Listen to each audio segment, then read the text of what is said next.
Disclaimer. This material is for entertainment purposes only, and for no other purpose. Please consult a legal professional for proper legal advice, including understanding what this document means.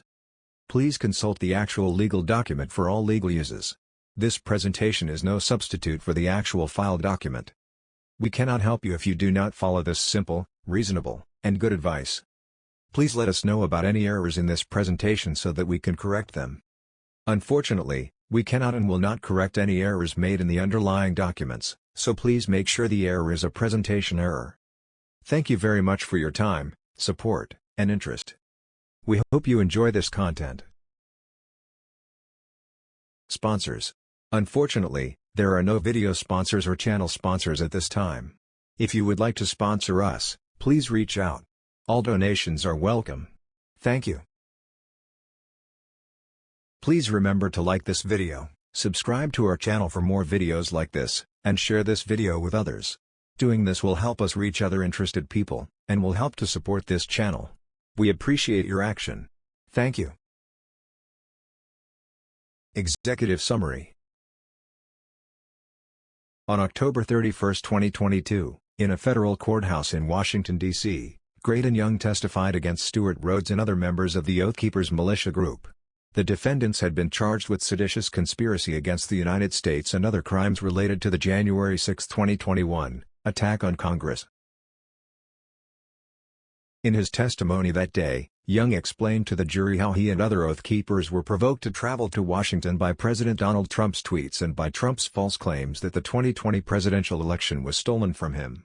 And, in emotional testimony, Young acknowledged what he and others believed they were doing on January 6, attacking Congress in the manner the French had attacked the Bastille at the outset of the French Revolution. Reflecting on that day more than a year and a half later, Young testified. Prosecutor: And so how do you feel about the fact that you were pushing towards a line of police officers? Young: Today I feel extremely ashamed and embarrassed. Prosecutor: How did you feel at the time? Young: I felt like, again, we were continuing in some kind of historical event to achieve a goal. Prosecutor: Looking back now almost 2 years later, what would that make you as someone who was coming to D.C. to fight against the government?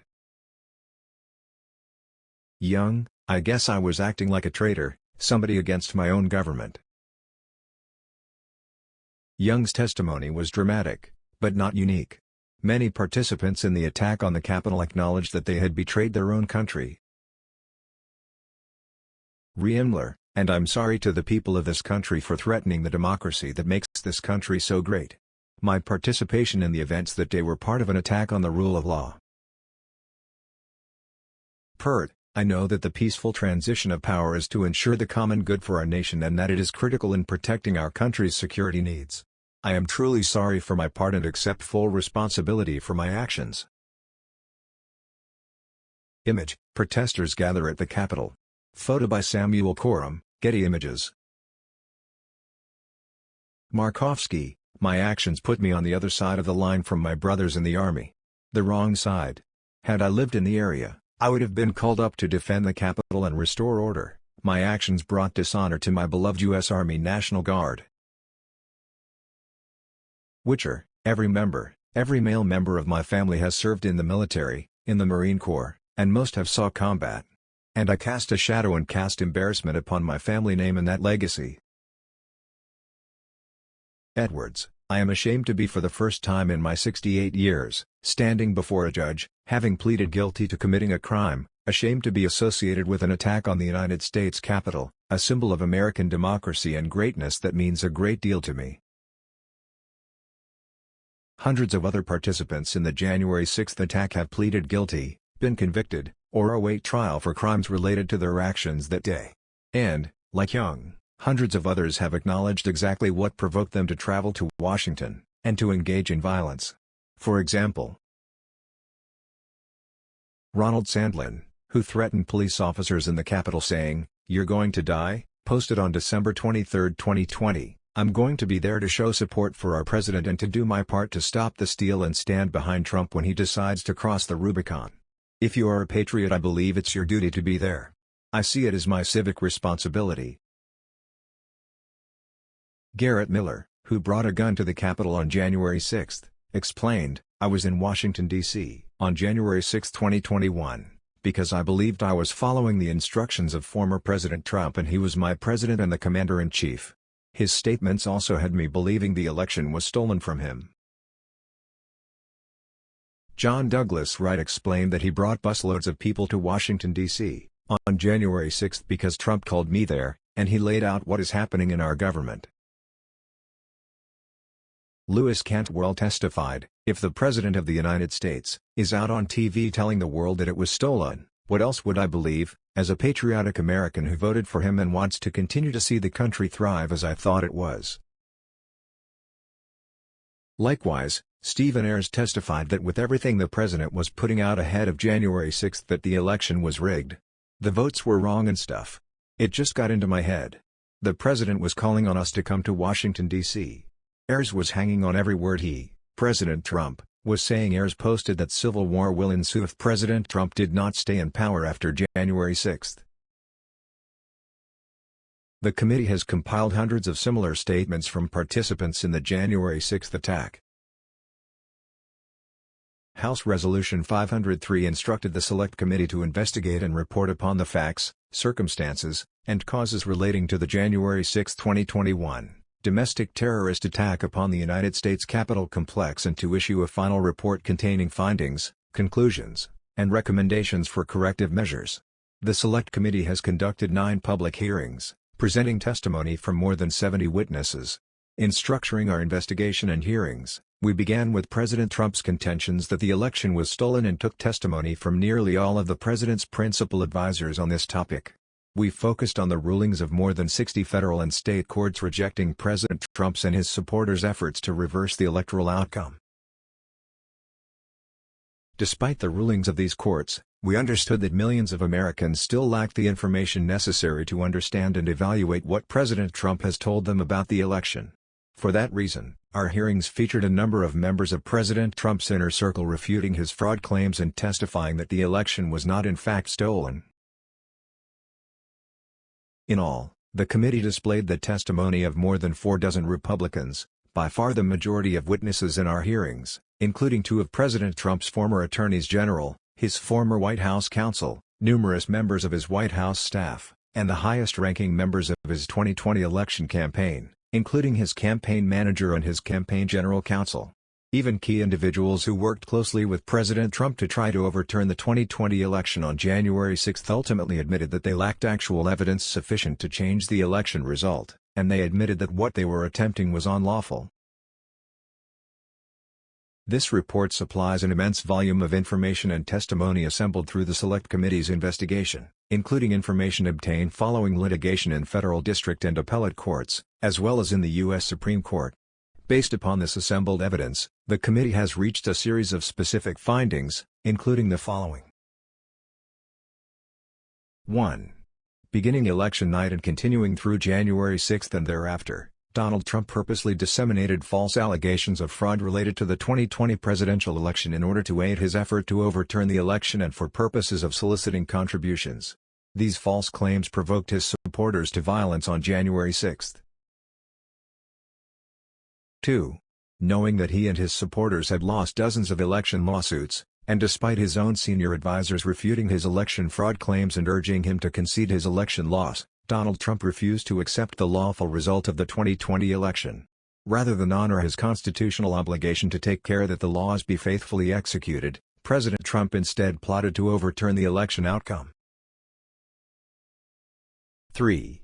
Despite knowing that such an action would be illegal, and that no state had or would submit an altered electoral slate, Donald Trump corruptly pressured Vice President Mike Pence to refuse to count electoral votes during Congress's joint session on January 6. 4. Donald Trump sought to corrupt the U.S. Department of Justice by attempting to enlist department officials to make purposely false statements and thereby aid his effort to overturn the presidential election. After that effort failed, Donald Trump offered the position of acting attorney general to Jeff Clark, knowing that Clark intended to disseminate false information aimed at overturning the election. 5. Without any evidentiary basis and contrary to state and federal law, Donald Trump unlawfully pressured state officials and legislators to change the results of the election in their states. 6. Donald Trump oversaw an effort to obtain and transmit false electoral certificates to Congress and the National Archives. 7. Donald Trump pressured members of Congress to object to valid slates of electors from several states. 8. Donald Trump purposely verified false information filed in federal court. 9. Based on false allegations that the election was stolen, Donald Trump summoned tens of thousands of supporters to Washington for January 6. Although these supporters were angry and some were armed, Donald Trump instructed them to march to the Capitol on January 6 to take back their country. 10.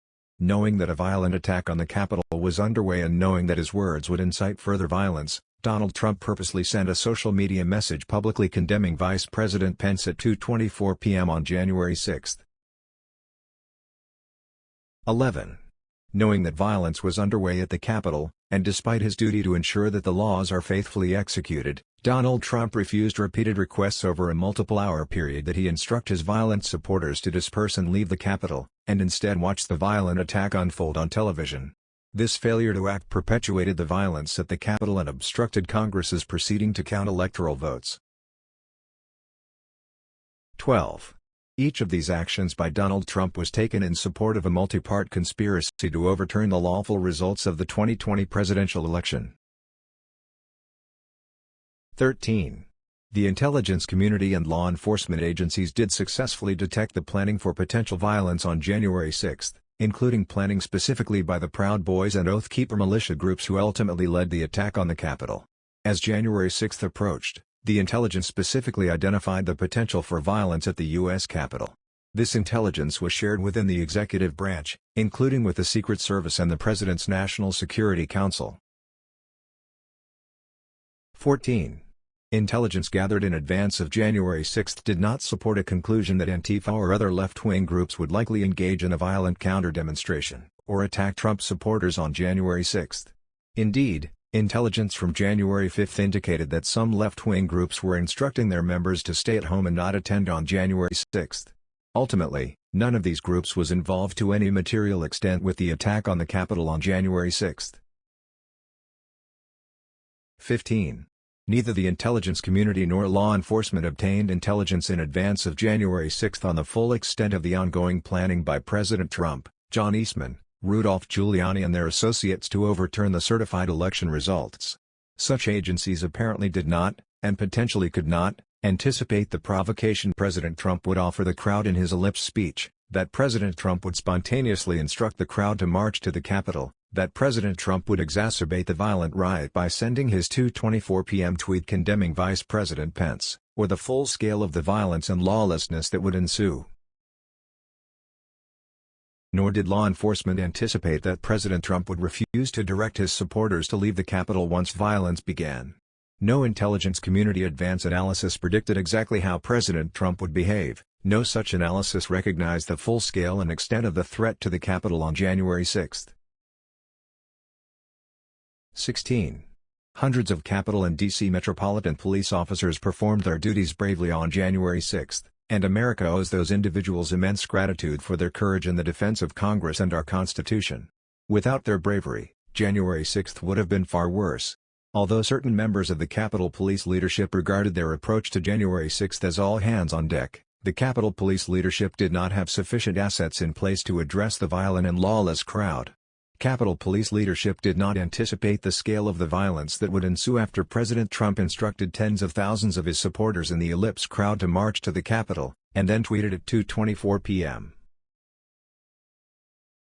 Although Chief Stephen Sund raised the idea of National Guard support, the Capitol Police Board did not request Guard assistance prior to January 6. The Metropolitan Police took an even more proactive approach to January 6, and deployed roughly 800 officers, including responding to the emergency calls for help at the Capitol. Rioters still managed to break their line in certain locations, when the crowd surged forward in the immediate aftermath of Donald Trump's 2:24 p.m. tweet. The Department of Justice readied a group of federal agents at Quantico and in the District of Columbia, anticipating that January 6 could become violent, and then deployed those agents once it became clear that police at the Capitol were overwhelmed. Agents from the Department of Homeland Security were also deployed to assist. 17. President Trump had authority and responsibility to direct deployment of the National Guard in the District of Columbia, but never gave any order to deploy the National Guard on January 6 or on any other day. Nor did he instruct any federal law enforcement agency to assist. Because the authority to deploy the National Guard had been delegated to the Department of Defense, the Secretary of Defense could, and ultimately did deploy the Guard. Although evidence identifies a likely miscommunication between members of the civilian leadership in the Department of Defense impacting the timing of deployment, the committee has found no evidence that the Department of Defense intentionally delayed deployment of the National Guard. The Select Committee recognizes that some at the department had genuine concerns, counseling caution that President Trump might give an illegal order to use the military in support of his efforts to overturn the election. This report begins with a factual overview framing each of these conclusions and summarizing what our investigation found. That overview is in turn supported by 8 chapters identifying the very specific evidence of each of the principal elements of President Trump's multi-part plan to overturn the election, along with evidence regarding intelligence gathered before January 6 and security shortfalls that day. Although the committee's hearings were viewed live by tens of millions of Americans and widely publicized in nearly every major news source, the committee also recognizes that other news outlets and commentators have actively discouraged viewers from watching, and that millions of other Americans have not yet seen the actual evidence addressed by this report. Accordingly, the committee is also releasing video summaries of relevant evidence on each major topic investigated. This report also examines the legal implications of Donald Trump and his co-conspirators' conduct and includes criminal referrals to the Department of Justice regarding President Trump and certain other individuals. The criminal referrals build upon 3 relevant rulings issued by a federal district court and explain in detail how the facts found support further evaluation by the Department of Justice of specific criminal charges. To assist the public in understanding the nature and importance of this material, this report also contains sections identifying how the committee has evaluated the credibility of its witnesses and suggests that the Department of Justice further examine possible efforts to obstruct our investigation. We also note that more than 30 witnesses invoked their Fifth Amendment privilege against self-incrimination, others invoked executive privilege or categorically refused to appear, including Steve Bannon, who has since been convicted of contempt of Congress. Finally, this report identifies a series of legislative recommendations, including the Presidential Election Reform Act, which has already passed the House of Representatives. Executive Summary. Overview of the evidence developed. In the committee's hearings, we presented evidence of what ultimately became a multi-part plan to overturn the 2020 presidential election. That evidence has led to an overriding and straightforward conclusion: the central cause of January 6 was one man, former President Donald Trump, whom many others followed. None of the events of January 6 would have happened without him. The Big Lie. In the weeks before Election Day 2020, Donald Trump's campaign experts, including his campaign manager Bill Stepien, advised him that the election results would not be fully known on election night. This was because certain states would not begin to count absentee and other mail-in votes until Election Day or after Election Day polls had closed. Because Republican voters tend to vote in greater numbers on Election Day and Democratic voters tend to vote in greater numbers in advance of Election Day, it was widely anticipated that Donald Trump could initially appear to have a lead, but that the continued counting of mail-in, absentee and other votes beginning election night would erode and could overcome that perceived lead. Thus, as President Trump's campaign manager cautioned, understanding the results of the 2020 election would be a lengthy process, and an initial appearance of a Trump lead could be a red mirage. This was not unique to the 2020 election, similar scenarios had played out in prior elections as well. Prior to the 2020 election, Donald Trump's campaign manager Bill Stepien, along with House Republican leader Kevin McCarthy, urged President Trump to embrace mail-in voting as potentially beneficial to the Trump campaign. Presidential advisor and son-in-law Jared Kushner recounted others giving Donald Trump the same advice: mail-in ballots could be a good thing for us if we looked at it correctly. Multiple states, including Florida, had successfully utilized mail-in voting in prior elections, and in 2020. Trump White House counselor Hope Hicks testified, "I think he, President Trump, understood that a lot of people vote via absentee ballot in places like Florida and have for a long time and that it's worked fine." Donald Trump won in numerous states that allowed no-excuse absentee voting in 2020, including Alaska, Florida, Idaho, Iowa, Kansas, Montana, North Carolina, North Dakota, Ohio, Oklahoma, South Dakota, and Wyoming. On election night 2020, the election returns were reported in almost exactly the way that Stepien and other Trump campaign experts predicted, with the counting of mail-in and absentee ballots gradually diminishing President Trump's perceived lead. As the evening progressed, President Trump called in his campaign team to discuss the results. Stepien and other campaign experts advised him that the results of the election would not be known for some time, and that he could not truthfully declare victory. It was far too early to be making any calls like that. Ballots were still being counted. Ballots were still going to be counted for days. Campaign senior advisor Jason Miller told the Select Committee that he argued against declaring victory at that time as well, because it was too early to say one way or the other who had won. Stepien advised Trump to say that votes were still being counted. "It's too early to tell, too early to call the race, but, we are proud of the race we ran and we, think we're in a good position and would say more in the coming days." President Trump refused, and instead said this in his public remarks that evening: "This is a fraud on the American public. This is an embarrassment to our country. We were getting ready to win this election. Frankly, we did win this election. We did win this election. We want all voting to stop." And on the morning of November 5, he tweeted, "Stop the count." Halting the counting of votes at that point would have violated both state and federal laws. According to testimony received by the Select Committee, the only advisor present who supported President Trump's inclination to declare victory was Rudolph Giuliani, who appeared to be inebriated. President Trump's Attorney General, William Barr, who had earlier left the election night gathering, perceived the president's statement this way. Right out of the box on election night, the president claimed that there was major fraud underway. "I mean, this happened, as far as I could tell, before there was actually any potential of looking at evidence." He claimed there was major fraud. And it seemed to be based on the dynamic that, at the end of the evening, a lot of Democratic votes came in which changed the vote counts in certain states, and that seemed to be the basis for this broad claim that there was major fraud. And I didn't think much of that, because people had been talking for weeks and everyone understood for weeks that that was going to be what happened on election night.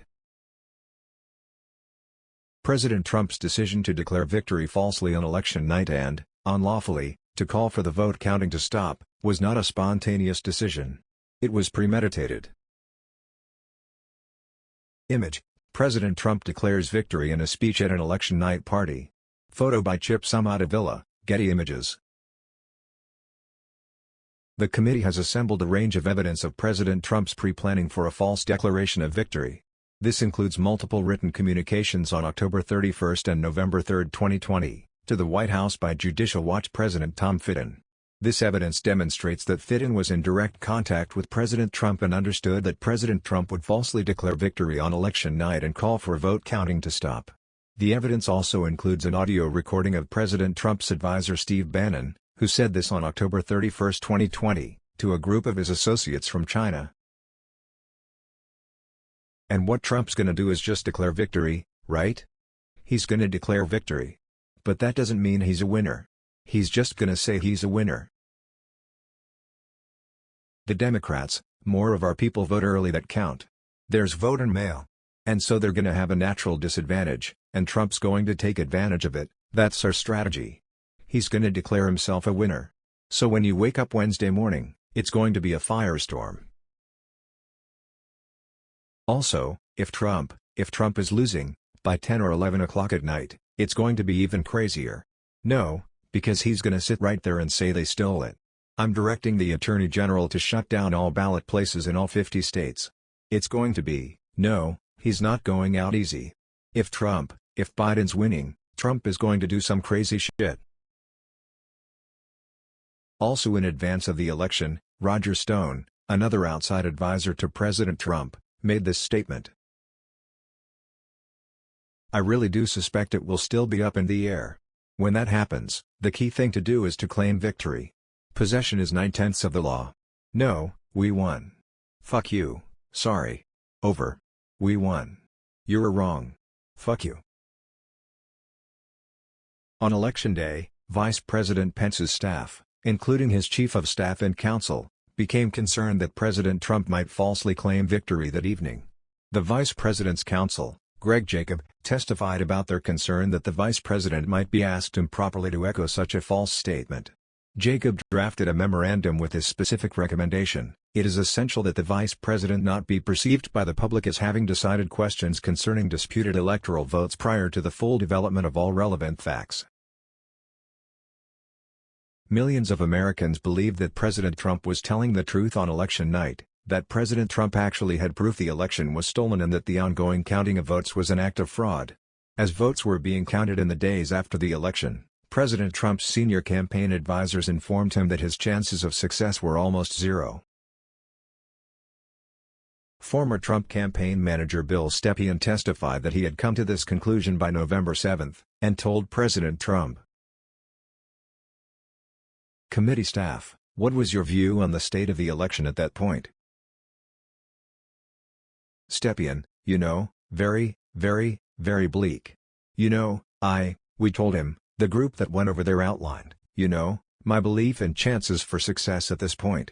And then we pegged that at, 5, maybe 10% based on recounts that either were automatically initiated or could be initiated based on, realistic legal challenges, not all the legal challenges that eventually were pursued.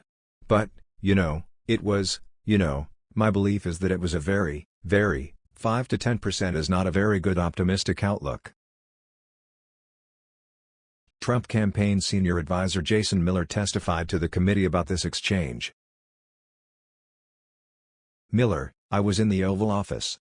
And at some point in the conversation Matt Oczkowski, who was the lead data person, was brought on, and I remember he delivered to the president in pretty blunt terms that he was going to lose. Committee staff, and that was based, Mr. Miller, on Matt and the data team's assessment of this sort of county-by-county, state-by-state results as reported? Miller, correct. In one of the Select Committee's hearings, former Fox News political editor Chris Stirwalt was asked what the chance President Trump had of winning the election after November 7, when the votes were tallied and every news organization had called the race for now President Biden. His response, none. As the committee's hearings demonstrated, President Trump made a series of statements to White House staff and others during this time period indicating his understanding that he had lost. President Trump also took consequential actions reflecting his understanding that he would be leaving office on January 20. For example, President Trump personally signed a memorandum and order instructing his Department of Defense to withdraw all military forces from Somalia by December 31, 2020, and from Afghanistan by January 15, 2021. General Keith Kellogg, retired, who had been appointed by President Trump as Chief of Staff for the National Security Council and was Vice President Pence's National Security Advisor on January 6, told the Select Committee that an immediate departure that memo said would have been catastrophic. It's the same thing what President Biden went through. It would have been a debacle. In the weeks that followed the election, President Trump's campaign experts and his senior Justice Department officials were informing him and others in the White House that there was no genuine evidence of fraud sufficient to change the results of the election. For example, former Attorney General Barr testified. And I repeatedly told the president in no uncertain terms that I did not see evidence of fraud, that would have affected the outcome of the election. And, frankly, a year and a half later, I haven't seen anything to change my mind on that. Former Trump campaign lawyer Alex Cannon, who was asked to oversee incoming information about voter fraud and set up a voter fraud tip line, told the Select Committee about a pertinent call with White House Chief of Staff Mark Meadows in November 2020. Cannon, so I remember a call with Mr. Meadows where Mr. Meadows was asking me what I was finding and if I was finding anything. And I remember sharing with him that we weren't finding anything that would be sufficient to change the results in any of the key states. Committee staff, when was that conversation? Cannon, probably in November. Mid to late November. Committee staff, and what was Mr. Meadows' reaction to that information? Cannon, I believe the words he used were, "So there is no there there?" President Trump's campaign manager Bill Stepien recalled that President Trump was being told wild allegations and that it was the campaign's job to track the allegations down. Committee staff, you said that you were very confident that you were telling the president the truth in your dealings with him. And had your team been able to verify any of these allegations of fraud, would you have reported those to the president? Stepien, sure. Committee staff, did you ever have to report that? Stepien, one of my frustrations would be that, people would throw out, these reports, these allegations, these things that they heard or saw in a state, and they'd tell President Trump. And, it would be the campaign's job to track down the information, the facts. And, President Trump, if someone's saying, hey, all these votes aren't counted or were miscounted, if you're down in a state like Arizona, you liked hearing that. It would be our job to track it down and come up dry because the allegation didn't prove to be true.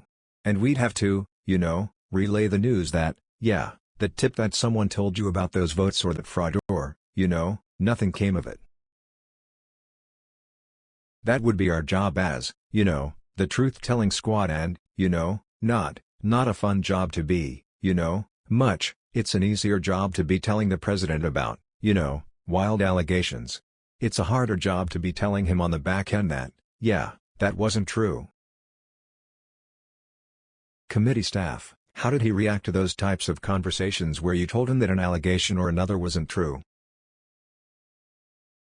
Stepien, usually he had pretty clear eyes. Like, he understood, we told him where we thought the race was, and I think he was pretty realistic with our viewpoint, in agreement with our viewpoint of kind of the forecast and the uphill climb we thought he had.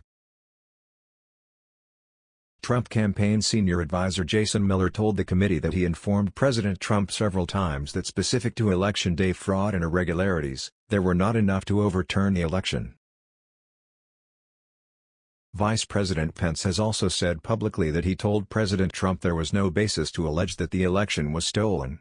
When a reporter recently asked, "Did you ever point-blank say to the president that we lost this election?" Pence responded that I did. Many times. Pence has also explained, "There was never evidence of widespread fraud. I don't believe fraud changed the outcome of the election. But the president and the campaign had every right to have those examined in court. But I told the president that, once those legal challenges played out, he should simply accept the outcome of the election and move on." The general counsel of President Trump's campaign, Matthew Morgan, informed members of the White House staff, and likely many others, of the campaign's conclusion that none of the allegations of fraud and irregularities could be sufficient to change the outcome of the election. What was generally discussed on that topic was whether the fraud, maladministration, abuse, or irregularities, if aggregated and read most favorably to the campaign, would that be outcome determinative?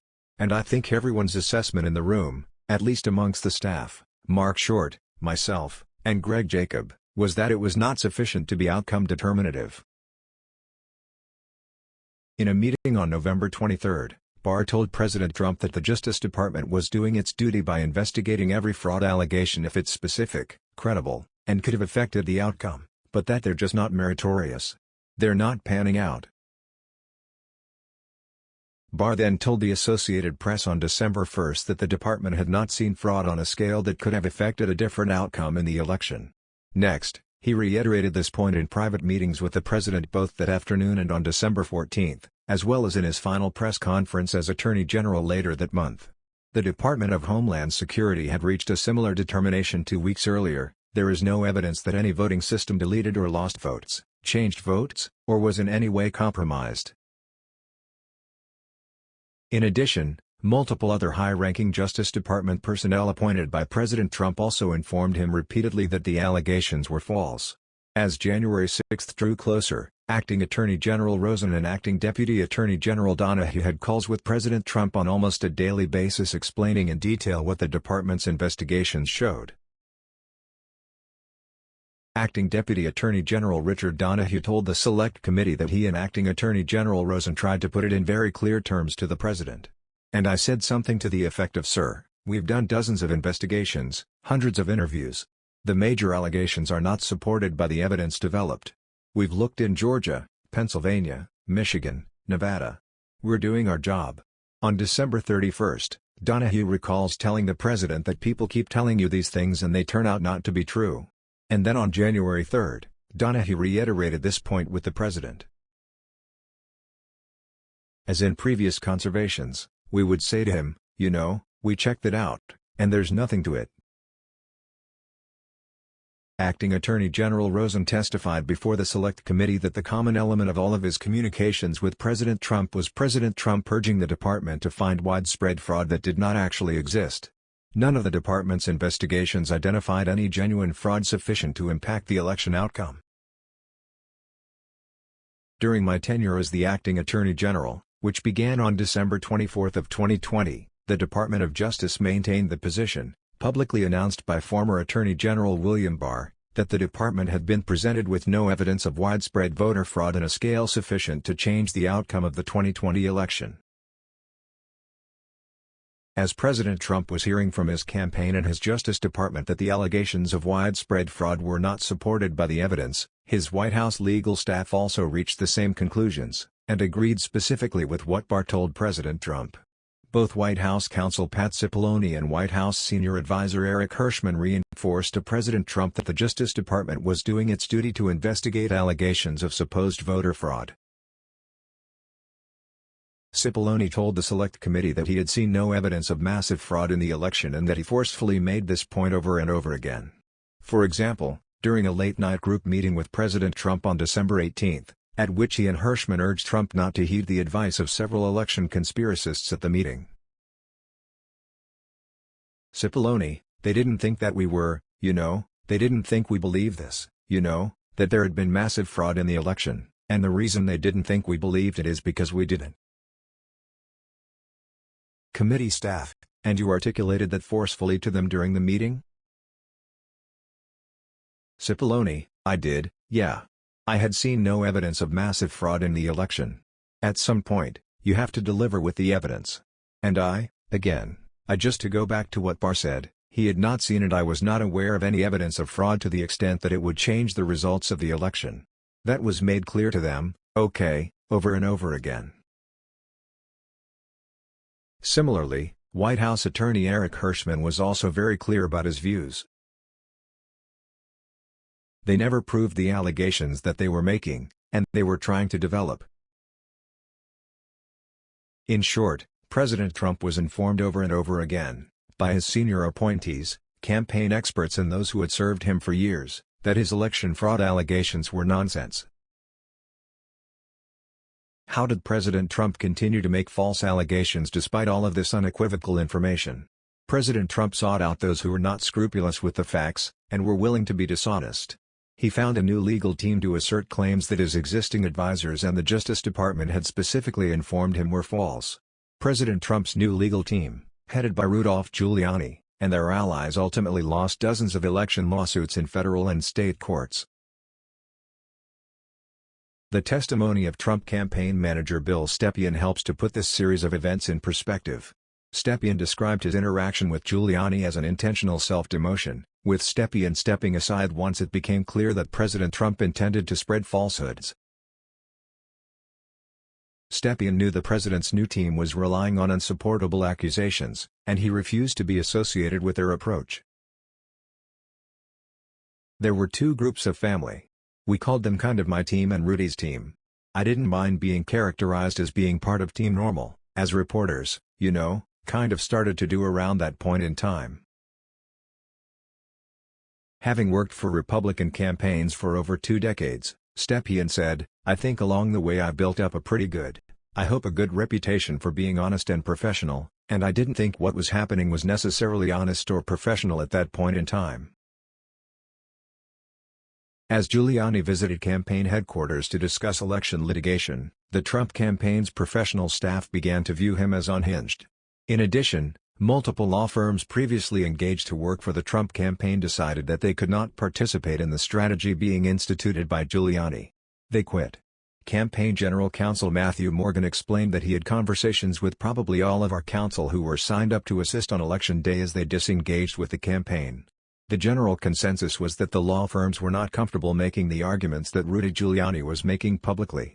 When asked how many outside firms expressed this concern, Morgan recalled having a similar conversation with most all of them. Stepien grew so wary of the new team that he locked Giuliani out of his office. Committee staff: yeah. I'm getting the sense from listening to you here for a few hours that you sort of chose to pull back, that you were uncomfortable with what Mr. Giuliani and others were saying and doing and, therefore, you were purposefully stepping back from a day-to-day role as the leader of the campaign. Is that, I don't want to put words in your mouth. Is that accurate? Stepien: that's accurate. That's accurate. You know, I had my assistant, it was a big glass kind of wall office in our headquarters, and I had my assistant lock my door. I told her, don't let anyone in. You know, I'll be around when I need to be around. You know, tell me what I need to know. Tell me what's going on here, but, you know, you're going to see less of me. And, you know, sure enough, you know, Mayor Giuliani tried to, you know, get in my office and ordered her to unlock the door, and she didn't do that, you know. She's, you know, smart about that. But your words are ones I agree with. Over the weeks that followed, dozens of judges across the country specifically rejected the allegations of fraud and irregularities being advanced by the Trump team and their allies. For example, courts described the arguments as an amalgamation of theories, conjecture, and speculation, allegations, sorely wanting of relevant or reliable evidence, strained legal arguments without merit, assertions that did not prove by any standard of proof that any illegal votes were cast and counted, and even a fundamental and obvious misreading of the Constitution. Reflecting back on this period, Trump campaign communications director Tim Murtaugh texted colleagues in January 2021 about a news report that the New York State Bar was considering expelling Rudolph Giuliani over the Ellipse rally. Why wouldn't they expel him based solely on the outrageous lies he told for 2.5 months? This is exactly what ultimately came to pass. When suspending his license, a New York court said that Giuliani communicated demonstrably false and misleading statements to courts, lawmakers and the public at large in his capacity as lawyer for former President Donald J. Trump and the Trump campaign in connection with Trump's failed effort at re-election in 2020. The court added that the seriousness of Giuliani's uncontroverted misconduct cannot be overstated. Other Trump lawyers were sanctioned for making outlandish claims of election fraud without the evidence to back them up, including Sidney Powell, Linwood and 7 other pro-Trump lawyers in a case that a federal judge described as a historic and profound abuse of the judicial process. It is one thing to take on the charge of vindicating rights associated with an allegedly fraudulent election. It is another to take on the charge of deceiving a federal court and the American people into believing that rights were infringed, without regard to whether any laws or rights were in fact violated. This is what happened here. A group of prominent Republicans have more recently issued a report, titled Lost, Not Stolen, examining every count of every case brought in these 6 battleground states by President Trump and his allies. The report concludes that Donald Trump and his supporters had their day in court and failed to produce substantive evidence to make their case.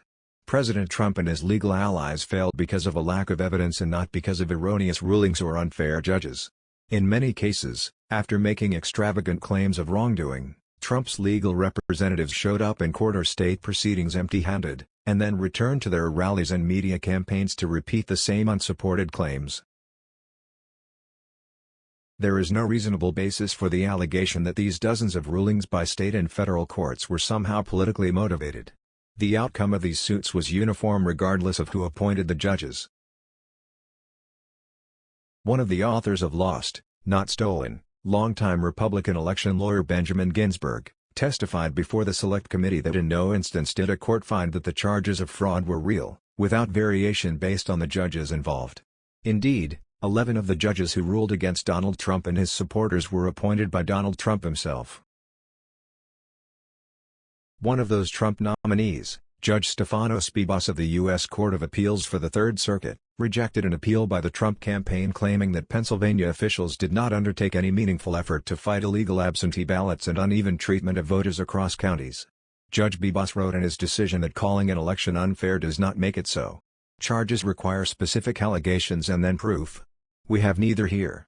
Another Trump nominee, Judge Brett Luttig of the Eastern District of Wisconsin, ruled against President Trump's lawsuit alleging that the result was skewed by illegal procedures that govern drop boxes, ballot address information, and individuals who claimed indefinitely confined status to vote from home. Judge Luttig wrote in his decision that this court has allowed plaintiff the chance to make his case and he has lost on the merits because the procedures used do not remotely rise to the level of breaking Wisconsin's election rules. Nor is it true that these rulings focused solely on standing or procedural issues. As Ginsburg confirmed in his testimony to the Select Committee, President Trump's team did have their day in court. Indeed, he and his co-authors determined in their report that 30 of these post-election cases were dismissed by a judge after an evidentiary hearing had been held, and many of these judges explicitly indicated in their decisions that the evidence presented by the plaintiffs was wholly insufficient on the merits. Ultimately, even Rudolph Giuliani and his legal team acknowledged that they had no definitive evidence of election fraud sufficient to change the election outcome. For example, although Giuliani repeatedly had claimed in public that Dominion voting machines stole the election, he admitted during his Select Committee deposition that "I do not think the machine stole the election." An attorney representing his lead investigator, Bernard Kerik, declared in a letter to the Select Committee that it was impossible for Kerik and his team to determine conclusively whether there was widespread fraud or whether that widespread fraud would have altered the outcome of the election. Kerik also emailed President Trump's chief of staff on December 28, 2020, writing, "We can do all the investigations we want later. But if the president plans on winning, it's the legislators that have to be moved and this will do just that." Image, Rudolph Giuliani, Bernard Kerik, and other hold a press conference at Four Seasons Total Landscaping on November 7, 2020 falsely claiming Donald Trump had won the state of Pennsylvania. Photo by Chris McGrath, Getty Images. Other Trump lawyers and supporters, Jenna Ellis, John Eastman, Phil Waldron, and Michael Flynn, all invoked their Fifth Amendment privilege against self-incrimination when asked by the Select Committee what supposed proof they uncovered that the election was stolen. Not a single witness nor any combination of witnesses provided the Select Committee with evidence demonstrating that fraud occurred on a scale even remotely close to changing the outcome in any state. By mid-December 2020, Donald Trump had come to what most of his staff believed was the end of the line. The Supreme Court rejected a lawsuit he supported filed by the state of Texas in the Supreme Court, and Donald Trump had this exchange, according to Special Assistant to the President Cassidy Hutchinson. The president was fired up about the Supreme Court decision. "And so I was standing next to Chief of Staff Mark Meadows, but I had stepped back. The president was just raging about the decision and how it's wrong, and why didn't we make more calls, and just this typical anger outburst at this decision. And the president said I think, so he had said something to the effect of, 'I don't want people to know we lost, Mark. This is embarrassing. Figure it out. We need to figure it out. I don't want people to know that we lost.'" On December 14, 2020, the Electoral College met to cast and certify each state's electoral votes. By this time, many of President Trump's senior staff, and certain members of his family, were urging him to concede that he had lost. Labor Secretary Jean Scalia told the committee that he called President Trump around this time and gave him such feedback quite directly. "So, I had put a call into the president. I might have called on the 13th, we spoke, I believe, on the 14th, in which I conveyed to him that I thought that it was time for him to acknowledge that President Biden had prevailed in the election. But I communicated to the president that when that legal process is exhausted and when the electors have voted, that's the point at which that outcome needs to be expected. And I told him that I did believe, yes, that once those legal processes were run, if fraud had not been established that had affected the outcome of the election, that, unfortunately, I believed that what had to be done was concede the outcome." Deputy White House Press Secretary Judd Deere also told President Trump that he should concede. He recalled other staffers advising President Trump at some point to concede and that he encouraged him to do it at least once after the Electoral College met in mid-December. White House counsel Pat Cipollone also believed that President Trump should concede. "If your question is did I believe he should concede the election at a point in time, Yes, I did. Attorney General Barr told the Select Committee this, and in my view, that the December 14 Electoral College vote was the end of the matter. I didn't see, I thought that this would lead inexorably to a new administration. I was not aware at that time of any theory, why this could be reversed. And so I felt that the die was cast. Barr also told the committee that he suggested several weeks earlier that the president's efforts in this regard needed to come to an end soon, in conversation with several White House officials after his meeting with Trump on November 23. As I walked out of the Oval Office, Jared was there with Dan Scavino, who ran the president's social media and who I thought was a reasonable guy and believe is a reasonable guy. And I said, how long is he going to carry on with this stolen election stuff? Where is this going to go? And by that time, Meadows had caught up with me and, leaving the office, and caught up to me and said that, he said, look, I think that he's becoming more realistic and knows that there's a limit to how far he can take this. And then Jared said, yeah, we're working on this, we're working on it. Despite all that Donald Trump was being told, he continued to purposely and maliciously make false claims. To understand the very stark differences between what he was being told and what he said publicly and in fundraising solicitations, the committee has assembled the following examples. Then Deputy Attorney General Jeffrey Rosen, December 15, 2020, and so he said, well, what about this? I saw it on the videotape, somebody delivering a suitcase of ballots. And we said, it wasn't a suitcase. It was a bin. That's what they use when they're counting ballots. It's benign. President Trump 1 week later, December 22, 2020, there is even security camera footage from Georgia that shows officials telling poll watchers to leave the room before pulling suitcases of ballots out from under the tables and continuing to count for hours. Acting Deputy Attorney General Richard Donoghue, 12/27 and December 31, 2020, I told the President myself that several times, in several conversations, that these allegations about ballots being smuggled in a suitcase and run through the machine several times, it was not true, that we looked at it, we looked at the video, we interviewed the witnesses, that it was not true. I believe it was in the phone call on December 27. It was also in a meeting in the Oval Office on December 31. President Trump later that week, January 2, 2021, she stuffed the machine. She stuffed the ballot. Each ballot went 3 times, they were showing, here's ballot number 1. Here it is a second time, third time, next ballot. Georgia Secretary of State Brad Raffensperger, January 2, 2021, you're talking about the State Farm video. And I think it's extremely unfortunate that Rudy Giuliani or his people, they sliced and diced that video and took it out of context. We did an audit of that and we proved conclusively that they were not scanned 3 times. Yes, Mr. President, we'll send you the link from W.S.B. Trump, I don't care about a link. I don't need it.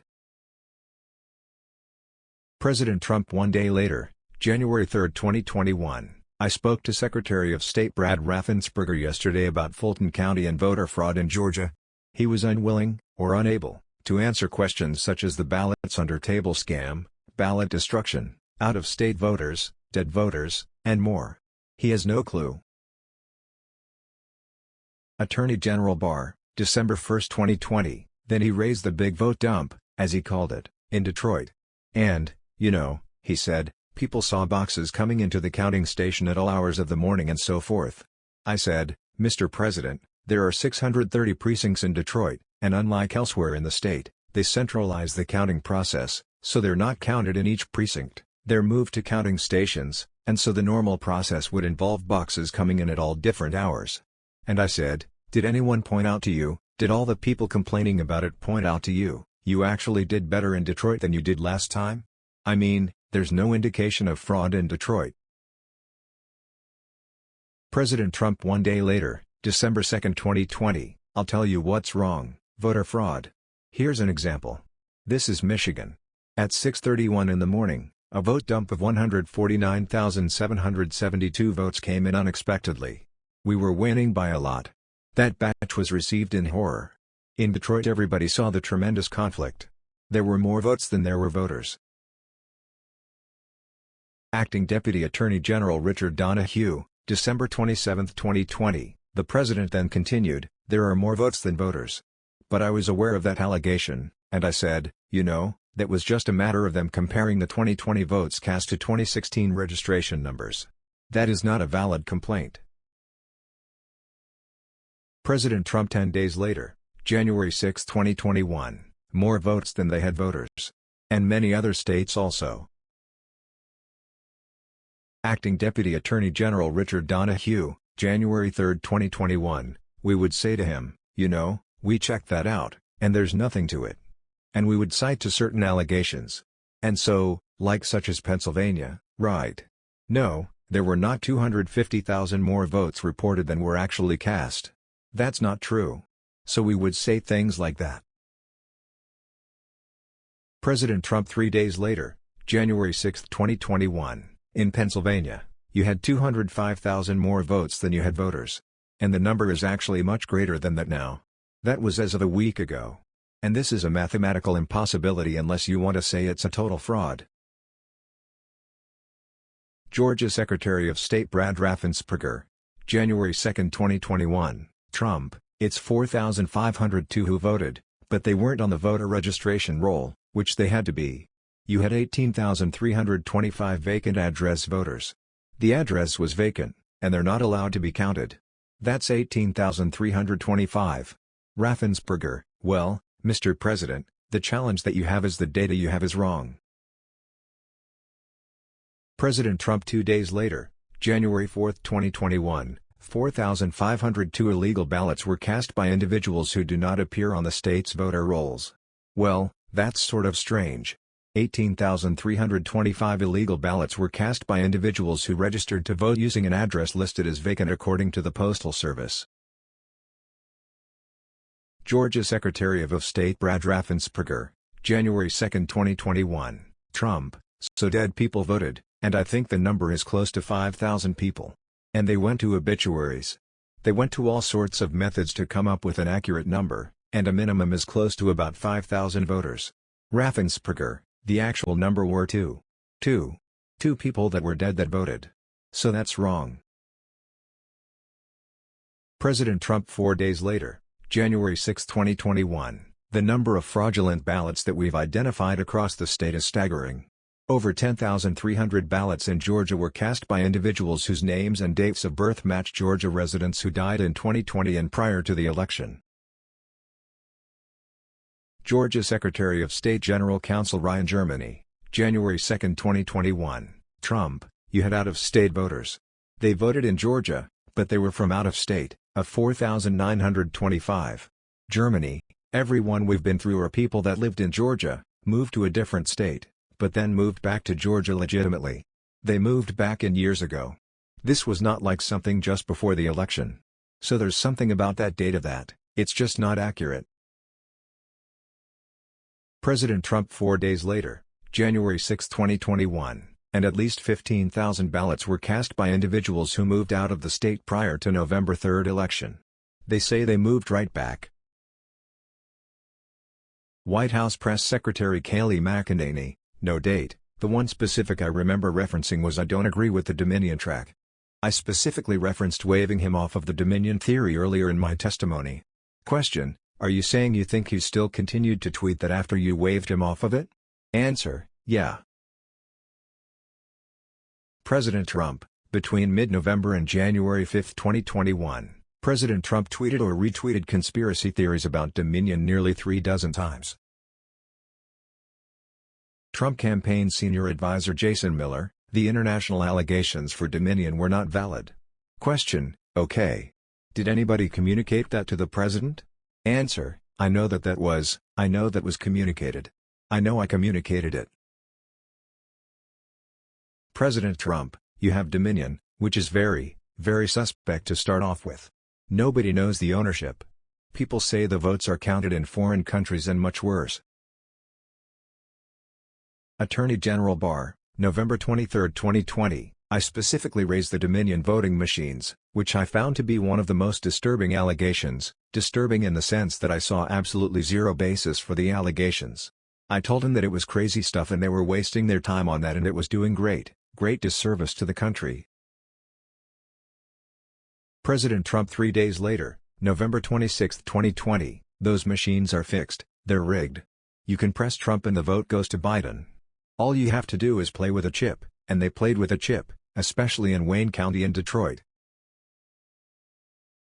Attorney General Barr, December 1, 2020, I explained, I said, look, if you have a machine and it counts 500 votes for Biden and 500 votes for Trump, and then you go back later and you will have the 1,000 pieces of paper put through that machine, and you can see if there's any discrepancy.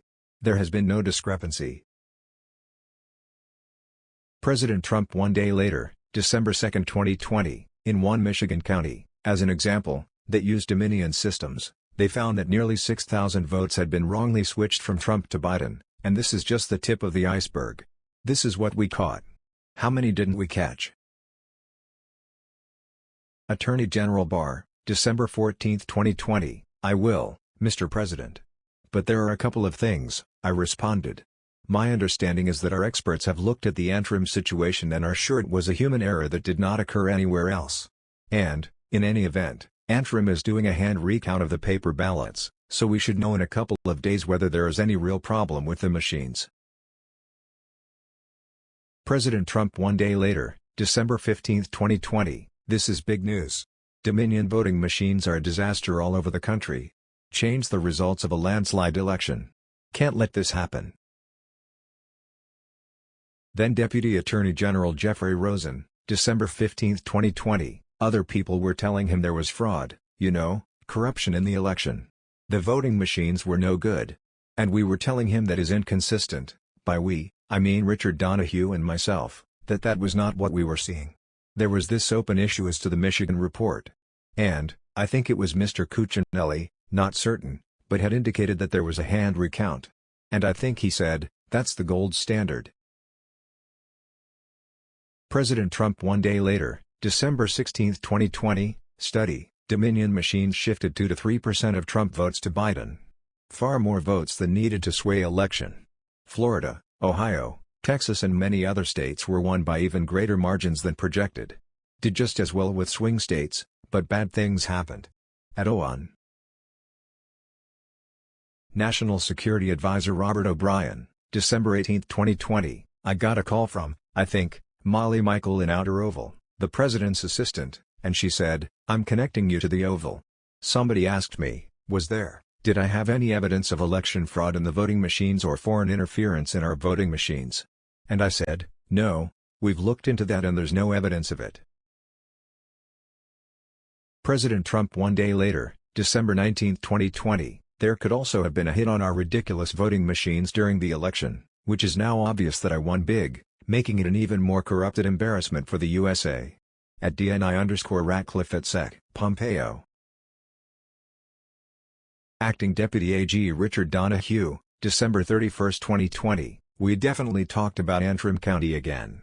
That was sort of done at that point, because the hand recount had been done and all of that. But we cited back to that to say, this is an example of what people are telling you and what's being filed in some of these court filings that are just not supported by the evidence. President Trump 2 days later, January 2, 2021, well, Brad? Not that there's not an issue, because we have a big issue with Dominion in other states and perhaps in yours. In other states, we think we found tremendous corruption with Dominion machines, but we'll have to see. I won't give Dominion a pass because we found too many bad things. Georgia Secretary of State Brad Raffensperger, January 2, 2021. I don't believe that you're really questioning the Dominion machines. Because we did a hand retally, a 100% retally of all the ballots, and compared them to what the machines said and came up with virtually the same result. Then we did the recount, and we got virtually the same result. President Trump 4 days later, January 6, 2021. In addition, there is the highly troubling matter of Dominion voting systems. In one Michigan county alone, 6,000 votes were switched from Trump to Biden and the same systems are used in the majority of states in our country. There is clear evidence that tens of thousands of votes were switched from President Trump to former Vice President Biden in several counties in Georgia. Evidence gathered by the committee indicates that President Trump raised roughly $250 million in fundraising efforts between the election and January 6. Those solicitations persistently claimed and referred to election fraud that did not exist. Image: taped footage of William Barr speaking to the January 6 Select Committee is shown at one of its hearings. Photo by Mandalin Pool, Getty Images. For example, the Trump campaign, along with the Republican National Committee, sent millions of emails to their supporters, with messaging claiming that the election was rigged, that their donations could stop Democrats from trying to steal the election, and that Vice President Biden would be an illegitimate president if he took office. Ultimately, Attorney General Barr suggested that the Department of Justice's investigations disproving President Trump's fraud claims may have prevented an even more serious series of events. Frankly, I think the fact that I put myself in the position that I could say that we had looked at this and didn't think there was fraud was really important to moving things forward. And I sort of shudder to think what the situation would have been if the position of the department was, we're not even looking at this until after Biden's in office. I'm not sure we would have had a transition at all. Rather than concede, Donald Trump chooses to obstruct the January 6 proceeding. President Trump disregarded the rulings of the courts and rejected the findings and conclusions and advice from his Justice Department, his campaign experts, and his White House and cabinet advisors. He chose instead to try to overturn the election on January 6 and took a series of very specific steps to attempt to achieve that result. A central element of Donald Trump's plan to overturn the election relied upon Vice President Mike Pence. As Vice President, Pence served as the President of the Senate, the presiding officer for the joint session of Congress on January 6. Beginning in December, and with greater frequency as January 6 approached, Trump repeatedly and unlawfully pressured Pence in private and public to prevent Congress from counting lawful electoral votes from several states. To understand the plan President Trump devised with attorney and law professor John Eastman, it is necessary to understand the constitutional structure for selecting our president. At the Constitutional Convention 233 years ago, the framers considered but rejected multiple proposals that Congress itself vote to select the President of the United States. Indeed, the framers voiced very specific concerns with Congress selecting the President. They viewed it as important that the electors, chosen for the specific purpose of selecting the President, should make the determination rather than Congress.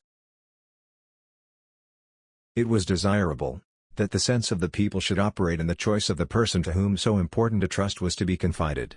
This end will be answered by committing the right of making it, not to any pre-established body, but to men, chosen by the people for the special purpose, and at the particular conjuncture.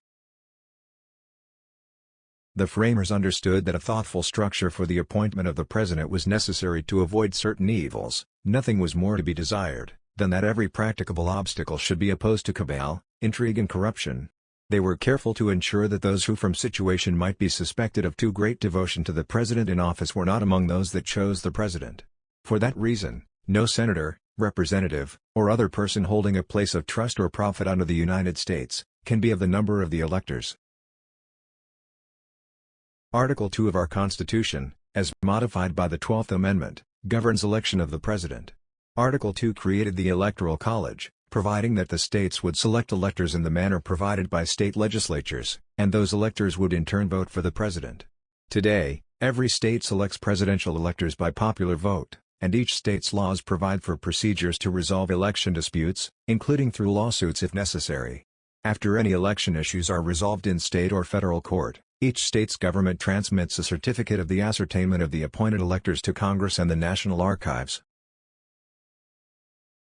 The Electoral College meets in mid-December to cast their votes, and all of these electoral votes are then ultimately counted by Congress on January 6.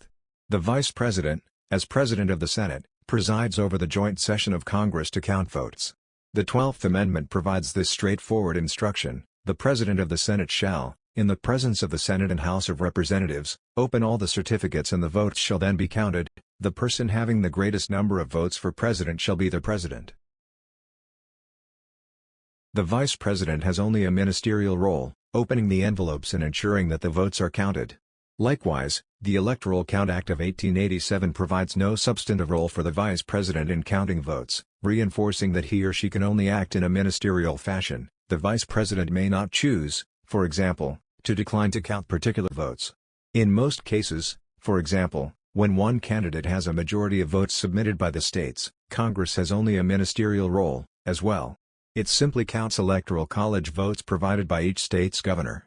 Congress is not a court and cannot overrule state and federal court rulings in election challenges. As January 6 approached, John Eastman and others devised a plan whereby Vice President Pence would, as the presiding officer, declare that certain electoral votes from certain states could not be counted at the joint session. John Eastman knew before proposing this plan that it was not legal. Indeed, in a pre-election document discussing Congress's counting of electoral votes, Dr. Eastman specifically disagreed with a colleague's proposed argument that the vice president had the power to choose which envelopes to open and which votes to count. Dr. Eastman wrote, "I don't agree with this. The 12th Amendment only says that the President of the Senate opens the ballots in the joint session then, in the passive voice, that the votes shall then be counted. 3 U.S.C. Section 12 of the Electoral Count Act says merely that he is the presiding officer, and then it spells out specific procedures, presumptions, and default rules for which slates will be counted. Nowhere does it suggest that the President of the Senate gets to make the determination on his own. Section 15 of the Electoral Count Act doesn't either." Despite recognizing prior to the 2020 election that the vice president had no power to refuse to count certain electoral votes, Eastman nevertheless drafted memoranda 2 months later proposing that Pence could do exactly that on January 6, refuse to count certified electoral votes from Arizona, Georgia, Michigan, Nevada, New Mexico, Pennsylvania, and Wisconsin.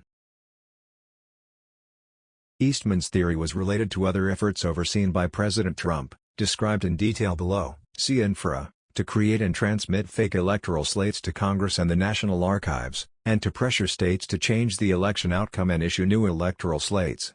Eastman supported these ideas despite writing 2 months earlier that Article 2 of the Constitution says the electors are appointed in such manner as the legislature thereof may direct, but I don't think that entitles the legislature to change the rules after the election and appoint a different slate of electors in a manner different than what was in place on Election Day. And 3 U.S.C. Section 15 of the Electoral Count Act gives dispositive weight to the slate of electors that was certified by the governor in accord with 3 U.S.C. Section 5. Even after Eastman proposed the theories in his December and January memoranda, he acknowledged in conversations with Vice President Pence's counsel Greg Jacob that Pence could not lawfully do what his own memoranda proposed. Eastman admitted that the U.S. Supreme Court would unanimously reject his legal theory. Eastman had acknowledged that he would lose 9-0 at the Supreme Court. Moreover, Eastman acknowledged to Jacob that he didn't think Vice President Al Gore had that power in 2001, nor did he think Vice President Kamala Harris should have that power in 2025. In testimony before the Select Committee, Jacob described in detail why the Trump plan for Pence was illegal. The vice president's first instinct, when he heard this theory, was that there was no way that our framers, who abhorred concentrated power, who had broken away from the tyranny of George III, would ever have put one person, particularly not a person who had a direct interest in the outcome because they were on the ticket for the election, in a role to have decisive impact on the outcome of the election. And our review of text, history, and, frankly, just common sense, all confirmed the vice president's first instinct on that point. There is no justifiable basis to conclude that the vice president has that kind of authority. This is how the vice president later described his views in a public speech. "I had no right to overturn the election. The presidency belongs to the American people, and the American people alone. And frankly, there is no idea more un-American than the notion that any one person could choose the American president. Under the Constitution, I had no right to change the outcome of our election." But as January 6 approached, President Trump nevertheless embraced the new Eastman theories, and attempted to implement them. In a series of meetings and calls, President Trump attempted to pressure Pence to intervene on January 6 to prevent Congress from counting multiple states' electoral votes for Joe Biden. At several points in the days before January 6, President Trump was told directly that Vice President Pence could not legally do what Trump was asking. For example, at a January 4 meeting in the Oval Office, Eastman acknowledged that any variation of his proposal, whether rejecting electoral votes outright or delaying certification to send them back to the states, would violate several provisions of the Electoral Count Act. According to Greg Jacob, In the conversation in the Oval Office on the 4th, I had raised the fact that Eastman's preferred course had issues with the Electoral Count Act, which he had acknowledged was the case, that there would be an inconsistency with the Electoral Count Act. Jacob recorded Eastman's admission in an internal memo he drafted for Vice President Pence on the evening of January 4. Professor Eastman acknowledges that his proposal violates several provisions of statutory law. And, during a phone call with President Trump and Eastman on the evening of January 5, 2021, Eastman again acknowledged that his proposal also would violate several provisions of the Electoral Count Act. We did have an in-depth discussion about the Electoral Count Act in the subsequent phone calls as I walked him through provision after provision on the recess and on the fact that congressmen and senators are supposed to get to object and debate. And he acknowledged, one after another, that those provisions would, in order for us to send it back to the states, we couldn't do those things as well. We can't do a 10-day, send it back to the states, and honor an Electoral Count Act provision that says you can't recess for more than 1 day and, once you get to the 5th, you have to stay continuously in session. As Pence's chief of staff, Mark Short, testified that the vice president also repeatedly informed President Trump that the vice president's role on January 6 was only ministerial. Committee staff, but just to pick up on that, Mr. Short, was it your impression that the vice president had directly conveyed his position on these issues to the president, not just to the world through a Dear Colleague letter, but directly to President Trump? Mark Short, many times. Committee staff, and had been consistent in conveying his position to the president? Short, very consistent. As the situation grew increasingly acrimonious, Vice President Pence's private counsel Richard Cullen contacted former Fourth Circuit Judge Michael Luttig, a renowned conservative judge for whom Eastman had previously clerked, and asked Luttig to make a public statement. On January 5, Luttig wrote the following on Twitter: "The only responsibility and power of the Vice President under the Constitution is to faithfully count the Electoral College votes as they have been cast." As Judge Luttig testified in the committee's hearings, there was no basis in the Constitution or laws of the United States at all for the theory espoused by Eastman, at all. None. Judge Luttig completely rejected Eastman's blueprint to overturn the 2020 election as constitutional mischief and the most reckless, insidious, and calamitous failure in both legal and political judgment in American history. Contemporaneous written correspondence also confirms both that, 1. Eastman himself recognized Pence could not lawfully refuse to count electoral votes, and, 2. President Trump also knew this. While sheltering in a loading dock with the vice president during the violent January 6 attack, Greg Jacob asked Eastman in an email, "Did you advise the president that in your professional judgment the vice president does not have the power to decide things unilaterally?" Eastman's response stated that the president had been so advised, but then indicated that President Trump continued to pressure the vice president to act illegally, but you know him, once he gets something in his head, it is hard to get him to change course.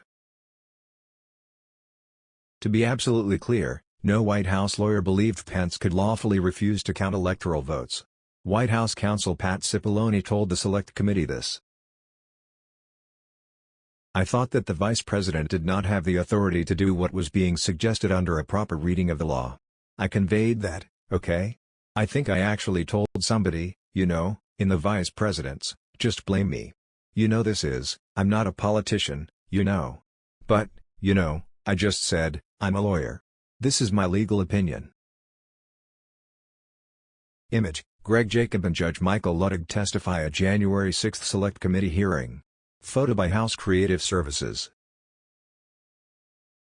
Cipollone also testified that he was sure he conveyed his views. Indeed, other testimony from Cipollone indicates that Trump knew of Cipollone's view and suggests that Trump purposely excluded Cipollone from the meeting with Pence and Pence's general counsel on January 4. Indeed, at one point, Cipollone confronted Eastman in the hallway outside the Oval Office and expressed his disapproval of and anger with Eastman's position. According to Jason Miller, Pat Cipollone thought the idea was nutty and had at one point confronted Eastman basically with the same sentiment outside the Oval Office.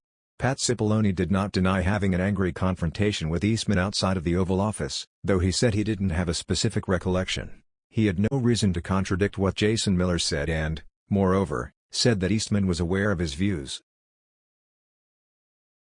Likewise, Eric Hirschman, another White House lawyer, expressed the same understanding that Eastman's plan obviously made no sense and had no practical ability to work.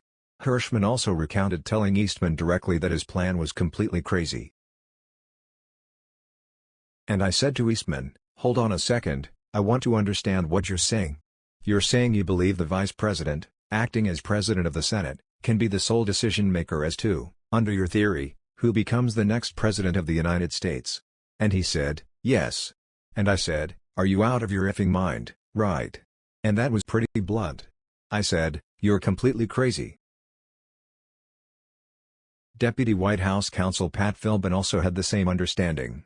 Indeed, as Hirschman testified, even Rudolph Giuliani doubted that Vice President Mike Pence had any legal ability to do what Eastman had proposed. Despite all this opposition from all White House lawyers, Trump nevertheless continued to exert immense pressure on Pence to refuse to count electoral votes. The pressure began before the January 4 Oval Office meeting with Pence, Eastman, Jacob, Short, and Trump, but became even more intense thereafter. On the evening of January 5, 2021, The New York Times published an article reporting that Vice President Mike Pence told President Trump on Tuesday that he did not believe he had the power to block congressional certification of Joseph R. Biden Jr.'s victory in the presidential election despite President Trump's baseless insistence that he did. This reporting was correct, both as to the Vice President's power and as to Vice President Pence having informed President Trump that he did not have the authority to change the outcome of the election. But in response to that story, late in the evening before the January 6 joint session, President Trump dictated to Jason Miller a statement falsely asserting, "The Vice President and I are in total agreement that the Vice President has the power to act." This statement was released at President Trump's direction and was false. Thereafter, Trump continued to apply public pressure in a series of tweets. At 1 a.m. on January 6, "If Vice President Mike_Pence comes through for us, we will win the presidency." Many states want to decertify the mistake they made in certifying incorrect and even fraudulent numbers in a process not approved by their state legislatures, which it must be. Mike can send it back.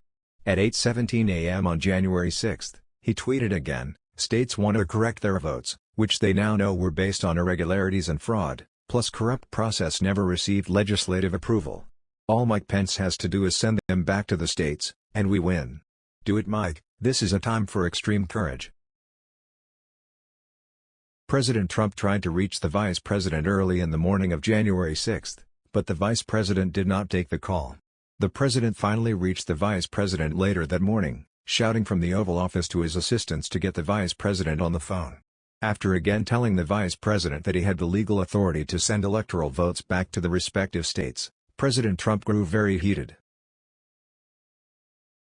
Image: President Trump speaks with Vice President Pence over the phone in the Oval Office on the morning of January 6.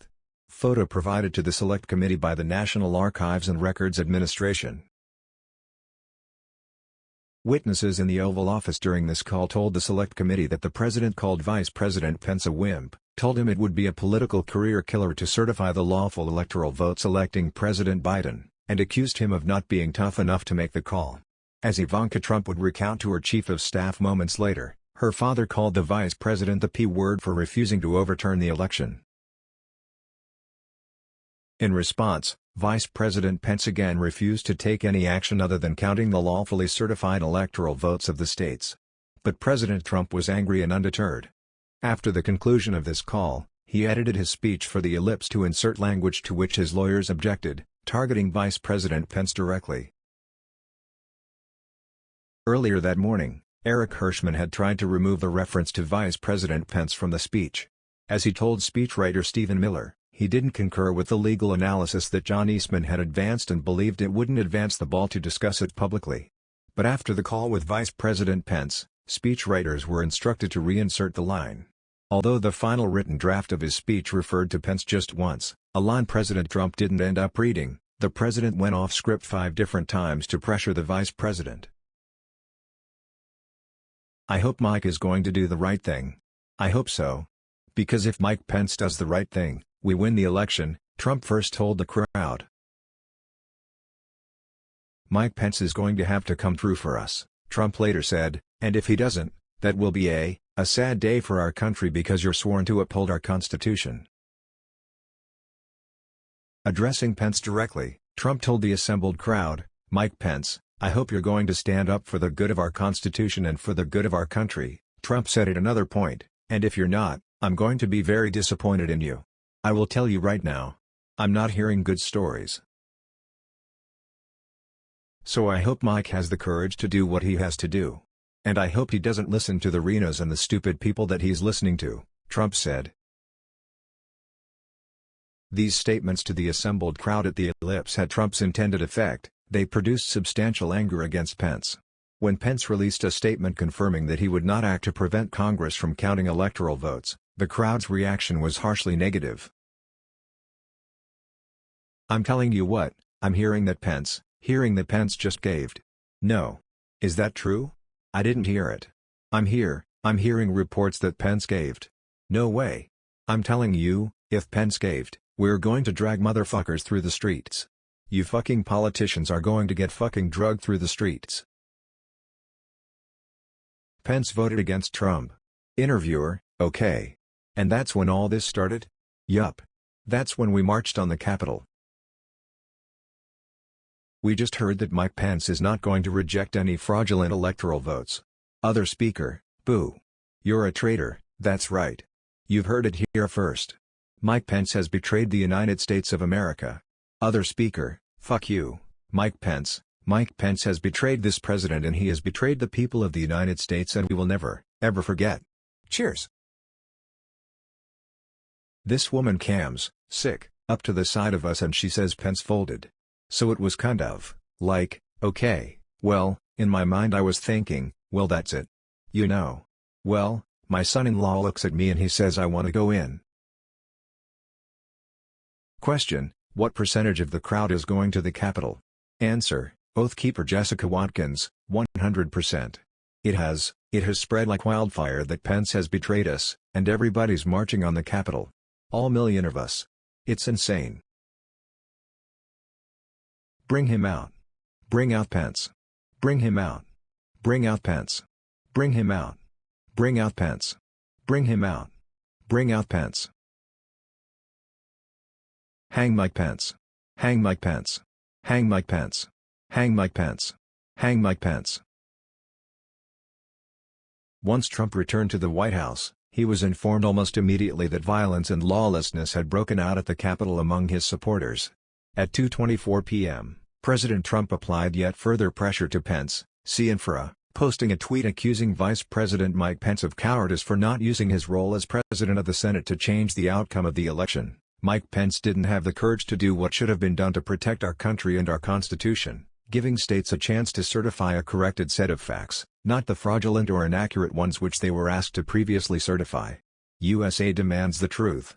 Almost immediately thereafter, the crowd around the Capitol surged, and more individuals joined the effort to confront police and break further into the building. The sentiment expressed in President Trump's 2:24 p.m. tweet, already present in the crowd, only grew more powerful as the president's words spread. Timothy Hale Cusanetli, a white supremacist who expressed Nazi sympathies, heard about the tweet while in the crypt around 2:25 p.m., and he, according to the Department of Justice, knew what that meant. Vice President Pence had decided not to keep President Trump in power. Other rioters described what happened next as follows. Once we found out Pence turned on us and that they had stolen the election, like officially, the crowd went crazy. I mean, it became a mob. We crossed the gate. Then we heard the news on Pence, and lost it. So we stormed. They're making an announcement right now saying if Pence betrays us you better get your mind right because we're storming that building. Minutes after the tweet, at 2:35 p.m. rioters continued their surge and broke a security line of the D.C. Metropolitan Police Department, resulting in the first fighting withdrawal in the history of that force. President Trump issued this tweet after he had falsely claimed to the angry crowd that Vice President Mike Pence could do the right thing and ensure a second Trump term, after that angry crowd had turned into a violent mob assaulting the Capitol while chanting, "Hang Mike Pence," and after the U.S. Secret Service had evacuated the vice president from the Senate floor. 1 minute after the president's tweet, at 2:25 p.m., the Secret Service determined they could no longer protect the vice president in his ceremonial office near the Senate chamber, and evacuated the vice president and his family to a secure location, missing the violent mob by a mere 40 feet. Further evidence presented at our hearing shows the violent reaction following President Trump's 2:24 p.m. tweet and the efforts to protect Vice President Pence in the time that followed. The day after the attack on the Capitol, Eastman called Eric Hirschman to talk about continuing litigation on behalf of the Trump presidential campaign in Georgia. Hirschman described his reaction to Eastman this way. "And I said to him, 'Are you out of your effing mind? Right?' I said, 'Because I only want to hear two words coming out of your mouth from now on, orderly transition.' I said, 'I don't want to hear any other effing words coming out of your mouth, no matter what, other than orderly transition. Repeat those words to me.'" Hirschman concluded the call by telling Eastman, "Now I'm going to give you the best free legal advice you're ever getting in your life. Get a great effing criminal defense lawyer, you're going to need it," and hanging up the phone. In the course of investigating this series of facts, the Select Committee subpoenaed Eastman's emails from his employer, Chapman University. Eastman sued to prevent Chapman from producing the emails, arguing that the emails were attorney-client privileged. Federal District Court Judge David Carter reviewed Eastman's emails in camera to determine, among other things, whether the emails had to be produced because they likely furthered a crime committed by one of Eastman's clients or by Eastman himself. In addition to reviewing the emails themselves, Judge Carter reviewed substantial additional evidence presented by the Select Committee and by Eastman. After reciting a series of factual findings regarding President Trump's multi-part plan to overturn the election, Judge Carter concluded that President Trump likely violated two criminal statutes, 18 U.S.C. Section 1512c, corruptly obstructing, impeding or influencing Congress's official proceeding to count electoral votes, and 18 U.S.C. Section 371, conspiring to defraud the United States. The court also concluded that John Eastman likely violated at least one of these criminal laws. As to Section 1512c, Judge Carter explained, "Taken together, this evidence demonstrates that President Trump likely knew the electoral count plan had no factual justification. The plan not only lacked factual basis but also legal justification. The illegality of the plan was obvious. Our nation was founded on the peaceful transition of power, epitomized by George Washington laying down his sword to make way for democratic elections. Ignoring this history, President Trump vigorously campaigned for the vice president to single-handedly determine the results of the 2020 election. Every American, and certainly the President of the United States, knows that in a democracy, leaders are elected, not installed. With a plan this bold, President Trump knowingly tried to subvert this fundamental principle. Based on the evidence, the court finds it more likely than not that President Trump corruptly attempted to obstruct the joint session of Congress on January 6, 2021. As to 18 U.S.C. Section 371, Judge Carter identified evidence demonstrating that both President Trump and John Eastman knew their electoral count plan was illegal, and knew it could not survive judicial scrutiny in any of its iterations. Dr. Eastman himself repeatedly recognized that his plan had no legal support. Dr. Eastman likely acted deceitfully and dishonestly each time he pushed an outcome-driven plan that he knew was unsupported by the law. Finally, Judge Carter concluded, Dr. Eastman and President Trump launched a campaign to overturn a democratic election, an action unprecedented in American history. Their campaign was not confined to the ivory tower. It was a coup in search of a legal theory. The plan spurred violent attacks on the seat of our nation's government, led to the deaths of several law enforcement officers, and deepened public distrust in our political process. Judge Luttig reached similar conclusions during his live hearing testimony. "I have written, as you said, Chairman Thompson, that, today, almost 2 years after that fateful day in January 2021, that, still, Donald Trump and his allies and supporters are a clear and present danger to American democracy." During the hearing, Judge Luttig took issue with certain of Greg Jacobs' characterizations of the 12th Amendment's text, explaining that the applicable text was not ambiguous in any way. The committee agrees with Judge Luttig. The application of the 12th Amendment's text is plain in this context. It does not authorize Congress to second-guess state and federal courts and refuse to count state electoral votes based on concerns about fraud. See infra. Although Jacob did not discuss his position in great detail during the hearing, his private testimony gives more insight on his actual views. In my view, a lot has been said about the fact that the role of the vice president in the electoral count on January 6 is purely ministerial, and that is a correct conclusion.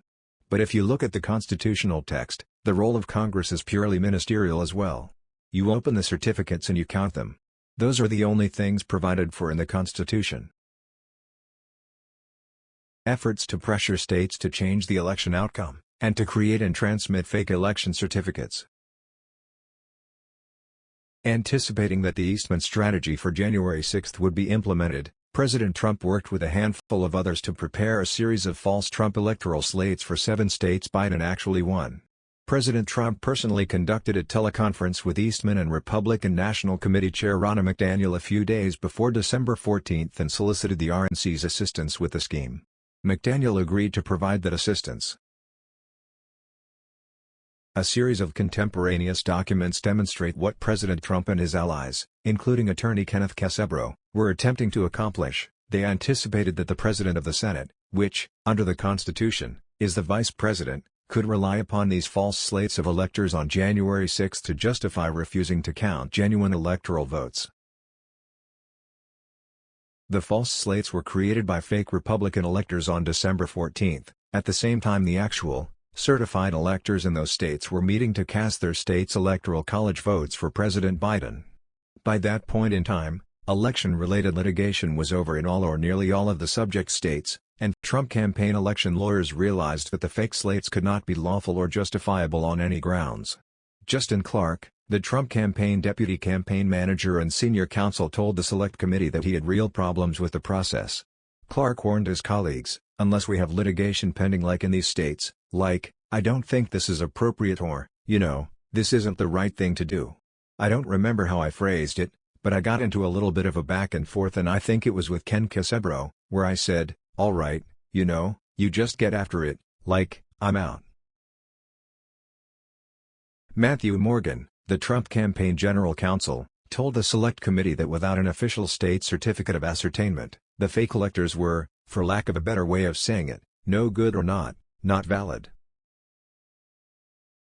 Image, graphic depicting the difference between the real and the fake elector certificates. The Office of White House Counsel also appears to have expressed concerns with this fake elector plan. In his interview by the Select Committee, White House counsel Pat Cipollone acknowledged his view that by mid-December, the process was done and that his deputy, Pat Philbin, may have advised against the fake elector strategy. In an informal committee interview, Philbin described the fake elector scheme as one of the bad theories that were like whack-a-mole in the White House during this period. Cipollone agreed with this characterization. In her testimony, Cassidy Hutchinson testified that she heard at least one member of the White House counsel's office say that the plan was not legal. Committee staff, to be clear, did you hear the White House counsel's office say that this plan to have alternate electors meet and cast votes for Donald Trump in states that he had lost was not legally sound? Hutchinson: Yes, sir. Multiple Republicans who were persuaded to sign the fake certificates also testified that they felt misled or betrayed, and would not have done so had they known that the fake votes would be used on January 6 without an intervening court ruling.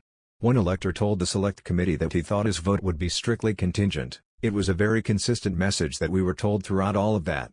This is the only reason why we're doing this, is to preserve the integrity of being able to have a challenge."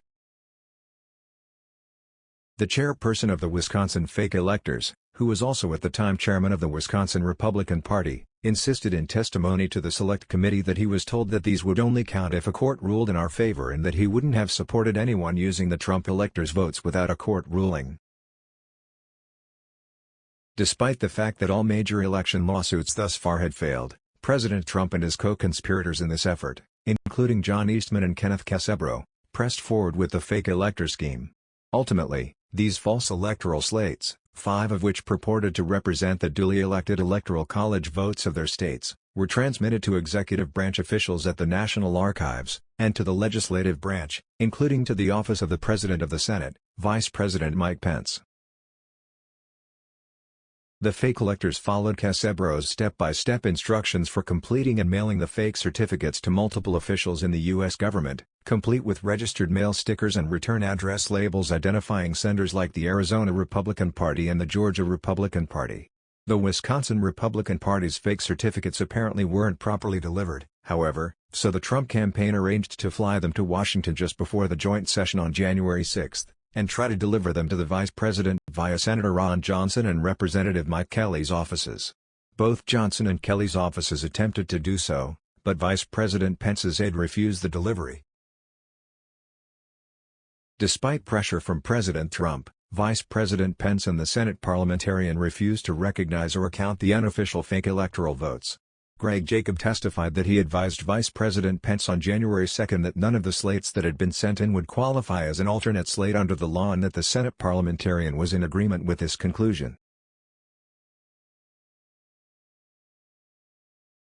In addition to this plan to create and transmit fake electoral slates, Donald Trump was also personally and substantially involved in multiple efforts to pressure state election officials and state legislatures to alter official lawful election results. As U.S. District Judge Carter stated in his June 7, 2022, opinion. Dr. Eastman's actions in these few weeks in December 2020 indicate that his and President Trump's pressure campaign to stop the electoral count did not end with Vice President Pence. It targeted every tier of federal and state elected officials. Convincing state legislatures to certify competing electors was essential to stop the count and ensure President Trump's re-election. Judge Carter also explained that Dr. Eastman and President Trump's plan to disrupt the joint session was fully formed and actionable as early as December 7, 2020. Chapter 2 of this report provides substantial detail on many of President Trump's specific efforts to apply pressure to state officials and legislators. We provide a few examples here. During a January 2, 2021, call, President Trump pressured Georgia's Republican Secretary of State Brad Raffensperger to find 11,780 votes. During that call, President Trump asserted conspiracy theories about the election that Department of Justice officials had already debunked. President Trump also made a thinly veiled threat to Raffensperger and his attorney about his failure to respond to President Trump's demands. That's a criminal offense. That's a big risk to you and to Ryan, your lawyer. I'm notifying you that you're letting it happen. Judge Carter drew these conclusions. Mr. Raffensperger debunked the president's allegations point by point and explained that the data you have is wrong. However, President Trump still told him, I just want to find 11,780 votes. President Trump's repeated pleas for Georgia Secretary of State Raffensperger clearly demonstrate that his justification was not to investigate fraud, but to win the election. Taken together, this evidence demonstrates that President Trump likely knew the electoral count plan had no factual justification. The plan not only lacked factual basis but also legal justification. That call to Raffensperger came on the heels of President Trump's repeated attacks on Raffensperger, election workers, and other public servants about President Trump's loss in the election. A month earlier, the Georgia Secretary of State's chief operating officer, Gabriel Sterling, had given this explicit public warning to President Trump and his team, a warning that the Select Committee has determined President Trump apparently saw and disregarded. It has all gone too far. All of it. A 20-something tech in Gwinnett County today has death threats and a noose put out, saying he should be hung for treason because he was transferring a report on batches from an EMS to a county computer so he could read it. It has to stop. Mr. President, you have not condemned these actions or this language. Senators, you have not condemned this language or these actions. This has to stop. We need you to step up. And if you're going to take a position of leadership, show some. My boss, Secretary Raffensperger, his address is out there. They have people doing caravans in front of their house, they've had people come onto their property. Tricia, his wife of 40 years, is getting sexualized threats through her cell phone. It has to stop. This is elections, this is the backbone of democracy, and all of you who have not said a damn word are complicit in this. It's too much. What you don't have the ability to do, and you need to step up and say this, is stop inspiring people to commit potential acts of violence. Someone's going to get hurt. Someone's going to get shot. Someone's going to get killed. The stark warning was entirely appropriate, and prescient. In addition to the examples Sterling identified, President Trump and his team were also fixated on Georgia election workers Ruby Freeman and Wandrea Shamos. He and Giuliani mentioned Freeman repeatedly in meetings with state legislators, at public rallies, and in the January 2 call with Raffensperger. Referring to a video clip, Giuliani even accused Freeman and Moss of trading USB drives to affect votes as if they were vials of heroin or cocaine. This was completely bogus. It was not a USB drive, it was a ginger mint.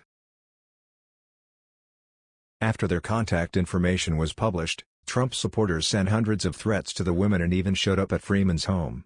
As Freeman testified to the Select Committee, Trump and his followers' conduct had a profound impact on her life. She left her home based on advice from the FBI, and wouldn't move back for months. Image: Gabriel Sterling at a press conference on November 6, 2020 in Atlanta, Georgia. Photo by Jessica McGowan, Getty Images. And she explained, "I've lost my sense of security, all because a group of people, starting with number 45, Donald Trump, and his ally Rudy Giuliani, decided to scapegoat me and my daughter Shay to push their own lies about how the presidential election was stolen. The treatment of Freeman and Moss was callous, inhumane, and inexcusable. Rudolph Giuliani and others with responsibility should be held accountable."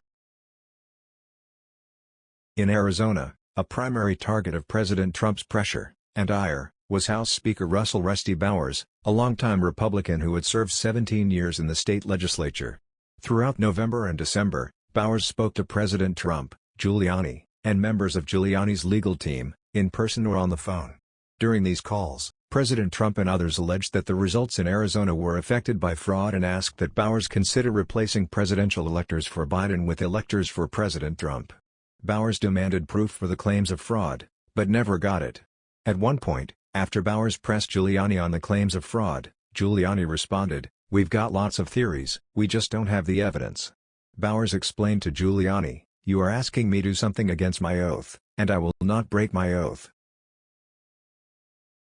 President Trump and his supporters' intimidation tactics affected Bowers, too.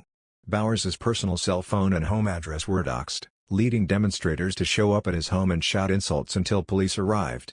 One protester who showed up at his home was armed and believed to be a member of an extremist militia. Another hired a truck with a defamatory and profane allegation that Bowers, a deeply religious man, was a pedophile, and drove it through Bowers' neighborhood. This, again, is the conduct of thugs and criminals, each of whom should be held accountable. In Michigan, President Trump focused on Republican Senate Majority Leader Mike Shirkey and Republican House Speaker Lee Chatfield. He invited them to the White House for a November 20, 2020, meeting during which President Trump and Giuliani, who joined by phone, went through a litany of false allegations about supposed fraud in Michigan's election. Chatfield recalled President Trump's more generic directive for the group to have some backbone and do the right thing, which he understood to mean overturning the election by naming Michigan's Electoral College electors for President Trump. Shirkey told President Trump that he wouldn't do anything that would violate Michigan law, and after the meeting ended, issued a joint statement with Chatfield, "We have not yet been made aware of any information that would change the outcome of the election in Michigan, and as legislative leaders, we will follow the law and follow the normal process regarding Michigan's electors, just as we have said throughout this election." When President Trump couldn't convince Shirkey and Chatfield to change the outcome of the election in Michigan during that meeting or in calls after, he or his team maliciously tweeted out Shirkey's personal cell phone number and a number for Chatfield that turned out to be wrong. Shirkey received nearly 4,000 text messages after that, and another private citizen reported being inundated with calls and texts intended for Chatfield. None of Donald Trump's efforts ultimately succeeded in changing the official results in any state. That these efforts had failed was apparent to Donald Trump and his co-conspirators well before January 6. By January 6, there was no evidence at all that a majority of any state legislature would even attempt to change its electoral votes. This past October, U.S. District Court Judge David Carter issued a further ruling relating to one of President Trump's lawsuits in Georgia. Judge Carter applied the crime-fraud exception to attorney-client privilege again, and identified potential criminal activity related to a knowingly false representation by Donald Trump to a federal court. He wrote, "The emails show that President Trump knew that the specific numbers of voter fraud were wrong but continued to tout those numbers, both in court and in public." Image, Stephen Engel, Jeffrey Rosen and Richard Donoghue at a Select Committee hearing on June 23, 2022. Photo by House Creative Services. As John Eastman wrote in an email on December 31, 2020, President Trump was made aware that some of the allegations, and evidence proffered by the experts, in a verified state court complaint was inaccurate. Dr. Eastman noted that with that knowledge President Trump could not accurately verify a federal court complaint that incorporated by reference the inaccurate state court complaint. "I have no doubt that an aggressive DA or U.S. attorney someplace will go after both the president and his lawyers once all the dust settles on this." Despite this specific warning, President Trump and his attorneys ultimately filed the complaint with the same inaccurate numbers without rectifying, clarifying, or otherwise changing them. And President Trump personally signed a verification swearing under oath that the incorporated, inaccurate numbers are true and correct or believed to be true and correct to the best of his knowledge and belief. The numbers were not correct, and President Trump and his legal team knew it. Efforts to corrupt the Department of Justice. In the weeks after the 2020 election, Attorney General Barr advised President Trump that the Department of Justice had not seen any evidence to support Trump's theory that the election was stolen by fraud. Acting Attorney General Jeffrey Rosen and his deputy repeatedly reinforced to President Trump that his claims of election fraud were false when they took over in mid-December. Also in mid-December 2020, Attorney General Barr announced his plans to resign. Between that time and January 6, Trump spoke with Acting Attorney General Jeff Rosen and Acting Deputy Richard Donoghue repeatedly, attempting to persuade them in the Department of Justice to find factual support for his stolen election claims and thereby to assist his efforts to reverse election results. As Rosen publicly testified, between December 23 and January 3, the president either called me or met with me virtually every day, with one or two exceptions, like Christmas Day. As discussed earlier, Justice Department investigations had demonstrated that the stolen election claims were false. Both Rosen and Donoghue told President Trump this comprehensively and repeatedly. One of those conversations occurred on December 27, when President Trump called Rosen to go through a stream of allegations about the election. Donoghue described that call as an escalation of the earlier conversations they had. Initially, President Trump called Rosen directly. When Donoghue joined the call, he sought to make it clear to the president that these allegations were simply not true. So the president went through the allegations, in what for me was a 90-minute conversation or so, and what for the former acting AG was a 2-hour conversation. As the president went through them I went piece by piece to say no, that's false, that is not true, and to correct him really in a serial fashion as he moved from one theory to another. The president raised, among others, debunked claims about voting machines in Michigan, a truck driver who allegedly moved ballots from New York to Pennsylvania, and a purported election fraud at the State Farm Arena in Georgia. None of the allegations were credible, and Rosen and Donoghue said so to the president. At one point during the December 27 call in which Donoghue refuted President Trump's fraud allegations, Donoghue recorded in handwritten notes a request President Trump made specifically to him and Acting Attorney General Rosen. "Just say the election was corrupt and leave the rest to me and the Republican congressmen." Donoghue explained, the department had zero involvement in anyone's political strategy, and he wanted us to say that it was corrupt. We told him we were not going to do that. At the time, neither Rosen nor Donoghue knew the full extent to which Republican congressmen, including Representative Scott Perry, were attempting to assist President Trump to overturn the election results. The committee's investigation has shown that Congressman Perry was working with one Department of Justice official, Jeffrey Clark, regarding the stolen election claims. Perry was working with Clark and with President Trump and Chief of Staff Mark Meadows with this goal, to enlist Clark to reverse the Department of Justice's findings regarding the election and help overturn the election outcome. After introducing Clark to the president, Perry sent multiple text messages to Meadows between December 26 and December 28. Pressing that Clark be elevated within the department. Perry reminded Meadows that there are only 11 days to January 6. "We gotta get going," and, as the days went on, one asking, "Did you call Jeff Clark?" Acting Attorney General Rosen first learned about Clark's contact with President Trump in a call on Christmas Eve.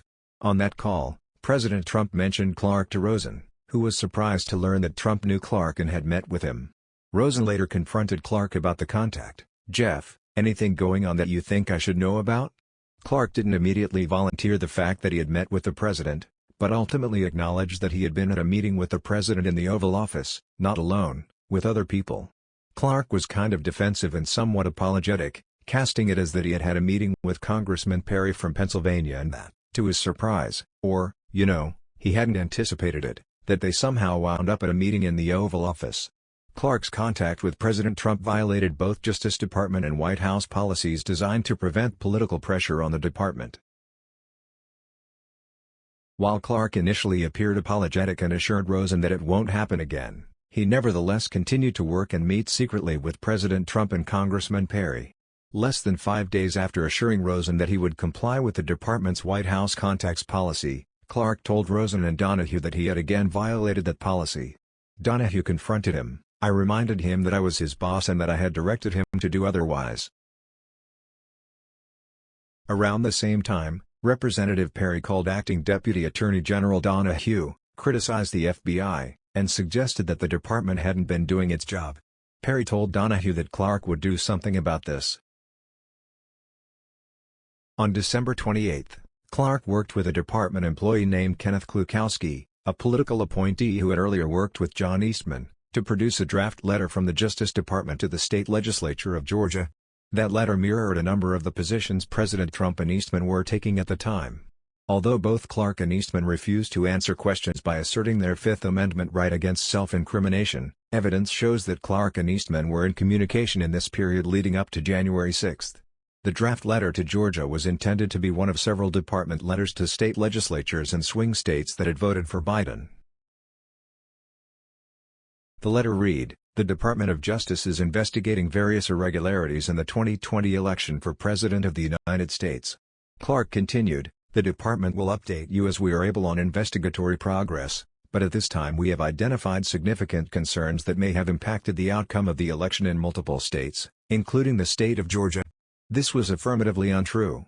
The department had conducted many investigations of election fraud allegations by that point, but it absolutely did not have significant concerns that fraud may have impacted the outcome of the election in any state. Jeff Clark knew this. Donoghue confirmed it again in an email responding to Clark's letter. "We simply do not currently have a basis to make such a statement. Despite dramatic claims to the contrary, we have not seen the type of fraud that calls into question the reported, and certified, results of the election." The letter also explicitly recommended that Georgia's state legislature should call a special session to evaluate potential election fraud. In light of these developments, the department recommends that the Georgia General Assembly should convene in special session so that its legislators are in a special position to take additional testimony, receive new evidence, and deliberate on the matter consistent with its duties under the U.S. Constitution. Clark's draft letter also referenced the fake electors that President Trump and his campaign organized, arguing falsely that there were currently two competing slates of legitimate presidential electors in Georgia. The department believes that in Georgia and several other states, both a slate of electors supporting Joseph R. Biden Jr., and a separate slate of electors supporting Donald J. Trump, gathered on December 14, 2020 at the proper location to cast their ballots, and that both sets of those ballots have been transmitted to Washington, D.C., to be opened by Vice President Pence. This, of course, was part of Donald Trump and John Eastman's plan for January 6. This letter reflects an effort to use the Department of Justice to help overturn the election outcome in Georgia and elsewhere. Rosen and Donoghue reacted immediately to this draft letter. "There's no chance that I would sign this letter or anything remotely like this," Donoghue wrote. The plan set forth by Clark was not even within the realm of possibility, and Donoghue warned that if they sent Clark's letter, it would be a grave step for the department to take and it could have tremendous constitutional, political and social ramifications for the country. As Richard Donoghue testified when describing his response to Clark's proposed letter, "Well, I had to read both the email and the attached letter twice to make sure I really understood what he was proposing because it was so extreme to me I had a hard time getting my head around it initially. But I read it, and I didn't understand it for what he intended, and I had to sit down and sort of compose what I thought was an appropriate response. In my response I explained a number of reasons this is not the department's role to suggest or dictate to state legislatures how they should select their electors. But more importantly, this was not based on fact. This was actually contrary to the facts as developed by department investigations over the last several weeks and months. So, I respond to that. And for the department to insert itself into the political process this way I think would have had grave consequences for the country. It may very well have spiraled us into a constitutional crisis. Rosen and Donoghue also met with Clark about the letter. Their conversation was a very difficult and contentious one. According to Donoghue, what you're proposing is nothing less than the United States Justice Department meddling in the outcome of a presidential election, Donoghue admonished Clark, to which Clark indignantly responded, I think a lot of people have meddled in this election. Both Rosen and Donoghue refused to sign the letter, and confronted Clark with the actual results of the department's investigations. They also permitted Clark access to a classified briefing from the Office of the Director of National Intelligence, OBSTRUCT, showing Clark that allegations he made to Rosen and Donoghue about foreign interference with voting machines were not true. According to Rosen, the decision to give Clark the briefing at that point was a difficult question because, if he's going to brief the president, I reluctantly think it's probably better that he's heard from Director Ratcliffe than that he not, even if, I don't think he should brief the president. But, at this point, he's telling me that this is happening whether I agree with it or not. So I let him have that briefing. After Clark received the OBSTRUCT briefing, he acknowledged to Donoghue that there was nothing in that briefing that would have supported his earlier suspicion about foreign involvement. While Clark then dropped his claims about foreign interference, he continued to press to send the letter to Georgia and other states, despite being told that the Department of Justice investigations had found no fraud sufficient to overturn the election outcome in Georgia or any other states. This was an intentional choice by Jeff Clark to contradict specific department findings on election fraud, and purposely insert the department into the presidential election on President Trump's behalf and risk creating or exacerbating a constitutional crisis. By this point, President Trump recognized that neither Rosen nor Donoghue would sign the letter or support his false election claims. President Trump and his team then communicated further with Clark and offered him the job of acting Attorney General. On January 2, Clark told Rosen that he would turn down the president's offer if Rosen reversed his position and signed the letter that he and Klukowski had drafted. The next day, Clark decided to accept and informed Rosen, who then called White House counsel to seek a meeting directly with President Trump. As Rosen put it, I wasn't going to accept being fired by my subordinate, so I wanted to talk to the president directly. On January 3, that meeting was convened. Although contemporaneous White House documents suggest that Clark had already been appointed as the acting Attorney General, all the participants in the meeting other than Clark and President Trump aggressively opposed Clark's appointment. At that point, Rosen decided to broaden the circle and asked that his subordinates inform all the other Assistant Attorneys General, AGs, what was afoot. Rosen wanted to know how the AGs would respond if Jeff Clark was installed as the acting Attorney General. Pat Hovakamian, who worked for Rosen, then set up a conference call. The AGs almost immediately agreed that they would resign if Rosen was removed from office. Rosen, Donoghue, and Steve Engel, the Assistant Attorney General for the Office of Legal Counsel, attended the meeting. White House lawyers Pat Cipollone, Eric Hirschman and Pat Philbin joined as well. When the meeting started, Clark attempted to defend his appointment. Clark declared that this was the last opportunity to sort of set things straight with this defective election, and he had the intelligence, the will, and desire to pursue these matters in the way that the president thought most appropriate. Everyone else present disagreed that Clark could conceivably accomplish these things. White House counsel Pat Cipollone threatened to resign as well, describing Clark's letter as a murder-suicide pact. Cipollone warned that the letter would damage everyone who touches it and no one should have anything to do with it. President Trump asked Donoghue and Engel what they would do if Clark took office. Both confirmed they would resign. Steve Engel recalled that the president next asked if he would resign. At some point, I believe Rich Donoghue said that senior department officials would all resign if Mr. Clark were put in, and the president turned to me and said, "Steve, you wouldn't resign, would you?" I said, Well, Mr. President, I've been with you through 4 attorneys general, including 2 acting attorneys general, and I just couldn't be part of this if Mr. Clark were here. And I said, and I believe that the other senior department officials would resign as well. And Mr. Clark would be here by himself with a hostile building, those folks who remained, and nothing would get done. Donoghue added that they would not be the only ones to resign. You should understand that your entire department leadership will resign, Donoghue recalled saying. This included every assistant attorney general. Mr. President, these aren't bureaucratic leftovers from another administration, Donoghue reminded Trump, you picked them. This is your leadership team.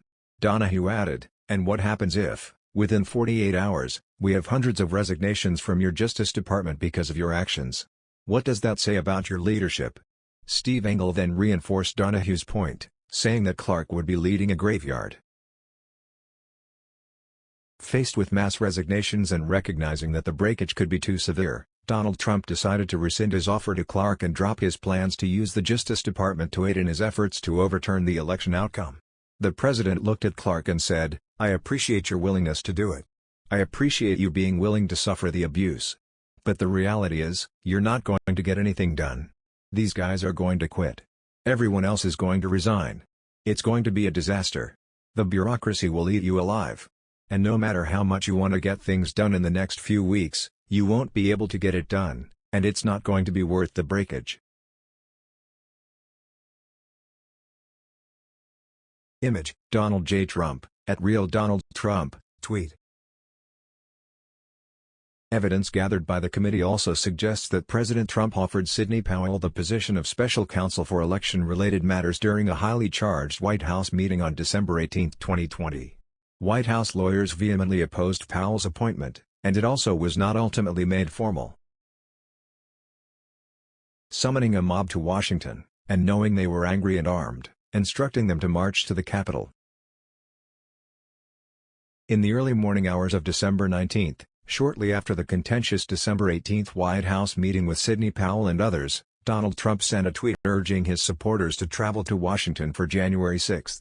In that tweet, President Trump attached false allegations that the election was stolen and promised a wild time on January 6. This Twitter invitation was followed by over a dozen other instances in which he used Twitter to encourage supporters to rally for him in Washington, D.C. on January 6. The committee has assembled detailed material demonstrating the effects of these communications on members of far-right extremist groups, like the Proud Boys, Oath Keepers, 3 Percenters, and others, and on individuals looking to respond to their president's call to action. President Trump's supporters believe the election was stolen because they listened to his words, and they knew what he had called them to do, stop the certification of the electoral count. For example, one supporter, Charles Bradford Smith, noted on December 22, 2020, that Trump is asking everyone to go to Washington, D.C. on January 6 to fill the streets on the day Pence counts up the votes. Derek Salenda posted to Facebook on December 23, 2020, that I'll be there Jan 6 to support the president no matter what happens because that's the day he called for patriots to show up. By December 31, 2020, Robert Morse believed January 6 stood for the moment when 1776 will commence again because President Trump asked them to be there, will be wild.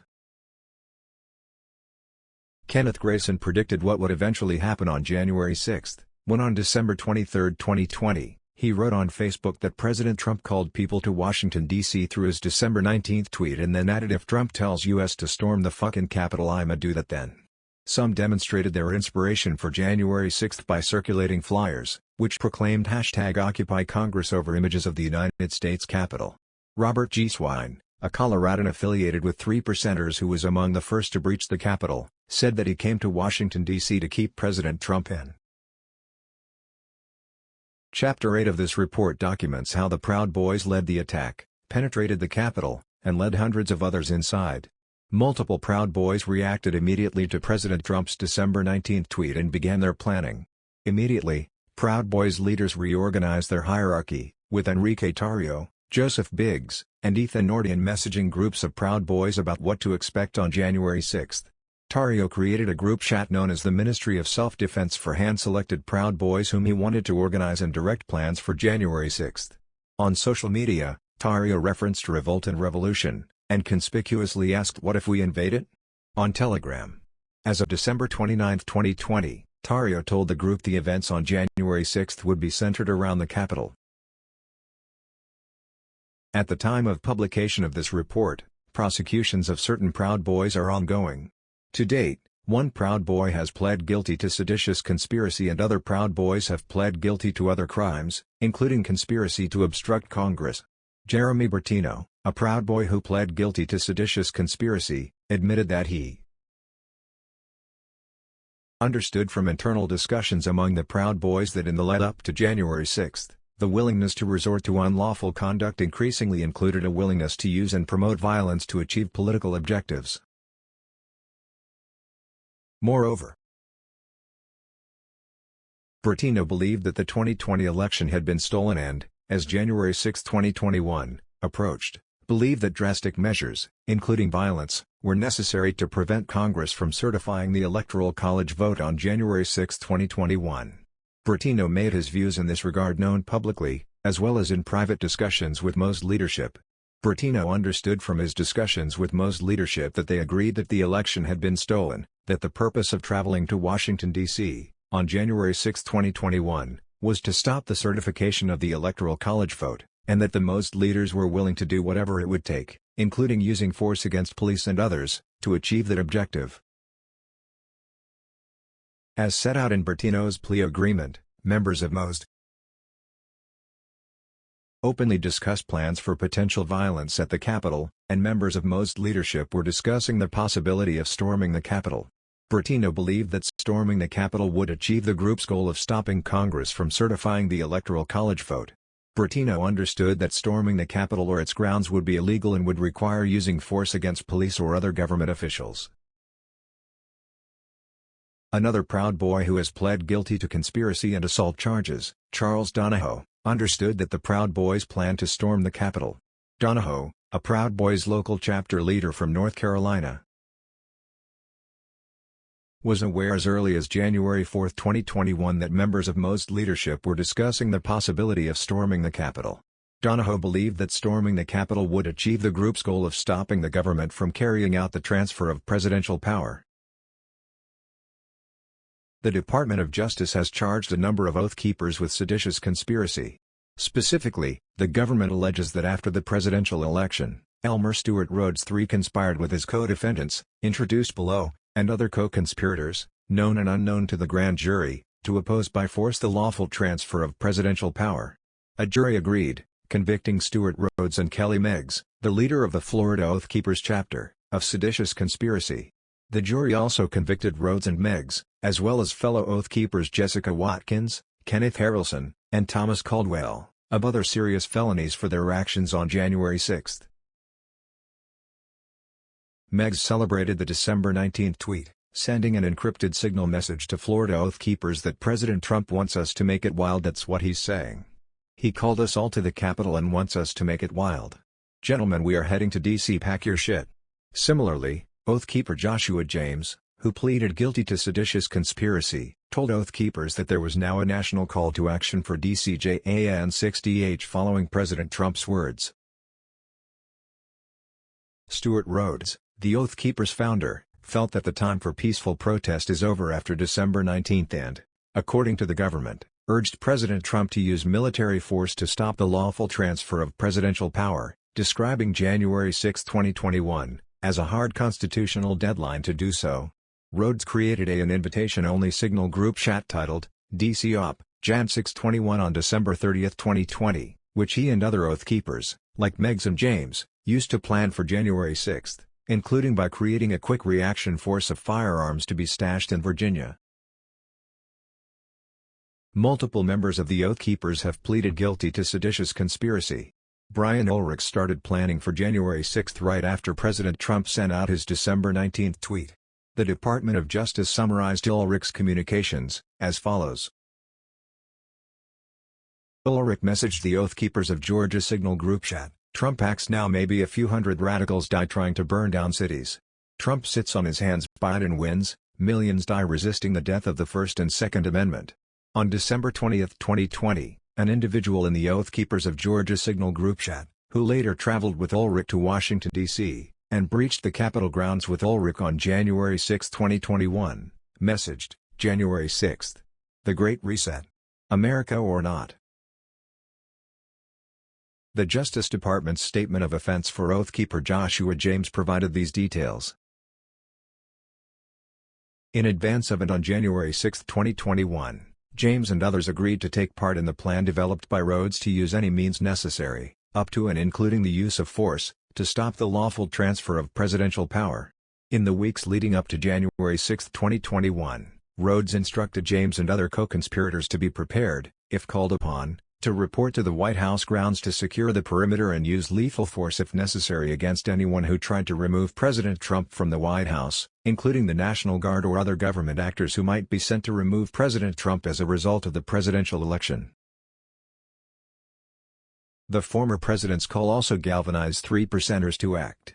A group known as the 3%ers Original sent a message to its members on December 16, 2020, noting they stand ready and are standing by to answer the call from our president should the need arise to combat the pure evil that is conspiring to steal our country away from the American people through the 2020 presidential election. After President Trump's tweet, the group put out another letter instructing any member who can attend, to participate on January 6 because the President of the United States has put out a general call for the patriots of this nation to gather in Washington, D.C. Other 3%er groups also responded. Alan Hostetler and Russell Taylor led a group of 3%ers calling themselves the California Patriots D.C. Brigade, who have been charged with conspiracy to obstruct Congress because they organized to fight to keep President Trump in power on January 6 after President Trump's December 19 tweet inspired them to come to Washington, D.C. On December 19, Hostetler posted on Instagram. President Trump tweeted that all patriots should descend on Washington, D.C. on Wednesday, L/6/2021. This is the date of the joint session of Congress in which they will either accept or reject the fake, phony, stolen Electoral College votes. Between December 19 and January 6, Hostetler, Taylor, and other members of the California Patriots D.C. Brigade exchanged messages and posted to social media about bringing gear, including weaponry, like hatchets, bats, or large metal flashlights, and possibly firearms, and about being ready and willing to fight like it was 1776. Taylor even spoke in front of the Supreme Court on January 5, 2021, explaining that patriots would not return to our peaceful way of life until this election is made right. On December 29, 2020, Taylor exclaimed, "I personally want to be on the front steps and be one of the first ones to breach the doors." Similarly, members of the Florida Guardians of Freedom, 3%, sent around a flyer on December 24, 2020, saying they were responding to the call from President Donald J. Trump to assist in the security, protection, and support of the people as we all protest the fraudulent election and re-establish liberty for our nation. Their leader, Jeremy Liggett, posted a meme to Facebook stating that 3% will show in record numbers in D.C. and put out a safety video instructing people that they could bring an expandable metal baton, a walking cane and a folding knife to Washington, D.C. on January 6. Several have been arrested for participating in the violence around the tunnel on January 6. When interviewed by the FBI on March 31, 2021, Danny Rodriguez, a 3%er from California who tased Officer Michael Fanone in the neck as rioters tried to break through a door on the west side of the Capitol, reflected on his decision to go to Washington, D.C. "Trump called us to D.C., and he's calling for help. I thought he was calling for help. I thought he was. I thought we were doing the right thing. We thought we were going to hit it like a civil war. There was going to be a big battle.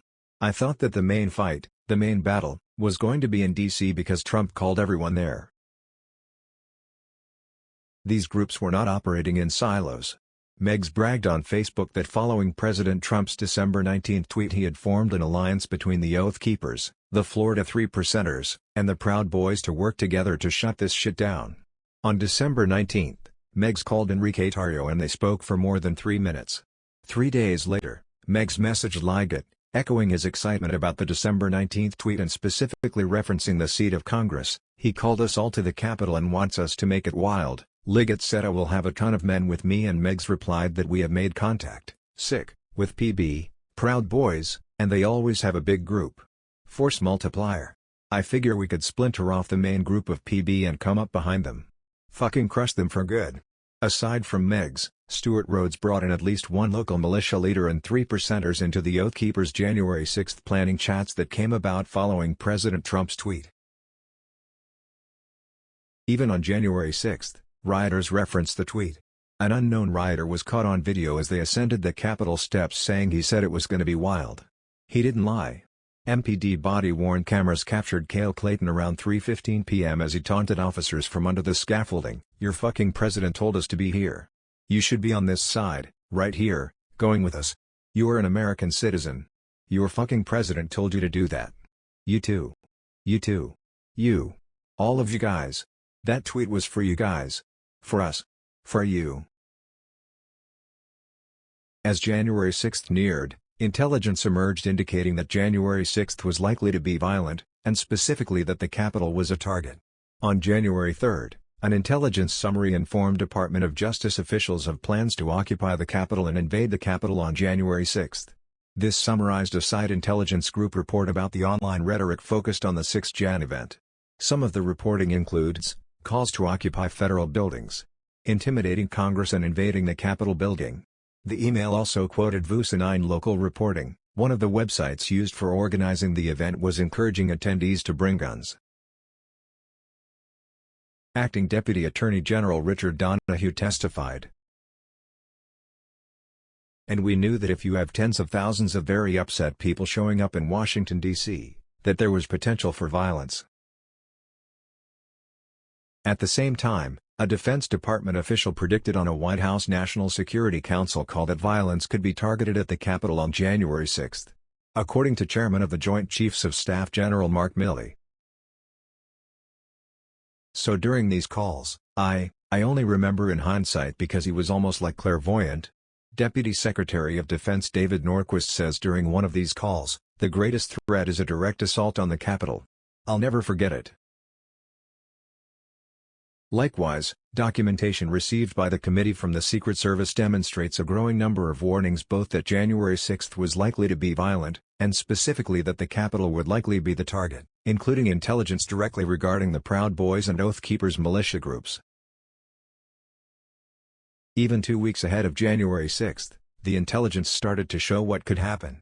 On December 22, 2020, the FBI received a screenshot of an online chat among Oath Keepers, seemingly referring to the state capitals besieged by protesters across the country earlier that year. If they were going to go in, then they should have went all the way. There is only one way. It is not signs. It's not rallies. It's fucking bullets, one user replied. A public source emailed the Secret Service a document titled "Armed and Ready, Mr. President," on December 24, which summarized online comments responding to President Trump's December 19 tweet. "Protesters should start marching into the chambers," one user wrote. "Trump can't exactly openly tell you to revolt," another replied. "This is the closest he'll ever get. I read the president's tweet as armed," someone said. "There is not enough cops in D.C. to stop what is coming," replied yet another. "Be already in place when Congress tries to get to their meeting," the comments continued, "and make sure they know who to fear." "Waiting for Trump to say the word," a person said, "and this is what Trump expects," exclaimed another. Capitol Police's head of intelligence, Jack Donoghue, got the same compilation from a former colleague at the New York Police Department on December 28, 2020. On December 26, 2020, the Secret Service received a tip about the Proud Boys detailing plans to have a large enough group to march into D.C. armed that will outnumber the police so they can't be stopped. "Their plan is to literally kill people," the informant stated. Please take this tip seriously." On December 29, 2020, Secret Service forwarded related warnings to Capitol Police that pro-Trump demonstrators were being urged to occupy federal buildings, including marching into the Capitol building and making them quake in their shoes by our mere presence. Civilians also tipped off Capitol Police about people bringing weapons to besiege the Capitol. One tipster, who had tracked online far-right extremism for years, emailed Capitol Police warning, "I've seen countless tweets from Trump supporters saying they will be armed, and I've also seen tweets from people organizing to storm the Capitol on January 6. On December 29, 2020, Secret Service forwarded related warnings to Capitol Police that pro-Trump demonstrators were being urged to occupy federal building, including marching into the Capitol building and making them quake in their shoes by our mere presence. Indeed, A Secret Service intelligence briefing on December 30 entitled March for Trump, highlighted the presidents will be wild. Tweet alongside hashtags #WeAreTheStorm, #1776Rebel, and #Occupy Capitals, writing President Trump supporters have proposed a movement to occupy Capitol Hill. On January 1, 2021, a lieutenant in the intelligence branch at D.C. Police forwarded a civilian tip about a website planning terroristic behavior on Jan 6, during the rally to Capitol Police Intelligence. There are detailed plans to storm federal buildings, including the Capitol in D.C. on Jan 6, the tipster reported, linking to TheDonald.win. On January 2, 2021, the FBI discovered a social media posting that read, "This is not a rally and it's no longer a protest. This is a final stand. Many are ready to die to take back #U.S.A. And don't be surprised if we take the #Capitol building." On January 3, 2021, a Parler user's post, under the name 1776 2.0 Minuteman, noting afterwards we are going to need a new Congress and Jan 6 of May actually be their members of Congress last day in office, reached the FBI and Capitol Police. The FBI field office in Norfolk, Virginia issued an alert to law enforcement agencies on January 5 titled Potential for Violence in Washington, D.C. area in connection with planned Stop the Steal protest on January 6, 2021, which noted, an online thread discussed specific calls for violence to include stating, "Be ready to fight. Congress needs to hear glass breaking, doors being kicked in, and blood being spilled. Get violent. Stop calling this a march, or rally, or a protest. Go there ready for war. We get our president or we die. Nothing else will achieve this goal." In addition, the alert copied perimeter maps of the Capitol and caravan pictures that were posted on TheDonald.win, particularly worrying that the caravans had the same colors as the sections of the perimeter of the Capitol. Secret Service also knew about caravans planning to come to D.C. to occupy the Capitol. That same day, representatives from DHS, FBI, D.C.'s Homeland Security and Emergency Management Agency, Secret Service D.C. Police, and Capitol Police shared a website, Red State Secession, which had a post titled Why the Second American Revolution Starts Jan 6. A user asked visitors to post where they could find the home addresses of Democratic congressmen and political enemies and asked if any of our enemies will be working in offices in D.C. that afternoon. What are their routes to and from the event? The post continued, "The crowd will be looking for enemies." A Secret Service open-source unit flagged an account on TheDonald.win that threatened to bring a sniper rifle to a rally on January 6. The user also posted a picture of a handgun and rifle with the caption, "Sunday Gun Day providing Overwatch January 6 will be wild." The Secret Service learned from the FBI on January 5 about right-wing groups establishing armed quick reaction forces in Virginia, where they could amass firearms illegal in D.C. Trump supporters staged their waiting across the river to respond to calls for help. The Oath Keepers were such a group. President Trump's closest aides knew about the political power of sites like TheDonald.win, which is where much of this violent rhetoric and planning happened. On December 30, 2020, Jason Miller, a senior advisor to and former spokesman for the former president, texted Chief of Staff Mark Meadows a link to the TheDonald.win, adding, "I got the base fired up." The link connected to a page with comments like "Gallows don't require electricity, if the filthy commie maggots try to push their fraud through, there will be hell to pay, and Congress can certify Trump the winner or leave in a body bag." Symbolic gallows were constructed on January 6 at the foot of the Capitol. After President Trump's signal, his supporters did not hide their plans for violence at the Capitol, and those threats made their way to national and local law enforcement agencies. As described in this report, the intelligence agencies did detect this planning, and they shared it with the White House and with the U.S. Secret Service. Image: Noose set up outside of the Capitol on January 6. Testimony from White House staff also suggests real concerns about the risk of violence as January 6 approached. Cassidy Hutchinson, for example, testified about a conversation she had with her boss, Mark Meadows, on January 2. "I went into Mark's office, and he was still on his phone. I said to Mark, 'Rudy Giuliani said these things to me. What's going on here? Anything I should know about?' He was, like, looking at his phone. He was like, "Oh, it's all about the rally on Wednesday. Isn't that what he was talking to you about?" I said, "Yeah. Yeah, sounds like we're going to the Capitol." He said, "Yeah. Are you talking with Tony?" "I'm having a conversation, sir." He said, still looking at his phone. I remember he was scrolling. He was like, "Yeah. You know, things might get real bad on the 6th. And I remember saying to him, "What do you mean?" Image, Mark Meadows walks along the South Lawn on October 30, 2020. Photo by Sarah Silbiger, Getty Images. He was like, "I don't know. There's just going to be a lot of people here, and there's a lot of different ideas right now. I'm not really sure of everything that's going on. Let's just make sure we keep tabs on it."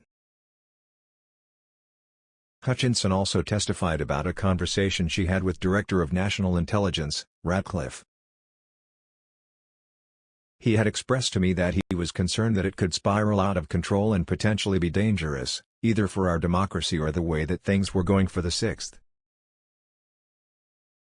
Hope Hicks texted Trump campaign spokesperson Hogan Gidley in the midst of the January 6 violence, explaining that she had suggested several times on the preceding days, January 4 and January 5, that President Trump publicly state that January 6 must remain peaceful and that he had refused her advice to do so.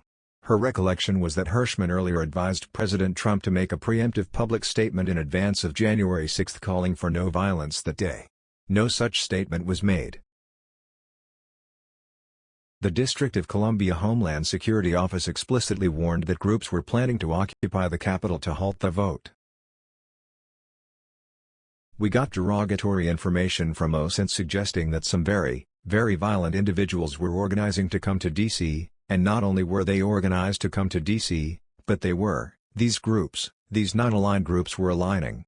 And so all the red flags went up at that point, when you have armed militia, collaborating with white supremacy groups, collaborating with conspiracy theory groups online all toward a common goal, you start seeing what we call terrorism, a blended ideology, and that's a very bad sign." Then when they were clearly not just across one platform but across multiple platforms of these groups coordinating, not just like chatting, "Hey, how's it going, what's the weather like where you're at," but like, "What are you bringing, what are you wearing, where do we meet up, do you have plans for the Capitol?" That's operational, that's like pre-operational intelligence, right, and that is something that's clearly alarming. Again, this type of intelligence was shared, including obvious warnings about potential violence prior to January 6. What was not shared, and was not fully understood by intelligence and law enforcement entities, is what role President Trump would play on January 6 in exacerbating the violence, and later refusing for multiple hours to instruct his supporters to stand down and leave the Capitol.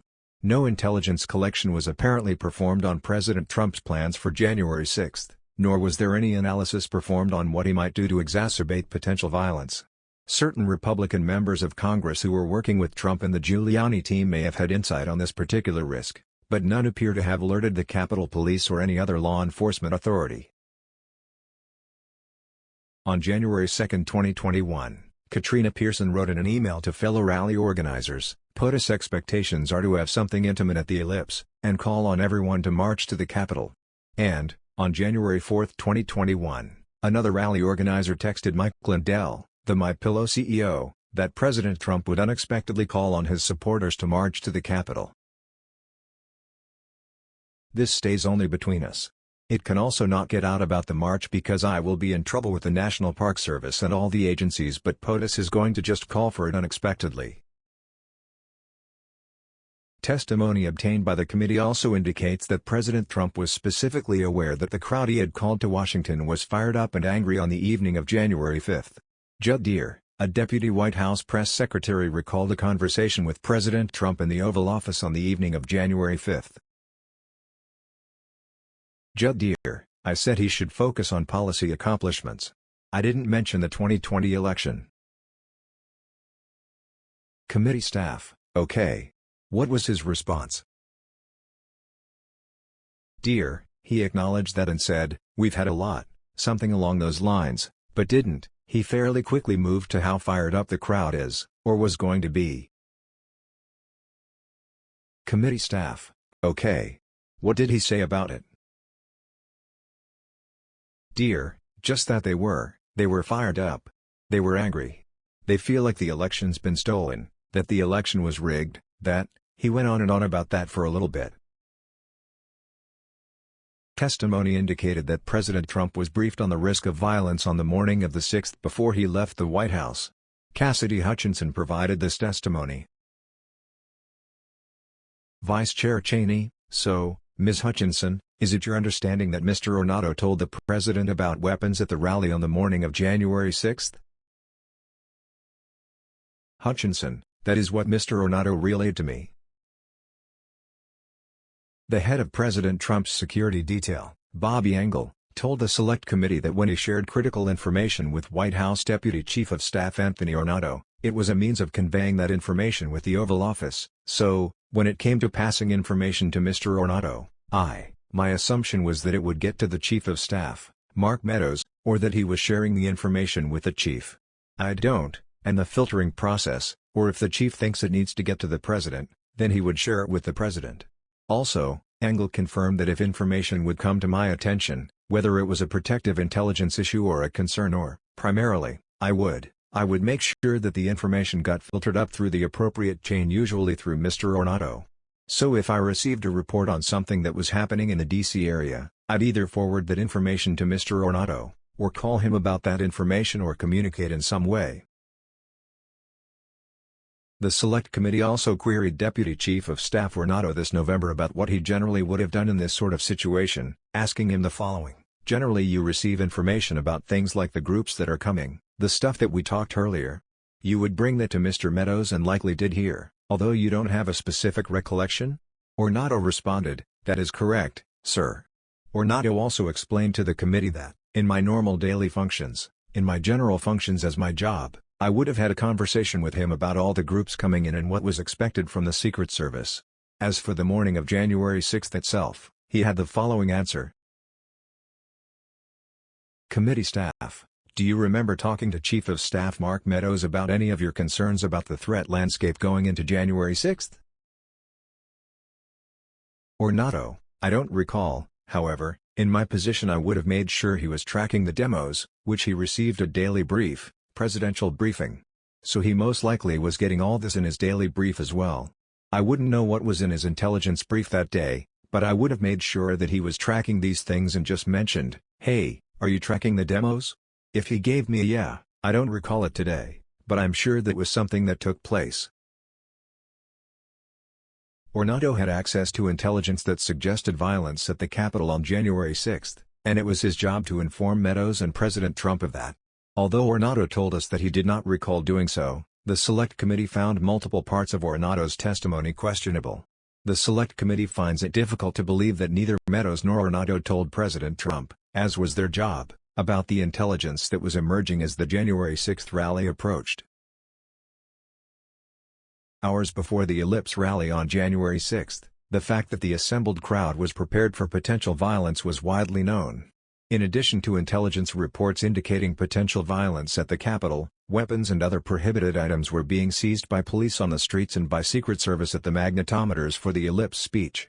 Secret Service confiscated a haul of weapons from the 28,000 spectators who did pass through the magnetometers, 242 canisters of pepper spray, 269 knives or blades, 18 brass knuckles, 18 tasers, 6 pieces of body armor, 3 gas masks, 30 batons or blunt instruments, and 17 miscellaneous items like scissors, needles, or screwdrivers.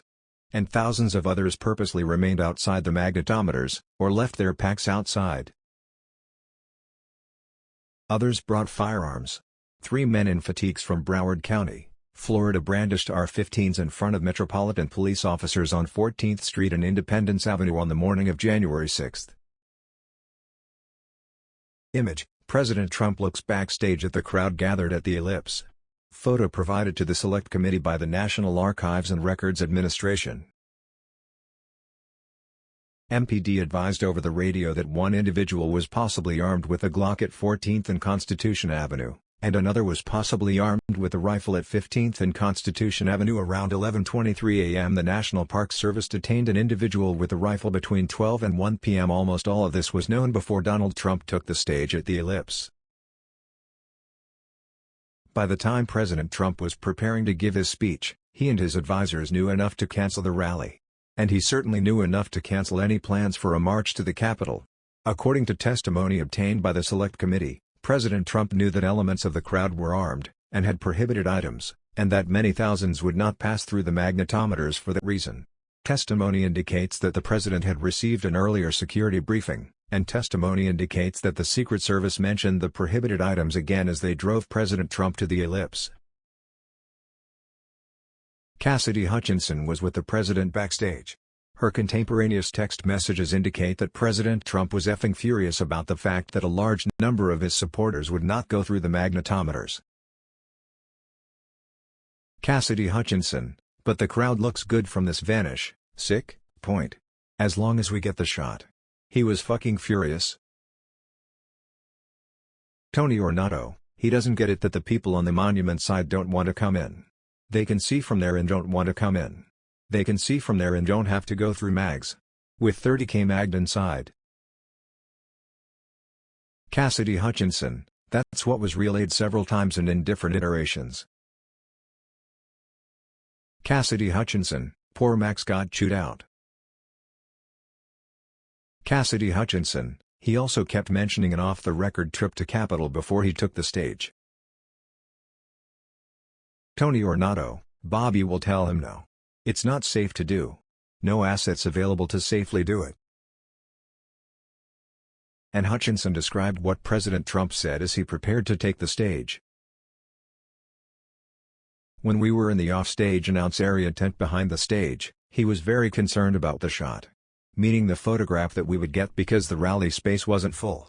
One of the reasons, which I previously stated, was because he wanted it to be full and for people to not feel excluded because they had come far to watch him at the rally. And he felt the mags were at fault for not letting everybody in, but another leading reason and likely the primary reasons is because he wanted it full and he was angry that we weren't letting people through the mags with weapons, what the Secret Service deemed as weapons, and are weapons. But when we were in the offstage announce tent, I was a part of a conversation. I was in the vicinity of a conversation where I overheard the president say something to the effect of, "I don't effing care that they have weapons. They're not here to hurt me. Take the effing mags away. Let my people in. They can march to the Capitol from here. Let the people in. Take the effing mags away." The Secret Service special agent who drove the president after his speech told the Select Committee that Trump made a similar remark in the vehicle when his demand to go to the Capitol was refused, essentially that Trump did not believe his supporters posed a security risk to him personally. Minutes after the exchange that Hutchinson described, when President Trump took the stage, he pointedly expressed his concern about the thousands of attendees who would not enter the rally area and instructed Secret Service to allow that part of the crowd to enter anyway. "I'd love to have if those tens of thousands of people would be allowed. The military, the Secret Service. And we want to thank you and the police law enforcement. Great. You're doing a great job. But I'd love it if they could be allowed to come up here with us. Is that possible? Can you just let them come up, please?" Although President Trump and his advisors knew of the risk of violence, and knew specifically that elements of the crowd were angry and some were armed, from intelligence and law enforcement reports that morning, President Trump nevertheless went forward with the rally, and then specifically instructed the crowd to march to the Capitol, because you'll never take back our country with weakness. You have to show strength and you have to be strong. We have come to demand that Congress do the right thing and only count the electors who have been lawfully slated, lawfully slated. Much of President Trump's speech was improvised. Even before his improvisation, during the review of President Trump's prepared remarks, White House lawyer Eric Hirschman specifically requested that if there were any factual allegations, someone needed to independently validate or verify the statements. And in the days just before January 6, Hirschman chewed out John Eastman and told him he was out of his effing mind to argue that the vice president could be the sole decision-maker as to who becomes the next president. Hirschman told us, "I so berated him that I believed that theory would not go forward. But President Trump made that very argument during his speech at the Ellipse and made many false statements. Hirschman attended that speech, but walked out during the middle of it. President Trump's speech to the crowd that day lasted more than an hour. The speech walked through dozens of known falsehoods about purported election fraud. And Trump again made false and malicious claims about Dominion voting systems. As discussed earlier, he again pressured Mike Pence to refuse to count lawful electoral votes, going off script repeatedly, leading the crowd to believe falsely that Pence could and would alter the election outcome. And I just spoke to Mike. I said, Mike, that doesn't take courage. What takes courage is to do nothing. That takes courage. And then we're stuck with a president who lost the election by a lot and we have to live with that for 4 more years. We're just not going to let that happen. When you catch somebody in a fraud, you're allowed to go by very different rules. So I hope Mike has the courage to do what he has to do. And I hope he doesn't listen to the Renos and the stupid people that he's listening to. This characterization of Vice President Pence's decision had a direct impact on those who marched to and approached the Capitol, as illustrated by this testimony from a person convicted of crimes committed on January 6. So this woman came up to the side of us, and she says, Pence folded. So it was kind of like, okay. Well, in my mind I was thinking, well, that's it, you know. Well, my son-in-law looks at me, and he says, I want to go in. Trump used the word peacefully, written by speech writers, one time. But he delivered many other scripted and unscripted comments that conveyed a very different message. Because you'll never take back our country with weakness. You have to show strength and you have to be strong. We have come to demand that Congress do the right thing and only count the electors who have been lawfully slated. And we fight. We fight like hell. And if you don't fight like hell, you're not going to have a country anymore. Trump also was not the only rally speaker to do these things. Giuliani, for instance, also said, let's have trial by combat. Likewise, Eastman used his 2 minutes on the Ellipse stage to make a claim already known to be false, that corrupted voting machines stole the election.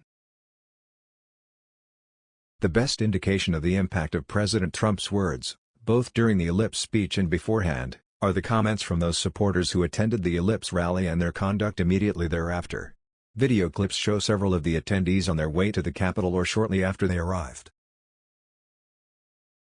I'm telling you what, I'm hearing that Pence just caved. No. Is that true? I didn't hear it. I'm hearing reports that Pence caved. No way. I'm telling you, if Pence caved, we're going to drag motherfuckers through the streets. You fucking politicians are going to get fucking drugged through the streets. Yes. I guess the hope is that there's such a show of force here that Pence will decide do the right thing, according to Trump. Pence voted against Trump. Interviewer, okay. And that's when all this started? Yup.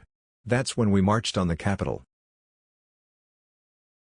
We just heard that Mike Pence is not going to reject any fraudulent electoral votes. Other speaker, boo. You're a traitor. Boo, that's right. You've heard it here first. Mike Pence has betrayed the United States of America. Other speaker, boo.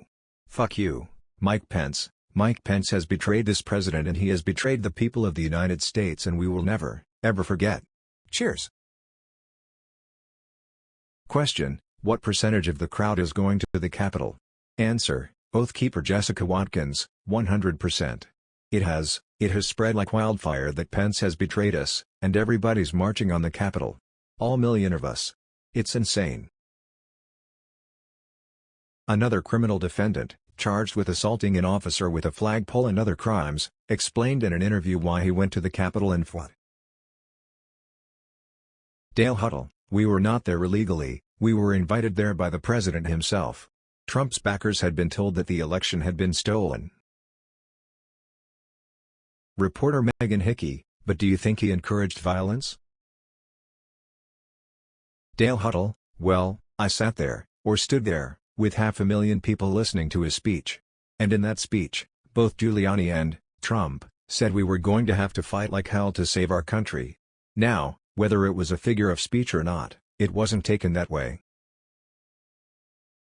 Reporter Meghan Hickey, you didn't take it as a figure of speech? Dale Huddle, no. President Trump concluded his speech at 1:10 p.m. Among other statements from the Ellipse podium, President Trump informed the crowd that he would be marching to the Capitol with them. Now, it is up to Congress to confront this egregious assault on our democracy. And after this, we're going to walk down, and I'll be there with you. We're going to walk down, we're going to walk down. Anyone you want, but I think right here, we're going to walk down to the Capitol, and we're going to cheer on our brave senators and congressmen and women, and we're probably not going to be cheering so much for some of them. Hutchinson testified that she first became aware of President Trump's plans to attend Congress's session to count votes on or about January 2nd. She learned this from a conversation with Giuliani. It's going to be great. The president's going to be there. He's going to look powerful. He's going to be with the members. He's going to be with the senators.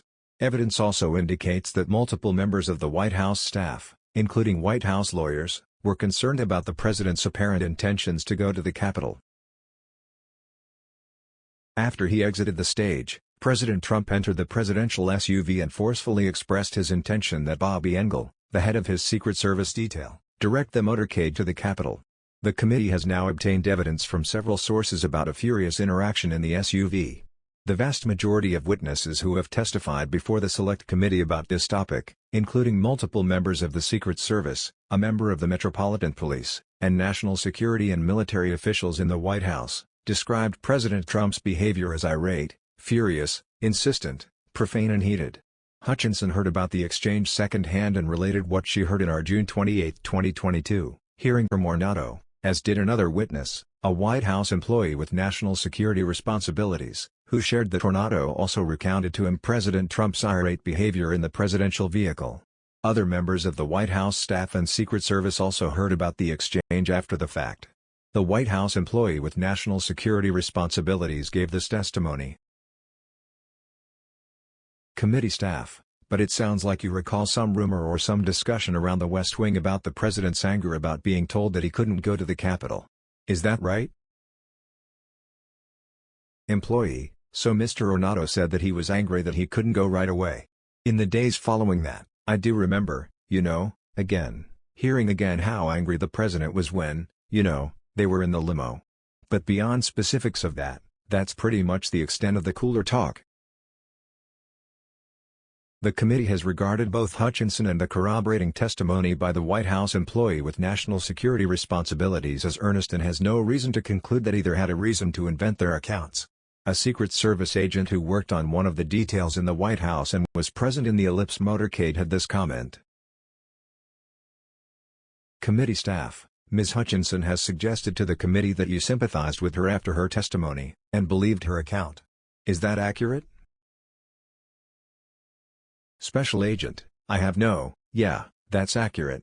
I have no reason, we became friends. I worked every day with her for 6 months. Yeah, she became a friend of mine. We had a good working relationship. I have no reason, she's never done me wrong. She's never lied that I know of. The committee's principal concern was that the president actually intended to participate personally in the January 6 efforts at the Capitol, leading the attempt to overturn the election either from inside the House chamber, from a stage outside the Capitol, or otherwise. The committee regarded those facts as important because they are relevant to President Trump's intent on January 6. There is no question from all the evidence assembled that President Trump did have that intent. As it became clear that Donald Trump desired to travel to the Capitol on January 6, a White House security official in the White House complex became very concerned about his intentions. To be completely honest, we were all in a state of shock. It just, I think the actual physical feasibility of doing it, and then also we all knew what that implicated and what that meant, that this was no longer a rally, that this was going to move to something else if he physically walked to the Capitol.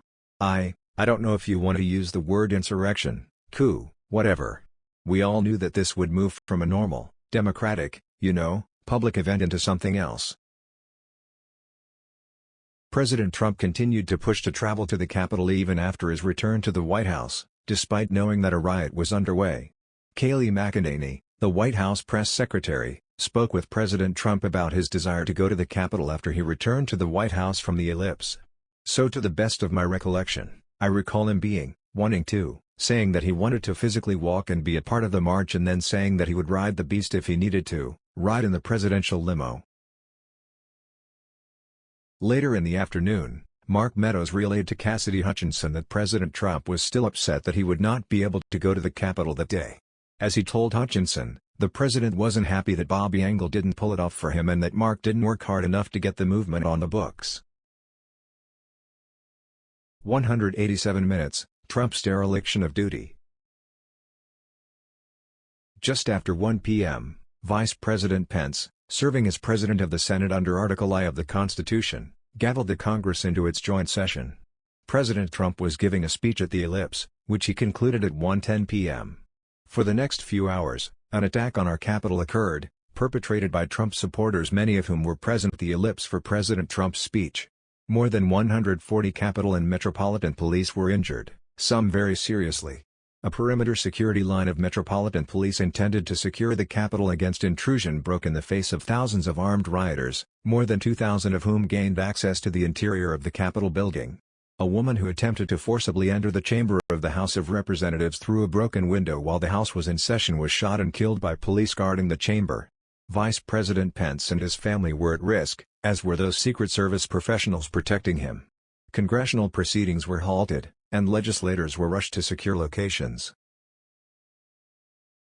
From the outset of the violence and for several hours that followed, people at the Capitol, people inside President Trump's administration, elected officials of both parties, members of President Trump's family, and Fox News commentators sympathetic to President Trump all tried to contact him to urge him to do one singular thing, one thing that all of these people immediately understood was required: instruct his supporters to stand down and disperse, to leave the Capitol. As the evidence overwhelmingly demonstrates, President Trump specifically and repeatedly refused to do so, for multiple hours, while the mayhem ensued.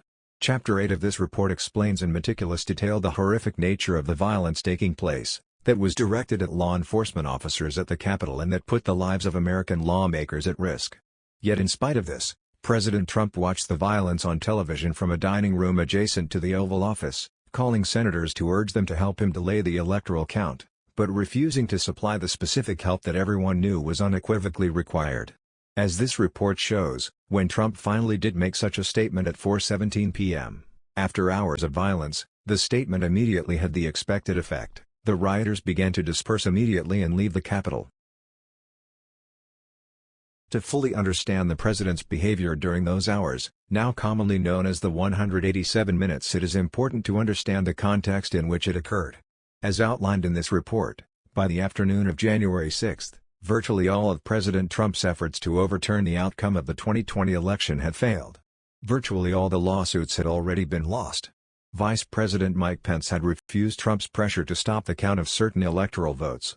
State officials and legislators had refused to reverse the election outcomes in every state where Trump and his team applied pressure. The Justice Department's investigations of alleged election fraud had all contradicted Trump's allegations. The only factor working in Trump's favor that might succeed in materially delaying the counting of electoral votes for President-elect Biden was the violent crowd at the Capitol. And for much of the afternoon of January 6, it appeared that the crowd had accomplished that purpose. Congressional leaders were advised by Capitol Police at one or more points during the attack that it would likely take several days before the Capitol could safely be reopened. By the time the president's speech concluded, the lawlessness at the United States Capitol had already begun, but the situation was about to get much worse. By 1:25 p.m., President Trump was informed that the Capitol was under attack. Minutes after arriving back at the White House, the president ran into a member of the White House staff and asked if they had watched his speech on television. "Sir, they cut it off because they're rioting down at the Capitol," the employee said. The president asked what they meant by that. "They're rioting down there at the Capitol," the employee repeated. "Oh really?" the president asked. "All right, let's go see."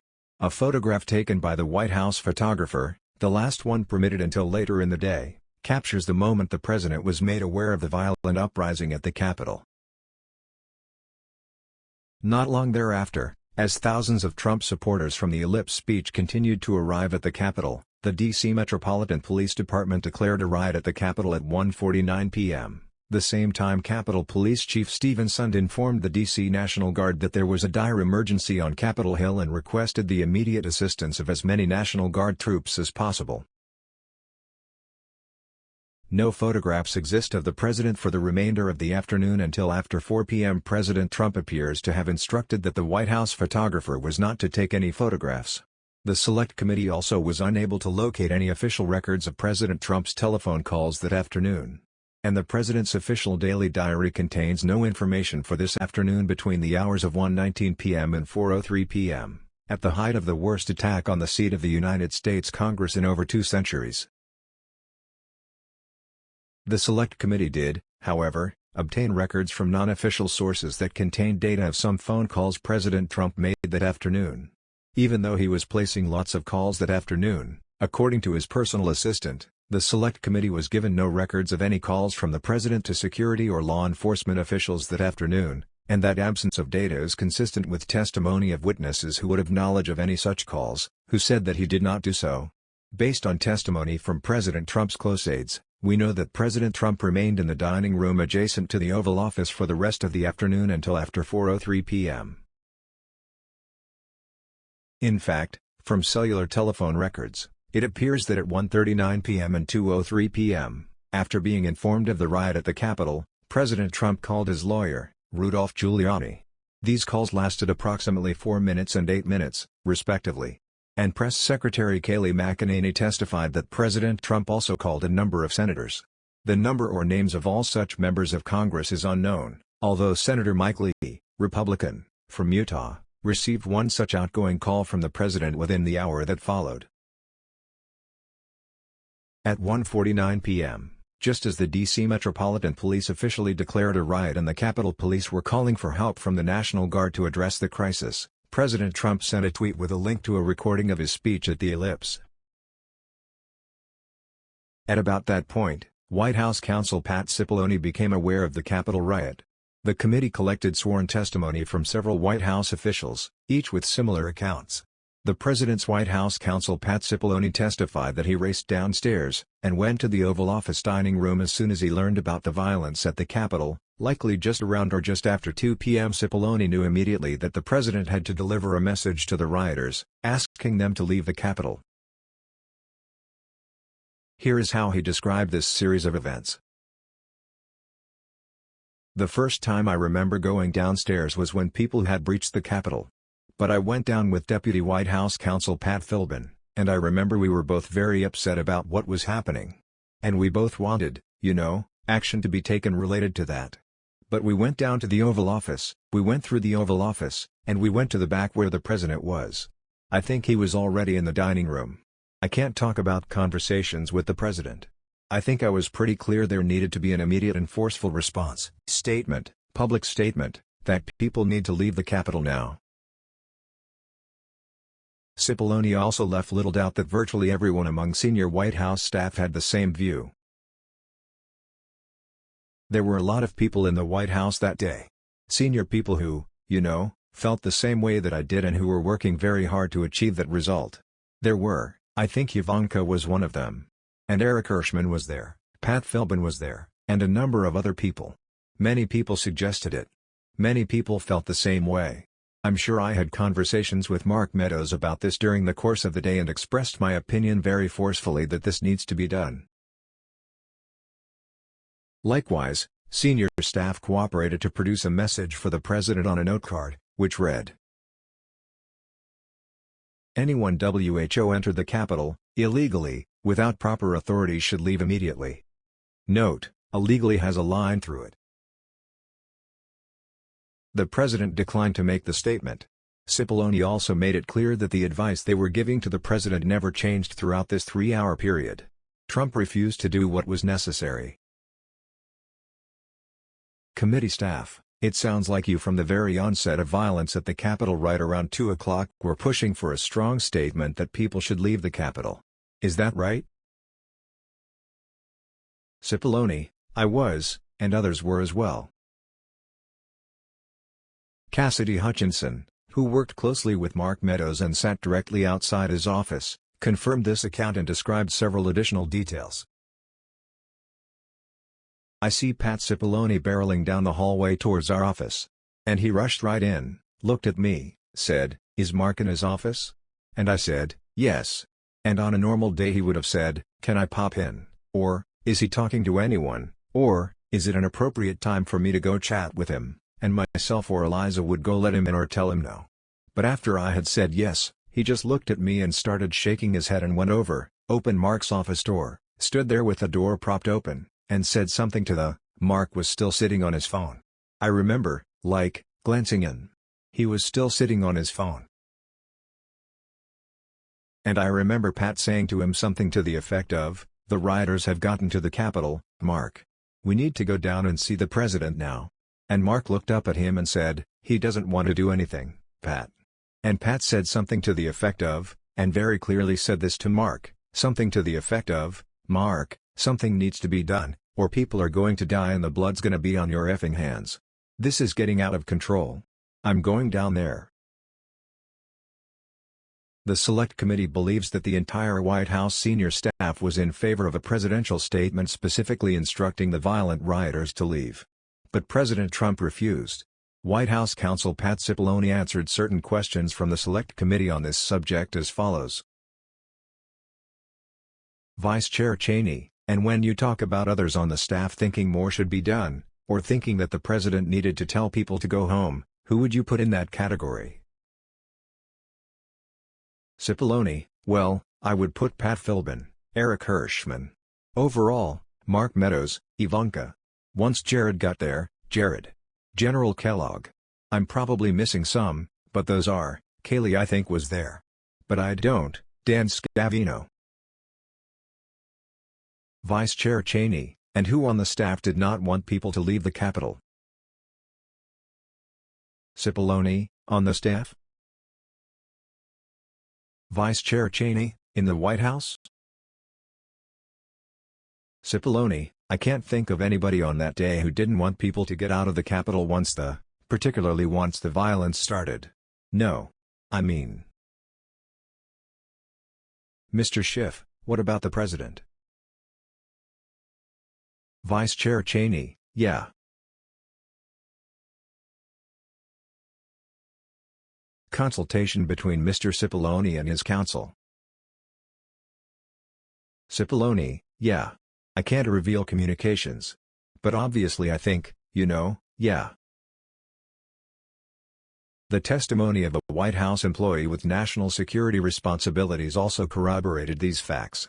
This employee testified about a conversation between Pat Cipollone and Eric Hirschman in which Hirschman indicated that the president did not want to do anything to halt the violence. That employee told the Select Committee that he overheard Hirschman saying something to the effect of the president didn't want anything done. Deputy Press Secretary Judd Deere also testified to the Select Committee that as soon as it was clear that the Capitol's outer perimeter had been breached, he urged that the president make a statement telling the rioters to go home. Committee staff, and so what did you do at that point? Judd Deere, if I recall, I went back up to Press Secretary Kayleigh McEnany's office and indicated that we now likely needed to say something. Committee staff, okay. And why did you think it was necessary to say something? Deere, well, I mean, it appears that individuals are storming the U.S. Capitol building. They also appear to be supporters of Donald Trump, who may have been in attendance at the rally. We're going to need to say something. Committee staff, and did you have a view as to what should be said by the White House? Deere, if I recall, I told Kayleigh that I thought that we needed to encourage individuals to stop, to respect law enforcement, and to go home. And it was incumbent upon us to encourage those individuals, should they be supporters of ours, to stop. Testimony from both Deputy Press Secretary Matthews and White House counsel Cipollone indicated that it would have been easy, and nearly instantaneous, for Trump to make a public statement insisting that the crowd disperse. As Matthews explained, he could have done so in under a minute. It would take probably less than 60 seconds from the Oval Office dining room over to the press briefing room. And, for folks that might not know, the briefing room is the room that you see the White House press secretary do briefings from, with the podium and the blue backdrop. And there is a camera that is on in there at all times. And so, if the president had wanted to make a statement and address the American people, he could have been on camera almost instantly. Cipollone also shared that assessment. Committee staff: would it have been possible at any moment for the president to walk down to the podium in the briefing room and talk to the nation at any time between when you first gave him that advice at 2 o'clock and 4:17 when the video statement went out? Would that have been possible? Cipollone: would it have been possible? Committee staff: yes. Cipollone: yes, it would have been possible. At 2:13 p.m., rioters broke into the Capitol and flooded the building. As the violence began to escalate, many Trump supporters and others outside the White House began urgently seeking his intervention. Mark Meadows' phone was flooded with text messages. These are just some of them. 2:32 p.m. from Fox News anchor Laura Ingraham: "Hey Mark, the president needs to tell people in the Capitol to go home." 2:35 p.m. from Mick Mulvaney: "Mark, he needs to stop this now. Can I do anything to help?" 2:46 p.m. from Representative William Timmons, Republican, from South Carolina: "The president needs to stop this ASAP." 2:53 p.m. from Donald Trump Jr.: "He's got to condemn, sick, this shit. ASAP. The Capitol, sick, police tweet is not enough." 3:04 p.m. from Representative Jeff Duncan, Republican, from South Carolina: "POTUS needs to calm this shit down." 3:09 p.m. from former White House Chief of Staff Reince Priebus: "Tell them to go home." 3:13 p.m. from Alyssa Farah Griffin: "POTUS has to come out firmly and tell protesters to dissipate. Someone is going to get killed." 3:15 p.m. from Representative Chip Roy, Republican, from Texas: "Fix this now."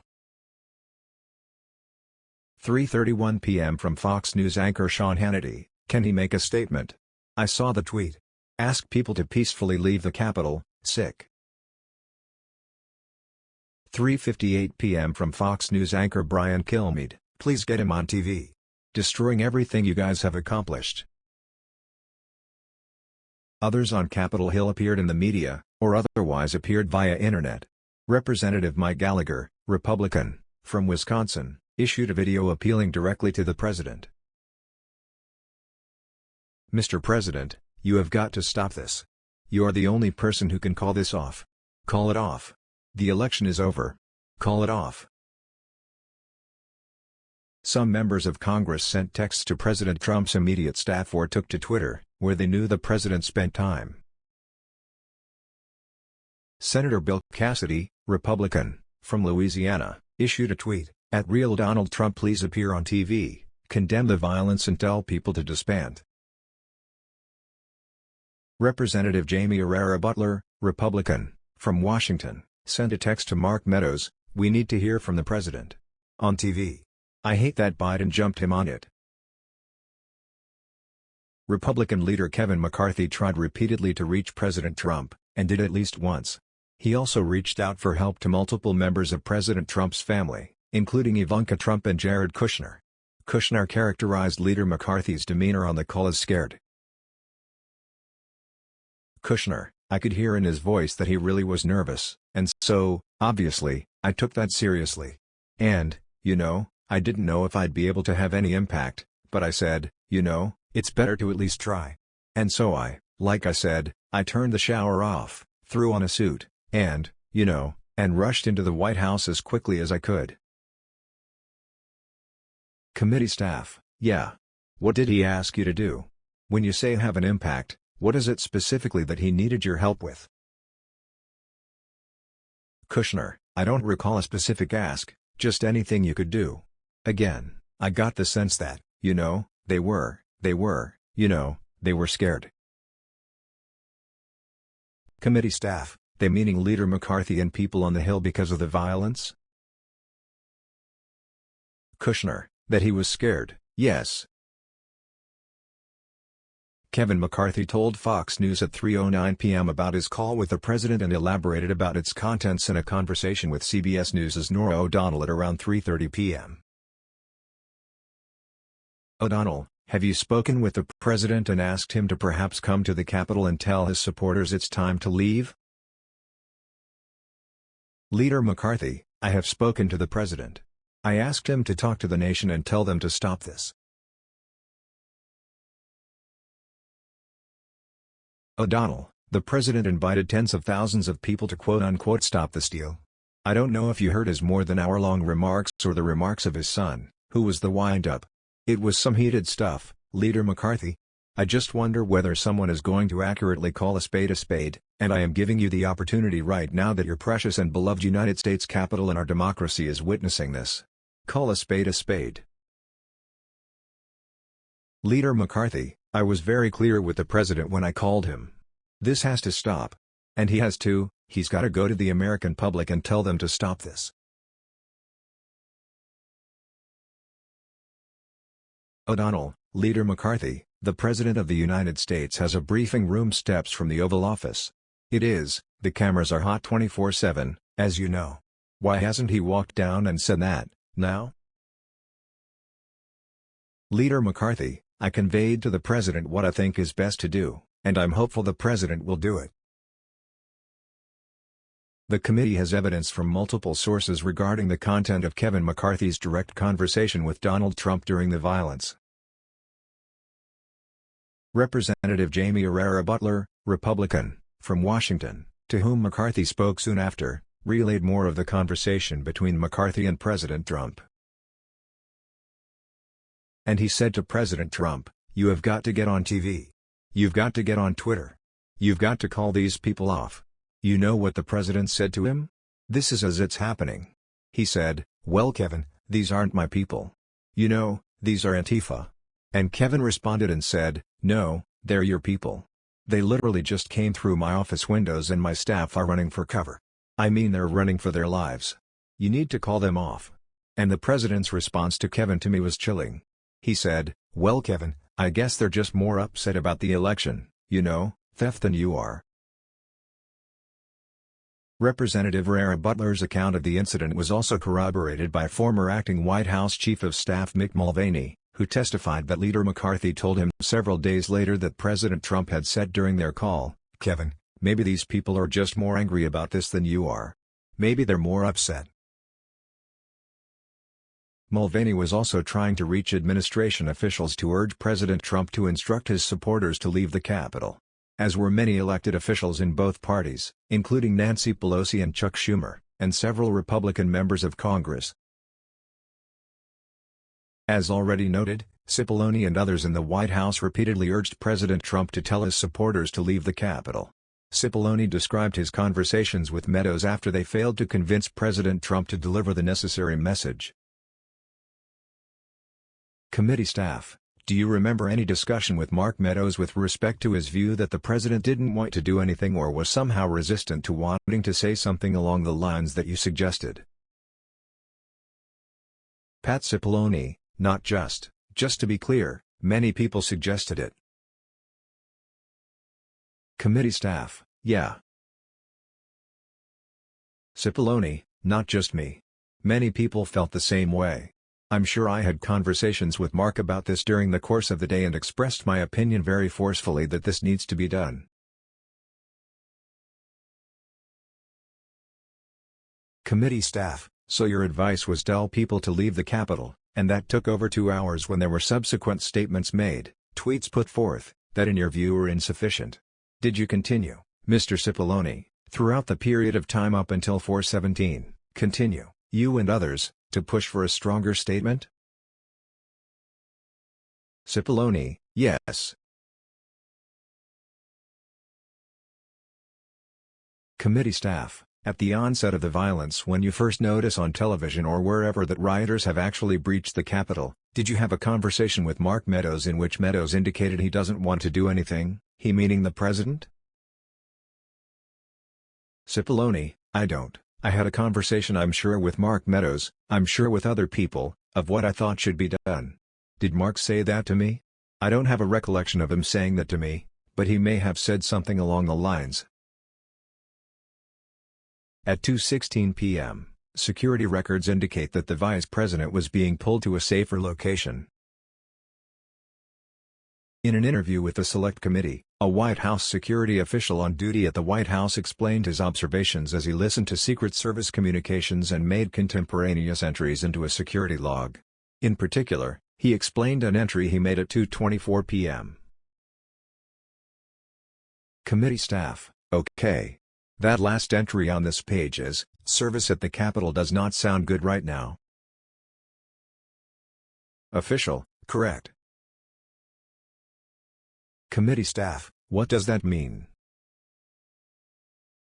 Official, the members of the VP detail at this time were starting to fear for their own lives.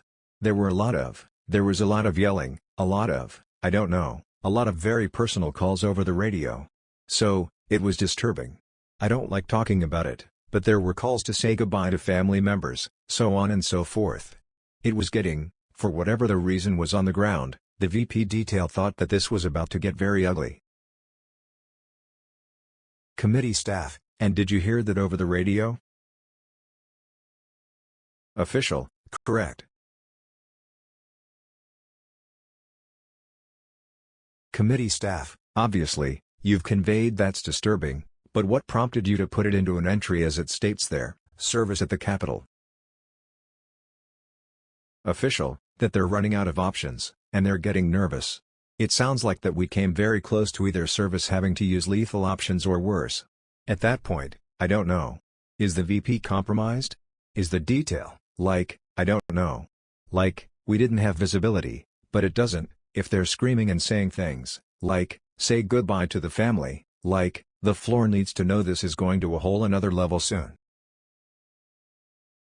Also at 2:24 p.m., knowing the riot was underway and that Vice President Pence was at the Capitol, President Trump sent this tweet. Mike Pence didn't have the courage to do what should have been done to protect our country and our Constitution, giving states a chance to certify a corrected set of facts, not the fraudulent or inaccurate ones which they were asked to previously certify. U.S.A. demands the truth. Evidence shows that the 2:24 p.m. tweet immediately precipitated further violence at the Capitol. Immediately after this tweet, the crowds both inside and outside of the Capitol building violently surged forward.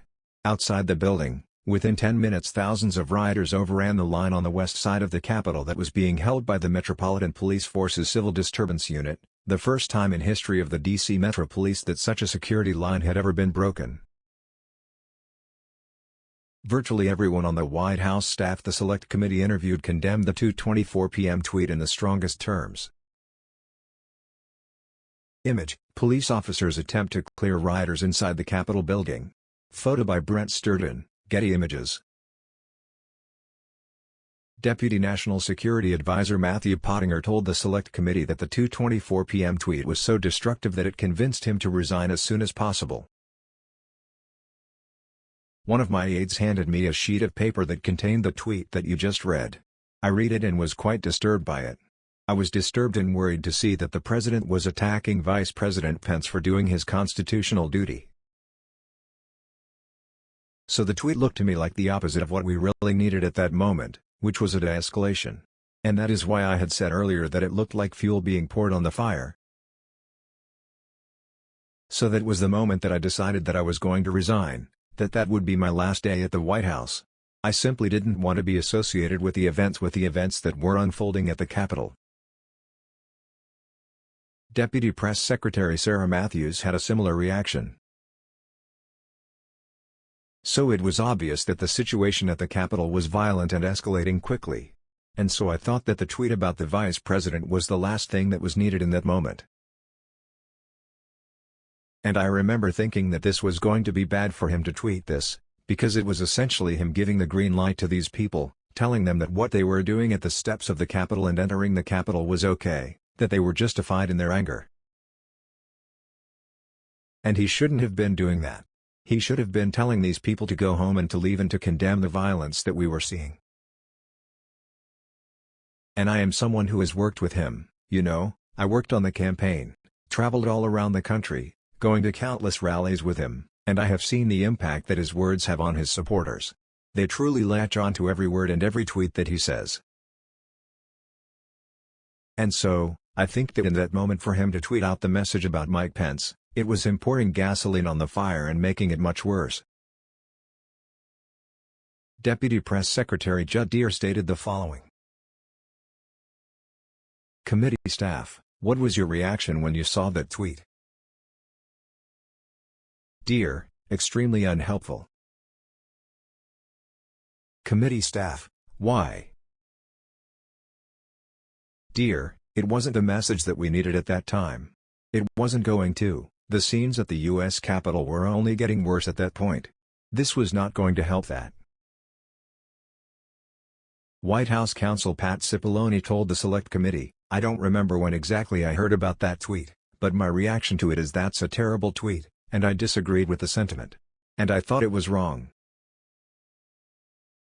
Likewise, Counselor to the President Hope Hicks texted a colleague that evening, attacking the VP? WTF is wrong with him? At 2:26 p.m., Vice President Pence was again moved to a different location. President Trump had the TV on in the dining room. At 2:38 p.m., Fox News was showing video of the chaos and attack, with tear gas filling the air in the Capitol Rotunda. And a newscaster reported, "This is a very dangerous situation. This is the context in which Trump sent the tweet." Testimony obtained by the committee indicates that President Trump knew about the rioters' anger at Vice President Pence and indicated something to the effect that the Vice President deserves it. As Cassidy Hutchinson explained,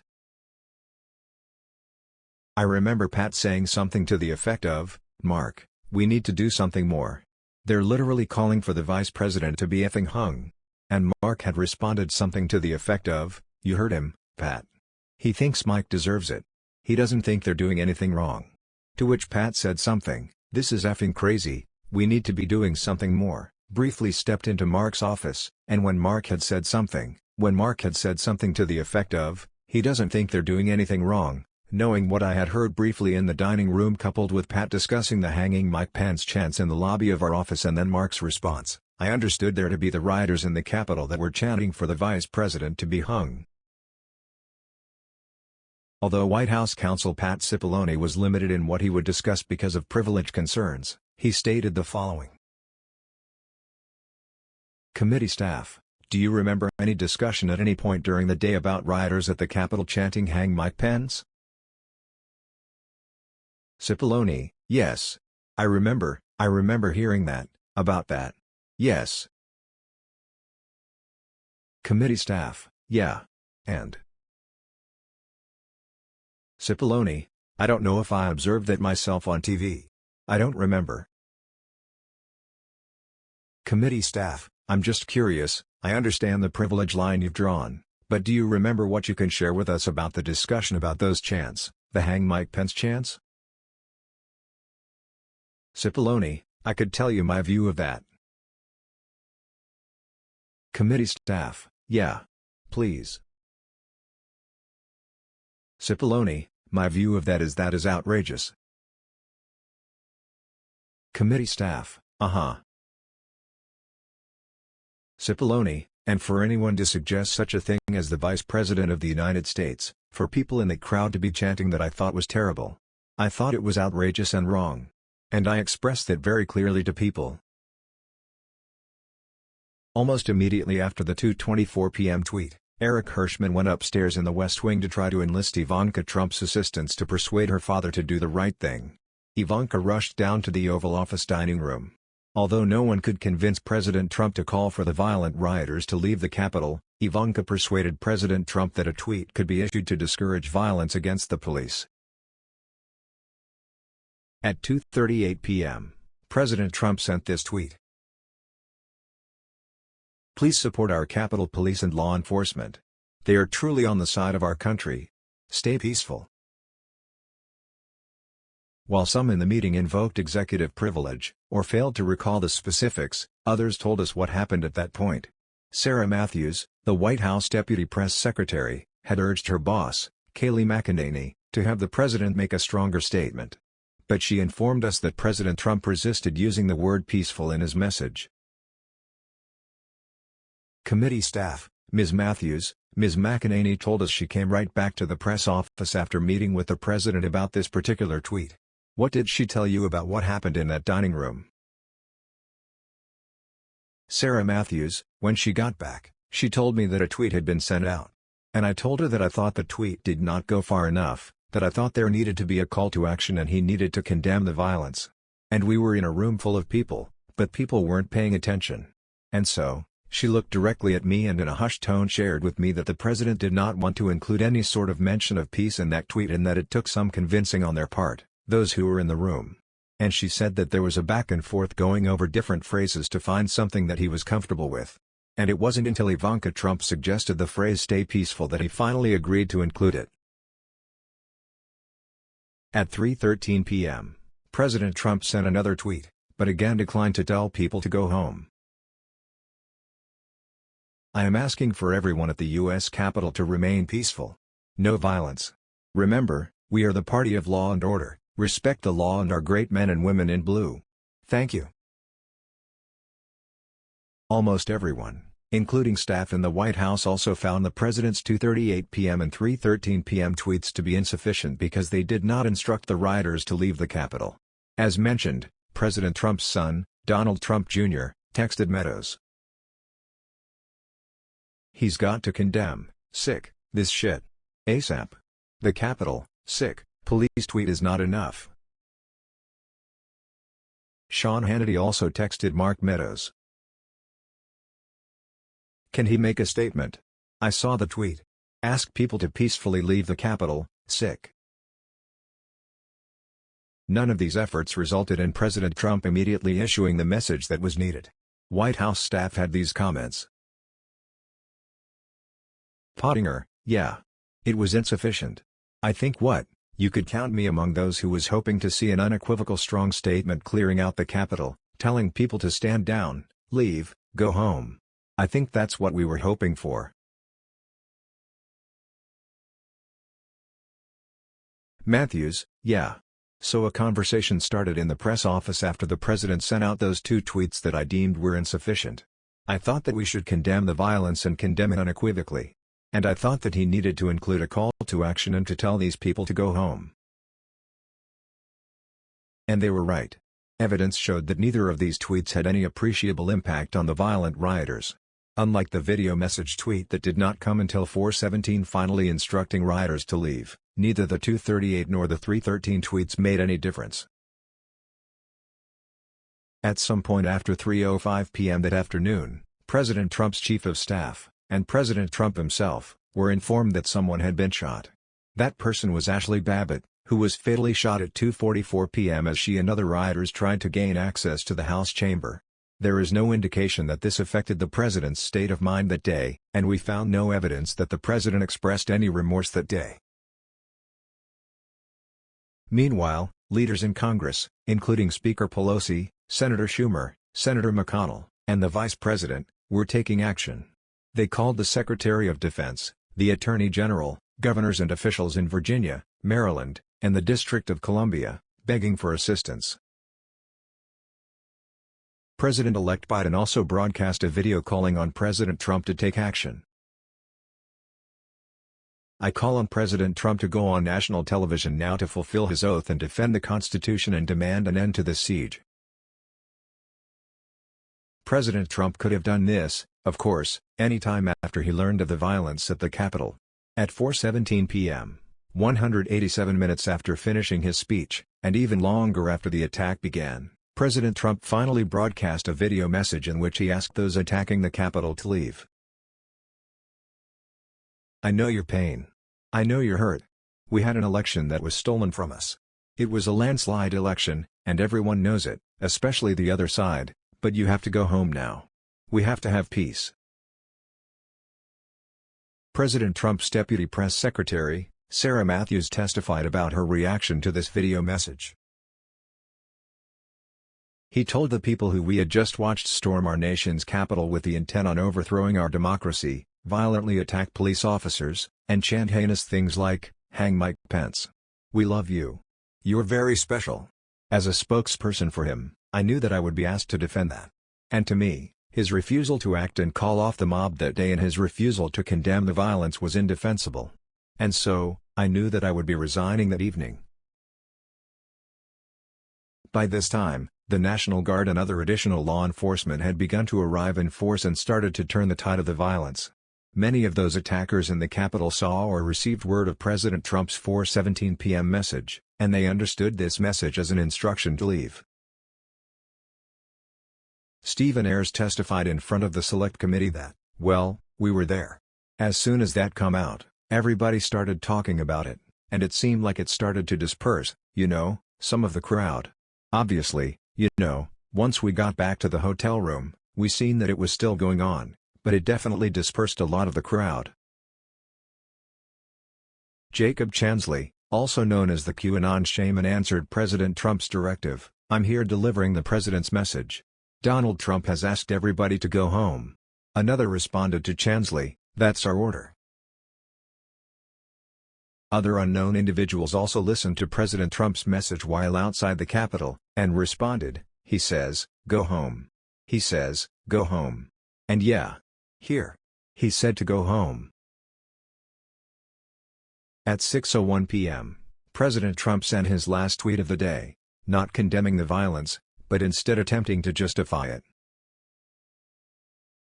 These are the things and events that happen when a sacred election landslide victory is so unceremoniously and viciously stripped away from great patriots who have been badly and unfairly treated for so long. Go home with love and in peace. Remember this day forever. Staff in President Trump's own White House and campaign had a strong reaction to this message. Sarah Matthews, "At that point I had already made the decision to resign, and this tweet just further cemented my decision. I thought that January 6, 2021, was one of the darkest days in our nation's history, and President Trump was treating it as a celebratory occasion with that tweet. And so, it just further cemented my decision to resign." Tim Murtaugh, "I don't think it's a patriotic act to attack the Capitol. But I have no idea how to characterize the people other than they trespassed, destroyed property, and assaulted the U.S. Capitol. I think calling them patriots is let's say, a stretch, to say the least. I don't think it's a patriotic act to attack the U.S. Capitol."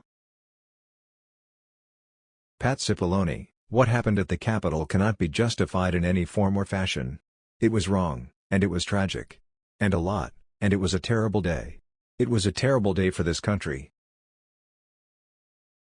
Greg Jacob, "I thought it was inappropriate. To my mind, it was a day that should live in infamy." At 6:27 p.m., President Trump retired to his residence for the night.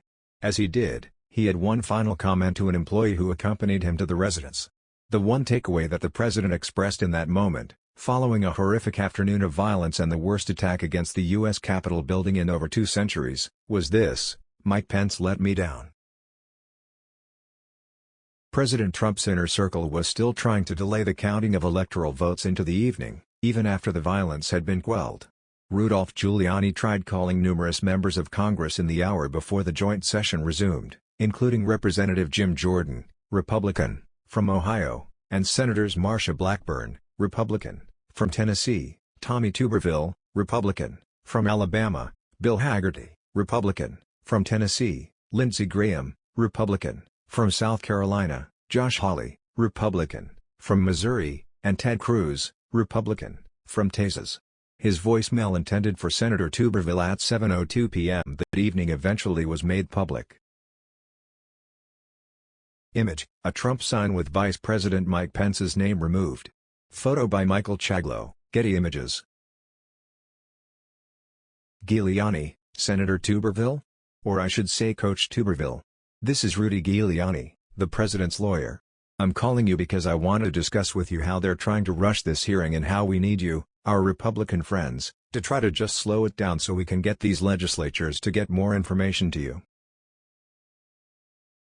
Reflecting on President Trump's conduct that day, Vice President Pence noted that President Trump had made no effort to contact me in the midst of the rioting or any point afterward. He wrote that President Trump's reckless words had endangered my family and all those serving at the Capitol. President Trump did not contact a single top national security official during the day. Not at the Pentagon, nor at the Department of Homeland Security, the Department of Justice, the FBI, the Capitol Police Department, or the D.C. Mayor's office. As Vice President Pence has confirmed, President Trump didn't even try to reach his own vice president to make sure that Pence was safe. President Trump did not order any of his staff to facilitate a law enforcement response of any sort. His chairman of the Joint Chiefs of Staff, who is by statute the primary military advisor to the president, had this reaction. General Milley, you know, you're the commander-in-chief. You've got an assault going on the Capitol of the United States of America. And there's nothing? No call? Nothing? Zero? General Milley did, however, receive a call from President Trump's Chief of Staff Mark Meadows that day. Here is how he described that call. He said, "We have to kill the narrative that the Vice President is making all the decisions. We need to establish the narrative, you know, that the President is still in charge and that things are steady or stable, or words to that effect." I immediately interpreted that as politics, politics, politics. Red flag for me, personally. No action. But I remember it distinctly. And I don't do political narratives. Some have suggested that President Trump gave an order to have 10,000 troops ready for January 6. The Select Committee found no evidence of this. In fact, President Trump's acting Secretary of Defense Christopher Miller directly refuted this when he testified under oath. Committee staff, to be crystal clear, there was no direct order from President Trump to put 10,000 troops to be on the ready for January 6, correct? Miller, no. Yeah. That's correct. There was no order from the President. Later, on the evening of January 6, President Trump's former campaign manager, Brad Parscale, texted Katrina Pearson, one of President Trump's rally organizers, that the events of the day were the result of a sitting president asking for civil war and that this week I feel guilty for helping him win now that a woman is dead. Pearson answered, "You do realize this was going to happen?" Parscale replied, "Yeah. If I was Trump and knew my rhetoric killed someone." It wasn't the rhetoric, Pearson suggested. But Parscale insisted, yes it was. The immediate aftermath of January 6. In days following January 6, President Trump's family and staff attempted repeatedly to persuade him not to repeat his election fraud allegations, to concede defeat, and to allow the transition to President Biden to proceed. Trump did make 2 video recordings, which initially appeared contrite. But evidence suggests that these statements were designed at least in part to ward off other potential consequences of January 6, such as invocation of the 25th Amendment or impeachment. In fact, Minority Leader Kevin McCarthy indicated after the attack, in a discussion with House Republican leaders, that he would ask President Trump to resign. Rep. Cheney, I guess there's a question when we were talking about the 25th Amendment resolution, and you asked what would happen after he's gone? Is there any chance? Are you hearing that he might resign? Is there any reason to think that might happen? Leader McCarthy, I've had a few discussions. My gut tells me no. I'm seriously thinking of having that discussion with him tonight. I haven't talked to him in a couple of days. From what I know of him, I mean, you guys all know him too, do you think he'd ever back away? But what I think I'm going to do is I'm going to call him. This is what I think. We know the 25th Amendment resolution will pass the House. I think there's a chance it will pass the Senate, even when he's gone. And I think there's a lot of different ramifications for that. Again, the only discussion I would have with him is that I think this will pass, and it would be my recommendation you should resign. Before January 6, Fox News personality Sean Hannity warned that January 6 could be disastrous. December 31, 2020 text from Sean Hannity to Mark Meadows, "We can't lose the entire White House counsel's office. I do not see January 6 happening the way he is being told. After the 6th, he should announce we'll lead the nationwide effort to reform voting integrity. Go to Florida and watch Joe mess up daily. Stay engaged. When he speaks people will listen." January 5, 2021 text from Sean Hannity to Mark Meadows. am very worried about the next 48 hours. Pence pressure. White House counsel will leave. Sorry, I can't talk right now. On with boss. A member of the Republican Freedom Caucus also warned, on December 31, 2020, and on January 1, 2021. The president should call everyone off. It's the only path. If we substitute the will of states through electors with a vote by Congress every 4 years, we have destroyed the Electoral College. Respectfully. If POTUS allows this to occur, we're driving a stake in the heart of the Federal Republic. After January 6, Hannity worked to persuade President Trump to stop talking about election fraud, proposed that Trump pardon Hunter Biden, and discussed attending the inauguration. 1. No more stolen election talk. 2. Yes, impeachment and 25th Amendment are real, and many people will quit. 3. He was intrigued by the pardon idea. Hunter. 4. Resistant but listened to Pence's thoughts, to make it right. 5. Seemed to like attending inauguration talk. Ultimately, President Trump took little of the advice from Hannity and his White House staff. A few days later, Hannity wrote again to Meadows and Jim Jordan. Guys, we have a clear path to land the plane in 9 days. He can't mention the election again. Ever. I did not have a good call with him today. And worse, I'm not sure what is left to do or say, and I don't feel like not knowing if it's truly understood. Ideas? Likewise, despite her many contrary public statements, Republican Congresswoman Marjorie Taylor Greene privately texted her concerns on January 6 about a continuing and real threat of violence. Mark, I was just told there is an active shooter on the first floor of the Capitol. Please tell the president to calm people. This isn't the way to solve anything. Donald Trump was impeached on January 13. In a speech that day, Republican leader Kevin McCarthy made this statement from the House floor, but voted against impeachment. The president bears responsibility for Wednesday's attack on Congress by mob rioters. He should have immediately denounced the mob when he saw what was unfolding. These facts require immediate action by President Trump, accept his share of responsibility, quell the brewing unrest and ensure President-elect Biden is able to successfully begin his term. The president's immediate action also deserves congressional action, which is why I think a fact-finding commission and a censure resolution would be prudent.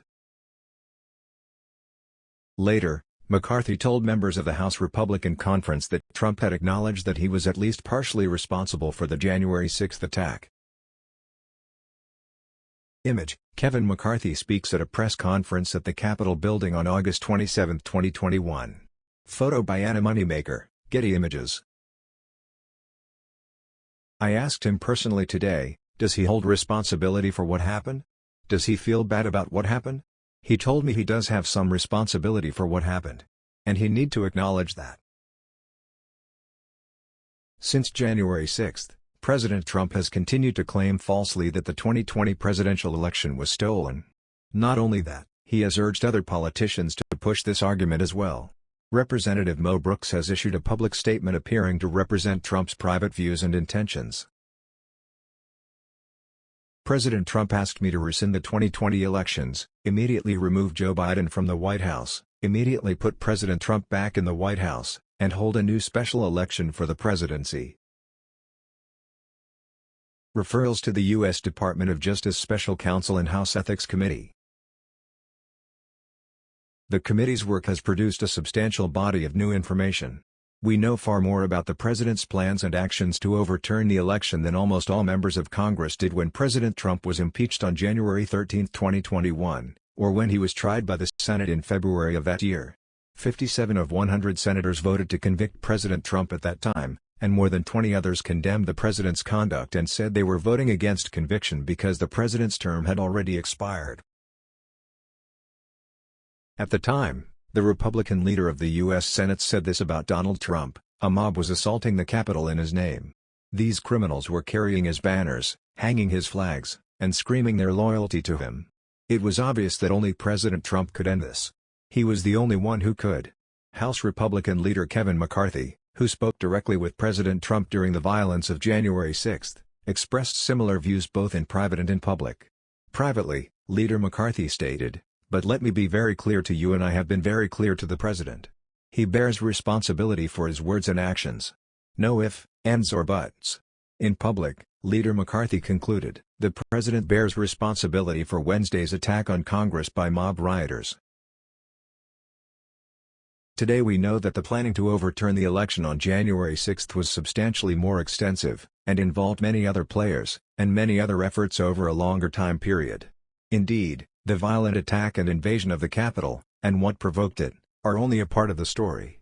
From the outset of its hearings, the committee has explained that President Trump and a number of other individuals made a series of very specific plans, ultimately with multiple separate elements, but all with one overriding objective: to corruptly obstruct, impede, or influence the counting of electoral votes on January 6, and thereby overturn the lawful results of the election. The underlying and fundamental feature of that planning was the effort to get one man, Vice President Mike Pence, to assert and then exercise unprecedented and lawless powers to unilaterally alter the actual election outcome on January 6. Evidence obtained by the committee demonstrates that John Eastman, who worked with President Trump to put that and other elements of the plan in place, knew even before the 2020 presidential election that Vice President Pence could not lawfully refuse to count official, certified electoral slates submitted by the governors of the states.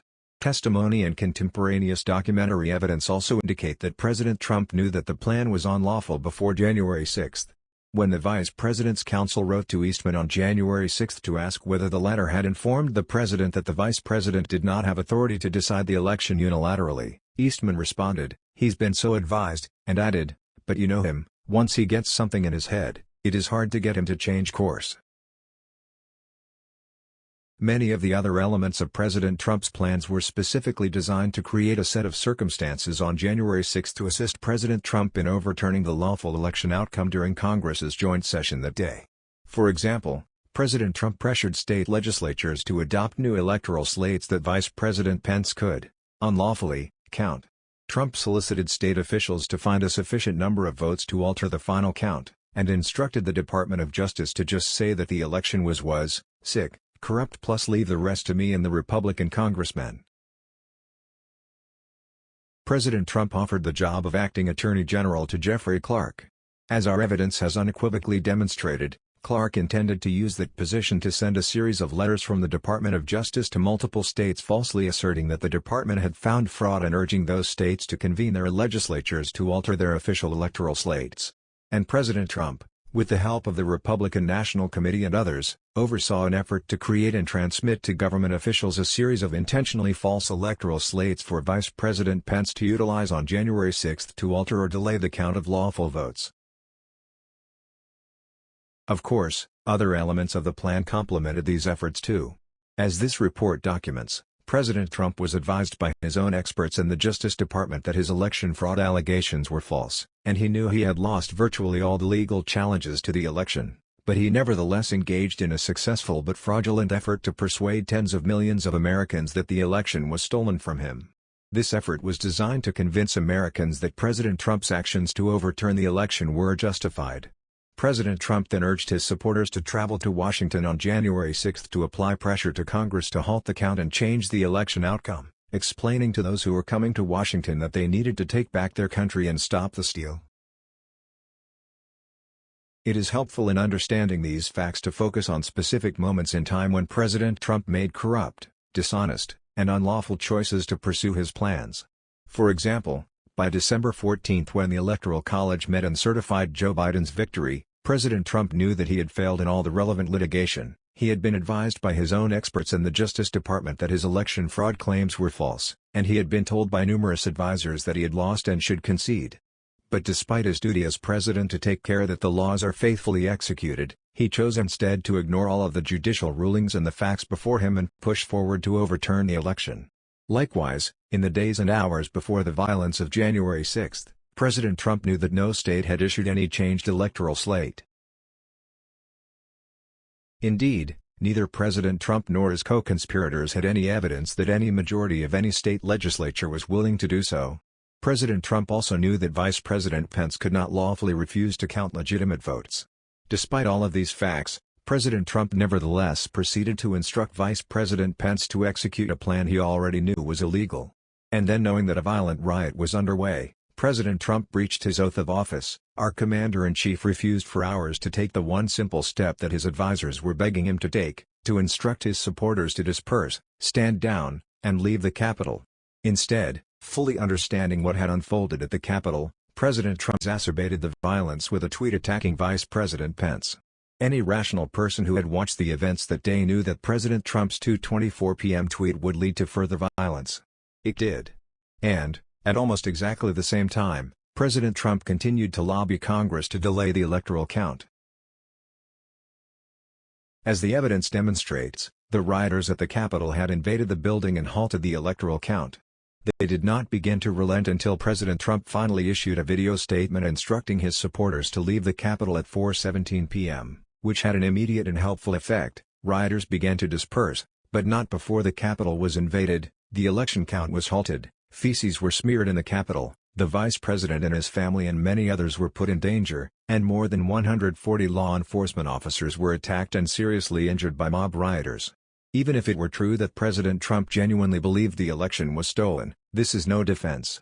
No president can ignore the courts and purposely violate the law no matter what supposed justification he or she presents. These conclusions are not the committee's alone. In the course of its investigation, the committee had occasion to present evidence to Federal District Court Judge David Carter, who weighed that evidence against submissions from President Trump's lawyer, John Eastman. Judge Carter considered this evidence in the context of a discovery dispute, specifically whether the committee could obtain certain of Eastman's documents pursuant to the crime-fraud exception to the attorney-client privilege.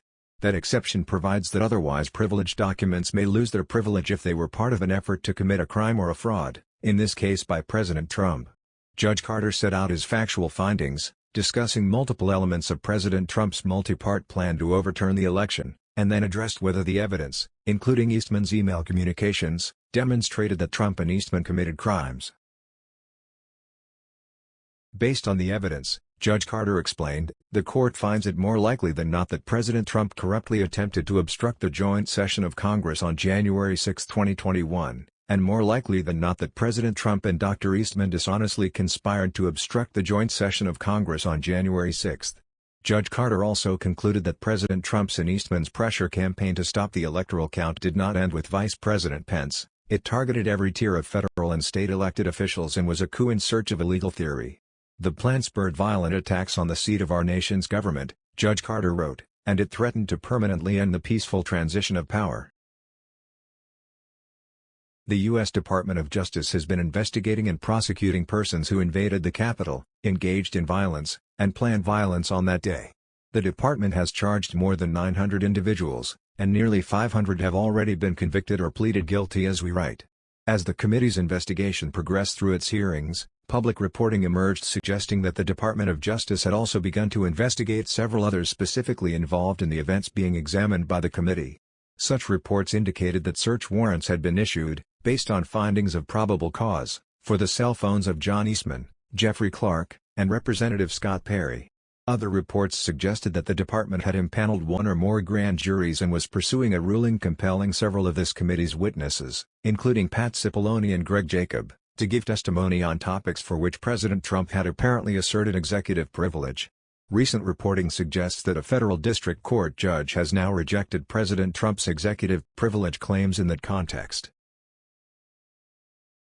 Criminal referrals from a congressional committee are often made in circumstances where prosecutors are not yet known to be pursuing some of the same facts and evidence. That is not the case here. During the course of our investigation, both the U.S. Department of Justice and at least one local prosecutor's office, Fulton County, Georgia, have been actively conducting criminal investigations concurrently with this congressional investigation. In fact, the U.S. Department of Justice has recently taken the extraordinary step of appointing a special counsel to investigate the former president's conduct.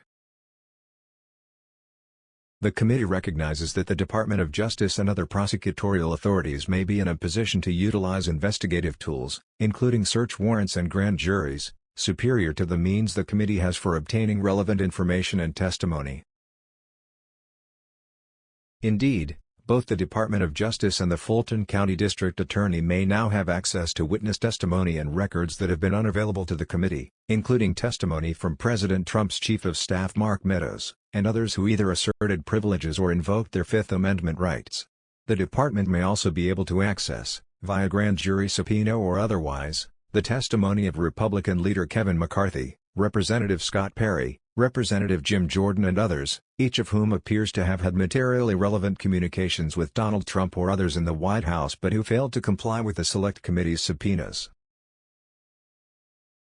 Taking all of these facts into account, and based on the breadth of the evidence it has accumulated, the committee makes the following criminal referrals to the Department of Justice's Special Counsel. 1.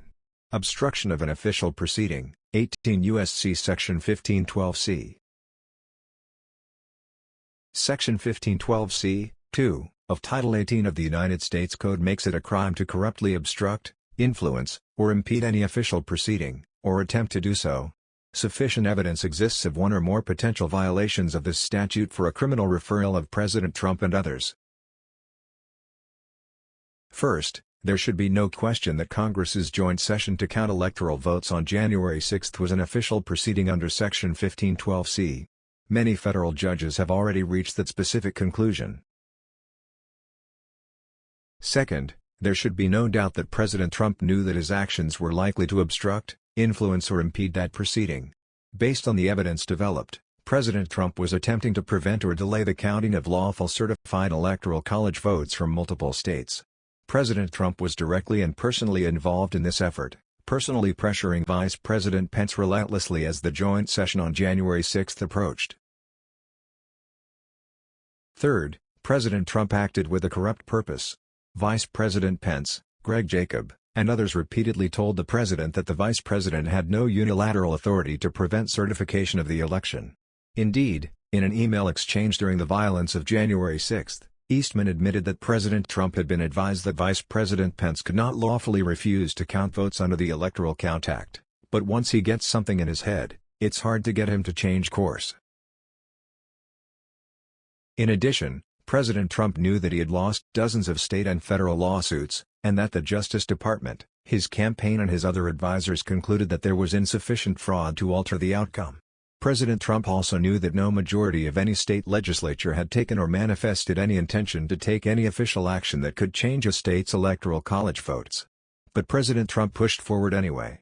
As Judge Carter explained, because President Trump likely knew that the plan to disrupt the electoral count was wrongful, his mindset exceeds the threshold for acting corruptly under Section 1512c. Sufficient evidence exists of one or more potential violations of 18 U.S.C. Section 1512c for a criminal referral of President Trump based solely on his plan to get Vice President Pence to prevent certification of the election at the joint session of Congress. Those facts standing alone are sufficient. But such a charge under that statute can also be based on the plan to create and transmit to the executive and legislative branches fraudulent electoral slates, which were ultimately intended to facilitate an unlawful action by Vice President Pence to refuse to count legitimate, certified electoral votes during Congress's official January 6 proceeding. Additionally, evidence developed about the many other elements of President Trump's plans to overturn the election, including soliciting state legislatures, state officials, and others to alter official electoral outcomes, provides further evidence that President Trump was attempting through multiple means to corruptly obstruct, impede, or influence the counting of electoral votes on January 6. This is also true of President Trump's personal directive to the Department of Justice to just say that the election was corrupt plus leave the rest to me and the Republican congressmen.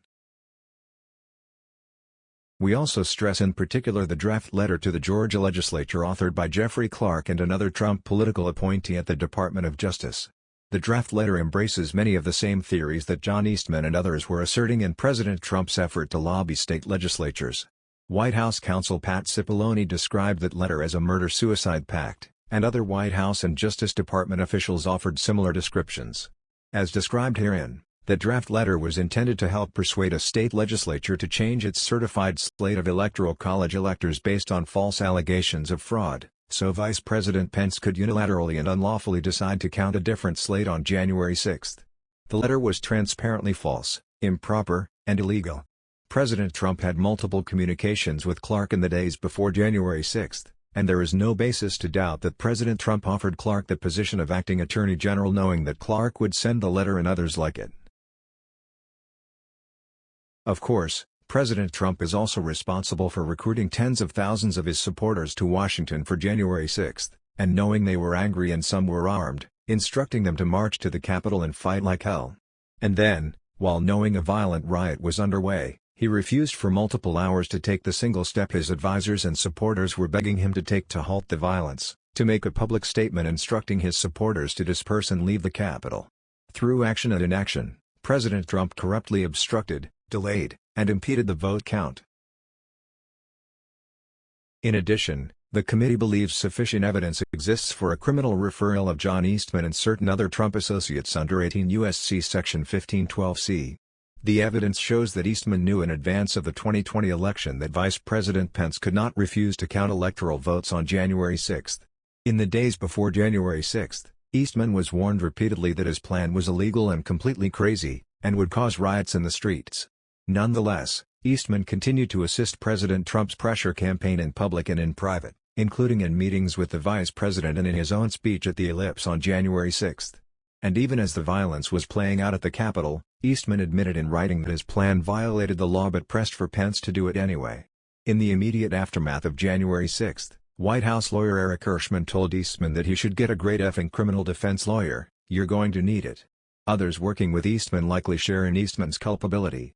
For example, Kenneth Kesebro was a central player in the scheme to submit fake electors to the Congress and the National Archives. The committee notes that multiple Republican members of Congress, including Representative Scott Perry, likely have material facts regarding President Trump's plans to overturn the election. For example, many members of Congress attended a White House meeting on December 21, 2020, in which the plan to have the vice president affect the outcome of the election was disclosed and discussed.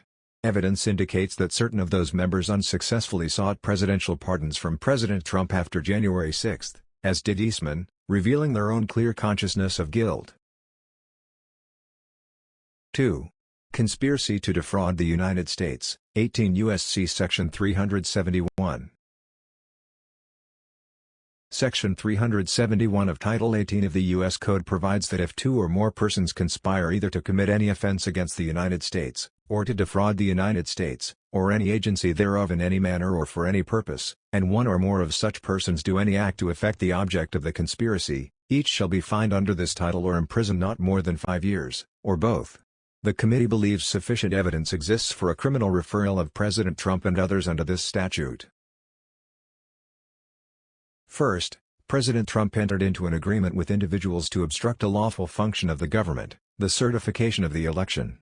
The evidence of this element overlaps greatly with the evidence of the Section 1512c, 2, violations, so we will not repeat it at length here. President Trump engaged in a multi-part plan described in this report to obstruct a lawful certification of the election. Judge Carter focused his opinions largely on John Eastman's role, as Eastman's documents were at issue in that case, concluding that the evidence shows that an agreement to enact the electoral count plan likely existed between President Trump and Eastman. But President Trump entered into agreements, whether formal or informal, with several other individuals who assisted with the multi-part plan. With regard to the Department of Justice, Jeffrey Clark stands out as a participant in the conspiracy, as the evidence suggests that Clark entered into an agreement with President Trump that if appointed acting Attorney General, he would send a letter to state officials falsely stating that the Department of Justice believed that state legislatures had a sufficient factual basis to convene to select new electors. This was false. The Department of Justice had reached the conclusion that there was no factual basis to contend that the election was stolen.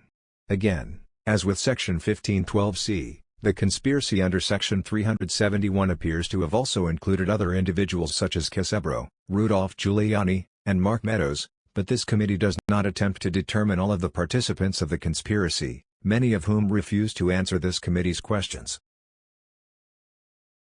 Second, there are several bases for finding that the conspirators used deceitful or dishonest means.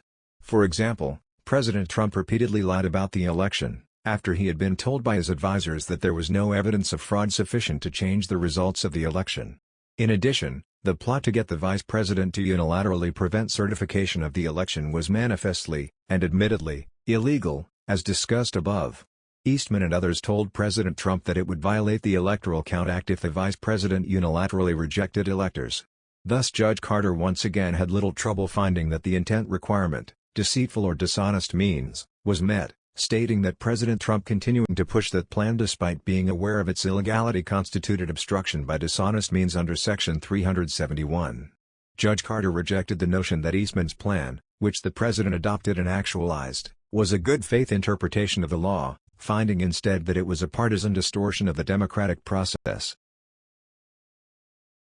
Similarly, both President Trump and Clark had been told repeatedly that the Department of Justice had found no evidence of significant fraud in any of its investigations, but they nonetheless pushed the Department of Justice to send a letter to state officials stating that the department had found such fraud.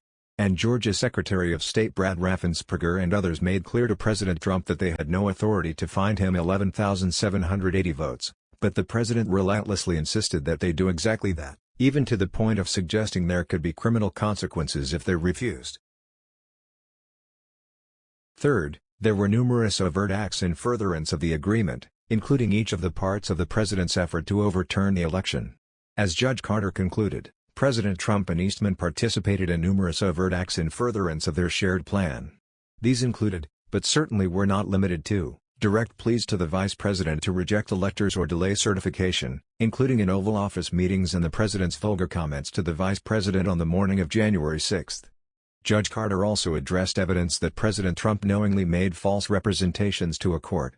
Judge Carter concluded that Eastman's emails showed that President Trump knew that the specific numbers of voter fraud cited in a complaint on behalf of President Trump were wrong but continued to tout those numbers, both in court and to the public. Judge Carter found that the emails in question were related to and in furtherance of a conspiracy to defraud the United States. In finding that President Trump, Eastman, and others engaged in conspiracy to defraud the United States under Section 371, Judge Carter relied on the documents at issue, largely consisting of Eastman's own emails, and evidence presented to the court by this committee. This committee's investigation has progressed significantly since Judge Carter issued his first crime fraud ruling in March 2022. The evidence found by this committee and discussed in detail in this report further documents that the conspiracy to defraud the United States under Section 371 extended far beyond the effort to pressure the vice president to prevent certification of the election. The committee believes there is sufficient evidence for a criminal referral of the multi-part plan described in this report under Section 371, as the very purpose of the plan was to prevent the lawful certification of Joe Biden's election as president. 3. Conspiracy to make a false statement, 18 U.S.C. Sections 371, 1001. President Trump, through others acting at his behest, submitted slates of fake electors to Congress and the National Archives. Section 1001 of Title 18 of the United States Code applies, in relevant part, to whoever, in any matter within the jurisdiction of the executive, legislative, or judicial branch of the government of the United States, knowingly and willfully 1. Falsifies, conceals, or covers up by any trick, scheme, or device a material fact. 2. Makes any materially false, fictitious, or fraudulent statement or representation, or 3. Makes or uses any false writing or document knowing the same to contain any materially false, fictitious, or fraudulent statement or entry. According to the Department of Justice, whether a false statement is criminal under Section 1001 depends on whether there is an affirmative response to each of the following questions. 1. Was the act or statement material? 2. Was the act within the jurisdiction of a department or agency of the United States? 3. Was the act done knowingly and willfully? In addition, and as explained above, 18 U.S.C. Section 371 makes it a crime to conspire to commit any offense against the United States. The evidence suggests President Trump conspired with others to submit slates of fake electors to Congress and the National Archives. Sufficient evidence exists of a violation of 18 U.S.C. Sections 371 and 1001 for a criminal referral of President Trump and others. As explained earlier and in Chapter 3 of this report, the certifications signed by Trump electors in multiple states were patently false. Vice President Biden won each of those states, and the relevant state authorities had so certified. It can hardly be disputed that the false slates of electors were material, as nothing can be more material to the joint session of Congress to certify the election than the question of which candidate won which states. Indeed, evidence obtained by the committee suggests that those attempting to submit certain of the electoral votes regarded the need to provide that material to Vice President Pence as urgent. There should be no question that Section 1001 applies here. The false electoral slates were provided both to the executive branch, the National Archives, and the legislative branch. The statute applies to any matter within the jurisdiction of the executive, legislative, or judicial branch of the government of the United States. It is well established that false statements to Congress can constitute violations of Section 1001. Finally, the false statement was made knowingly and willfully. There is some evidence suggesting that some signatories of the fake certificates believed that the certificates were contingent, to be used only in the event that President Trump prevailed in litigation challenging the election results in their states. That may be relevant to the question whether those electors knowingly and willfully signed a false statement at the time they signed the certificates. But it is of no moment to President Trump's conduct, as President Trump, including acting through co-conspirators such as John Eastman and Kenneth Casebro, relied on the existence of those fake electors as a basis for asserting that the vice president could reject or delay certification of the Biden electors. In fact, as explained earlier and in Chapter 5 of this report, Eastman's memorandum setting out a 6-step plan for overturning the election on January 6 begins by stating that 7 states have transmitted dual slates of electors to the President of the Senate. The remaining question is who engaged in this conspiracy to make the false statement to Congress under Section 1001. The evidence is clear that President Trump personally participated in a scheme to have the Trump electors meet, cast votes, and send their votes to the joint session of Congress in several states that Vice President Biden won, and then his supporters relied on the existence of these fake electors as part of their effort to obstruct the joint session. Republican National Committee, RNC, Chairwoman Ronna McDaniel testified before this committee that President Trump and Eastman directly requested that the RNC organize the effort to have these fake, i.e., Trump, electors meet and cast their votes. Thus, the committee believes that sufficient evidence exists for a criminal referral of President Trump for illegally engaging in a conspiracy to violate Section 1001. The evidence indicates that he entered into an agreement with Eastman and others to make the false statement, the fake electoral certificates, by deceitful or dishonest means, and at least one member of the conspiracy engaged in at least one overt act in furtherance of the conspiracy, for example, President Trump and Eastman's call to Ronna McDaniel. 4. Incite. Assist or aid and comfort an insurrection, 18 U.S.C. Section 2383. Section 2383 of Title 18 of the United States Code applies to anyone who incites, sets on foot, assists, or engages in any rebellion or insurrection against the authority of the United States or the laws thereof, or gives aid or comfort thereto. The committee recognizes that Section 2383 does not require evidence of an agreement between President Trump and the violent rioters to establish a violation of that provision. Instead, the president need only have incited, assisted, or aided and comforted those engaged in violence or other lawless activity in an effort to prevent the peaceful transition of the presidency under our Constitution. A federal court has already concluded that President Trump's statements during his Ellipse speech were plausibly words of incitement not protected by the First Amendment. Moreover, President Trump was impeached for incitement of insurrection, and a majority of the Senate voted to convict, with many more suggesting they might have voted to convict had President Trump still been in office at the time. As explained throughout this report and in this committee's hearings, President Trump was directly responsible for summoning what became a violent mob to Washington, D.C., urging them to march to the Capitol, and then further provoking the already violent and lawless crowd with his 2:24 p.m. tweet about the vice president. Even though President Trump had repeatedly been told that Vice President Pence had no legal authority to stop the certification of the election, he asserted in his speech on January 6 that if the vice president comes through for us that he could deliver victory to Trump. If Mike Pence does the right thing, we win the election. This created a desperate and false expectation in President Trump's mob that ended up putting the vice president and his entourage and many others at the Capitol in physical danger. When President Trump tweeted at 2:24 p.m., he knew violence was underway. His tweet exacerbated that violence, During the ensuing riot, the president refused to condemn the violence or encourage the crowd to disperse despite repeated pleas from his staff and family that he do so. The committee has evidence from multiple sources establishing these facts, including testimony from former White House counsel Pat Cipollone.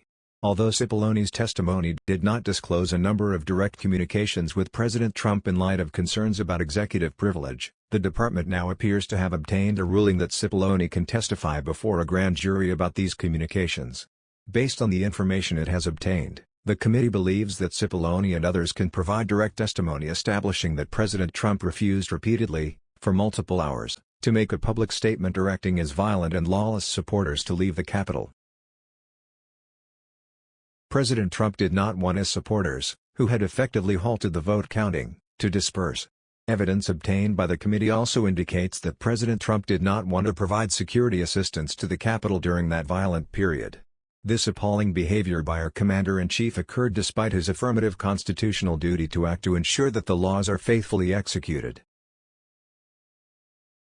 The committee believes that sufficient evidence exists for a criminal referral of President Trump for assisting or aiding and comforting those at the Capitol who engaged in a violent attack on the United States. The committee has developed significant evidence that President Trump intended to disrupt the peaceful transition of power and believes that the Department of Justice can likely elicit testimony relevant to an investigation under Section 2383. For example, Chief of Staff Mark Meadows told White House counsel Pat Cipollone that the president doesn't want to do anything to stop the violence. Worse, at 2:24 p.m., the president inflamed and exacerbated the mob violence by sending a tweet stating that the vice president didn't have the courage to do what should have been done. The president threw gasoline on the fire despite knowing that there was a violent riot underway at the Capitol. Indeed, video and audio footage from the attack shows that many of the rioters specifically mentioned Vice President Pence. And immediately after President Trump sent his tweet, the violence escalated. Between 2:25 p.m. and 2:28 p.m., rioters breached the East Rotunda doors, other rioters breached the police line in the Capitol crypt, Vice President Pence had to be evacuated from his Senate office, and Leader McCarthy was evacuated from his Capitol office. Evidence developed in the committee's investigation showed that the president, when told that the crowd was chanting "Hang Mike Pence," responded that perhaps the vice president deserved to be hanged. And President Trump rebuffed pleas from Leader McCarthy to ask that his supporters leave the Capitol stating, "Well, Kevin, I guess these people are more upset about the election than you are." After hours of deadly riot, President Trump eventually released a videotaped statement encouraging the crowd to disperse, though openly professing his love for the members of the mob and empathizing with their frustration at the stolen election. President Trump has since expressed a desire to pardon those involved in the attack. Both the purpose and the effect of the president's actions were to mobilize a large crowd to descend on the Capitol. Several defendants in pending criminal cases identified the president's allegations about the stolen election as the key motivation for their activities at the Capitol. Many of them specifically cited the president's tweets asking his supporters to come to Washington, D.C., on January 6. For example, one defendant who later pleaded guilty to threatening House Speaker Nancy Pelosi texted a family member on January 6 to say, "Trump wants heads and I'm going to deliver." Another defendant released a statement through his attorney stating, "I was in Washington, D.C. on January 6, 2021, because I believed I was following the instructions of former President Trump and he was my president and the commander-in-chief. His statements also had me believing the election was stolen from him."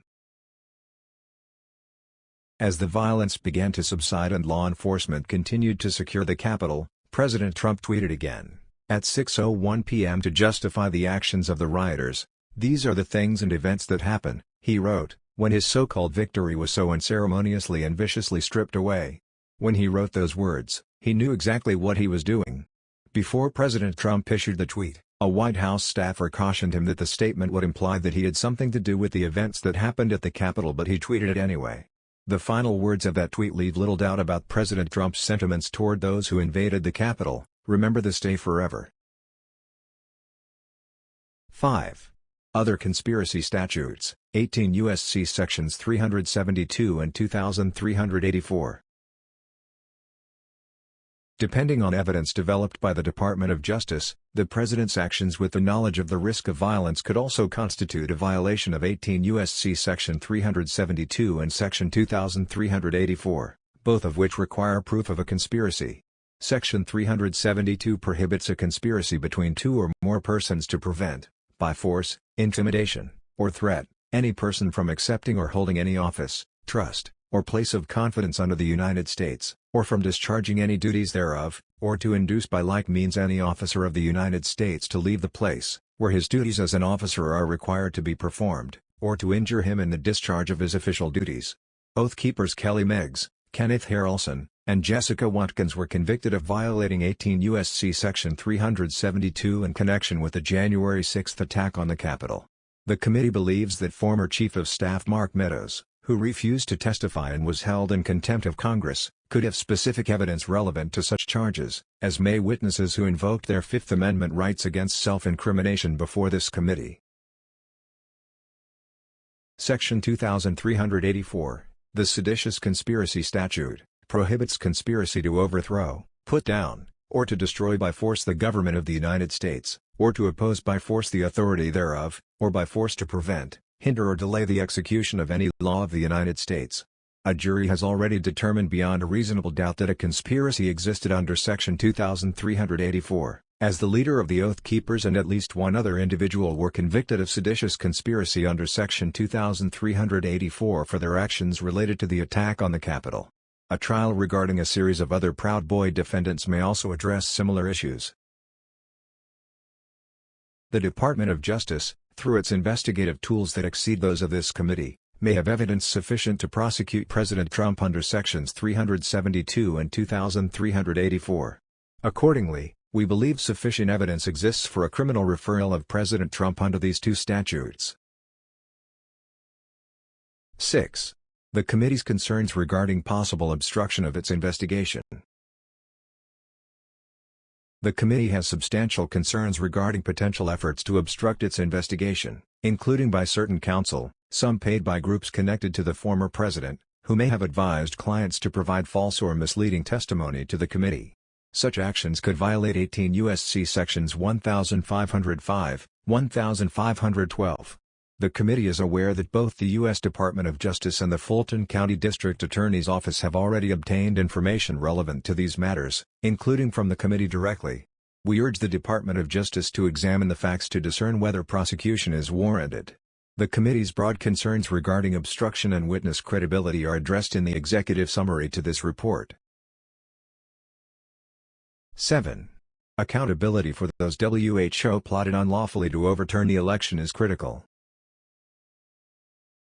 To date, the Justice Department has pursued prosecution of hundreds of individuals who planned and participated in the January 6 invasion of an attack on our Capitol.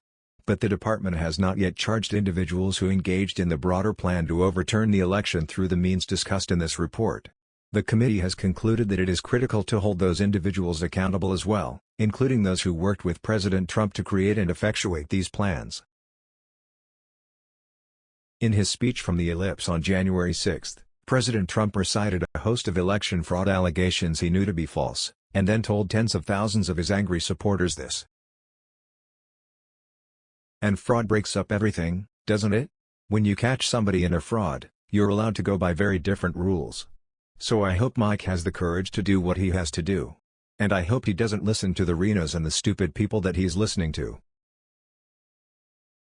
The meaning of President Trump's comments was sufficiently clear then, but he recently gave America an even more detailed understanding of his state of mind. Trump wrote that allegations of massive fraud related to the 2020 election allow for the termination of all rules, regulations and articles, even those found in the Constitution. And President Trump considered pardoning those involved in the attack and has since expressed a desire to pardon them, and even give them an apology, if he returns to the Oval Office. In the committee's judgment, based on all the evidence developed, President Trump believed then, and continues to believe now, that he is above the law, not bound by our Constitution and its explicit checks on presidential authority. This recent Trump statement only heightens our concern about accountability. If President Trump and the associates who assisted him in an effort to overturn the lawful outcome of the 2020 election are not ultimately held accountable under the law, their behavior may become a precedent, and invitation to danger, for future elections. A failure to hold them accountable now may ultimately lead to future unlawful efforts to overturn our elections, thereby threatening the security and viability of our republic. 8. Referral of members to the House Ethics Committee for failure to comply with subpoenas. During the course of the Select Committee's investigation of President Trump's efforts to subvert the election, the committee learned that various members of Congress had information relevant to the investigation. Accordingly, the committee wrote letters to a number of members involved in the activity inviting them to participate voluntarily in the Select Committee's investigation. None of the members was willing to provide information, which forced the Select Committee to consider alternative means of securing evidence about the conduct of these members and the information they might have. On May 12, 2022, the Select Committee subpoenaed several members of Congress, including House Minority Leader Kevin McCarthy, Representative Jim Jordan, Representative Scott Perry, and Representative Andy Biggs, to obtain information related to the committee's investigation. This was a significant step, but it was one that was warranted by the certain volume of information these members possessed that was relevant to the Select Committee's investigation, as well as the centrality of their efforts to President Trump's multi-part plan to remain in power. Representative McCarthy, among other things, had multiple communications with President Trump, Vice President Pence, and others on and related to January 6. For example, during the attack on the Capitol, Representative McCarthy urgently requested that the former president issue a statement calling off the rioters, to which President Trump responded by pushing back and said, "Well, Kevin, I guess these people are more upset about the election than you are." And, after the attack, Representative McCarthy spoke on the House floor and said that there is absolutely no evidence that Antifa caused the attack on the Capitol and instead called on President Trump to accept his share of responsibility for the violence. As noted above, Representative McCarthy privately confided in colleagues that President Trump accepted some responsibility for the attack on the Capitol. Representative Jordan was a significant player in President Trump's efforts. He participated in numerous post-election meetings in which senior White House officials, Rudolph Giuliani, and others, discussed strategies for challenging the election, chief among them claims that the election had been tainted by fraud. On January 2, 2021, Representative Jordan led a conference call in which he, President Trump, and other members of Congress discussed strategies for delaying the January 6 joint session. During that call, the group also discussed issuing social media posts encouraging President Trump's supporters to march to the Capitol on the 6th. An hour and a half later, President Trump and Representative Jordan spoke by phone for 18 minutes. The day before January 6, Representative Jordan texted Mark Meadows, passing along advice that Vice President Pence should call out all the electoral votes that he believes are unconstitutional as no electoral votes at all. He spoke with President Trump by phone at least twice on January 6, though he has provided inconsistent public statements about how many times they spoke and what they discussed. He also received 5 calls from Rudolph Giuliani that evening, and the two connected at least twice, at 7:33 p.m. and 7:49 p.m. During that time, Giuliani has testified, he was attempting to reach members of Congress after the joint session resumed to encourage them to continue objecting to Joe Biden's electoral votes. And, in the days following January 6, Representative Jordan spoke with White House staff about the prospect of presidential pardons for members of Congress. Like Representative Jordan, Representative Perry was also involved in early post-election messaging strategy. Both Representative Jordan and Representative Perry were involved in discussions with White House officials about Vice President Pence's role on January 6 as early as November 2020. Representative Perry was present for conversations in which the White House counsel's office informed him and others that President Trump's efforts to submit fake electoral votes were not legally sound.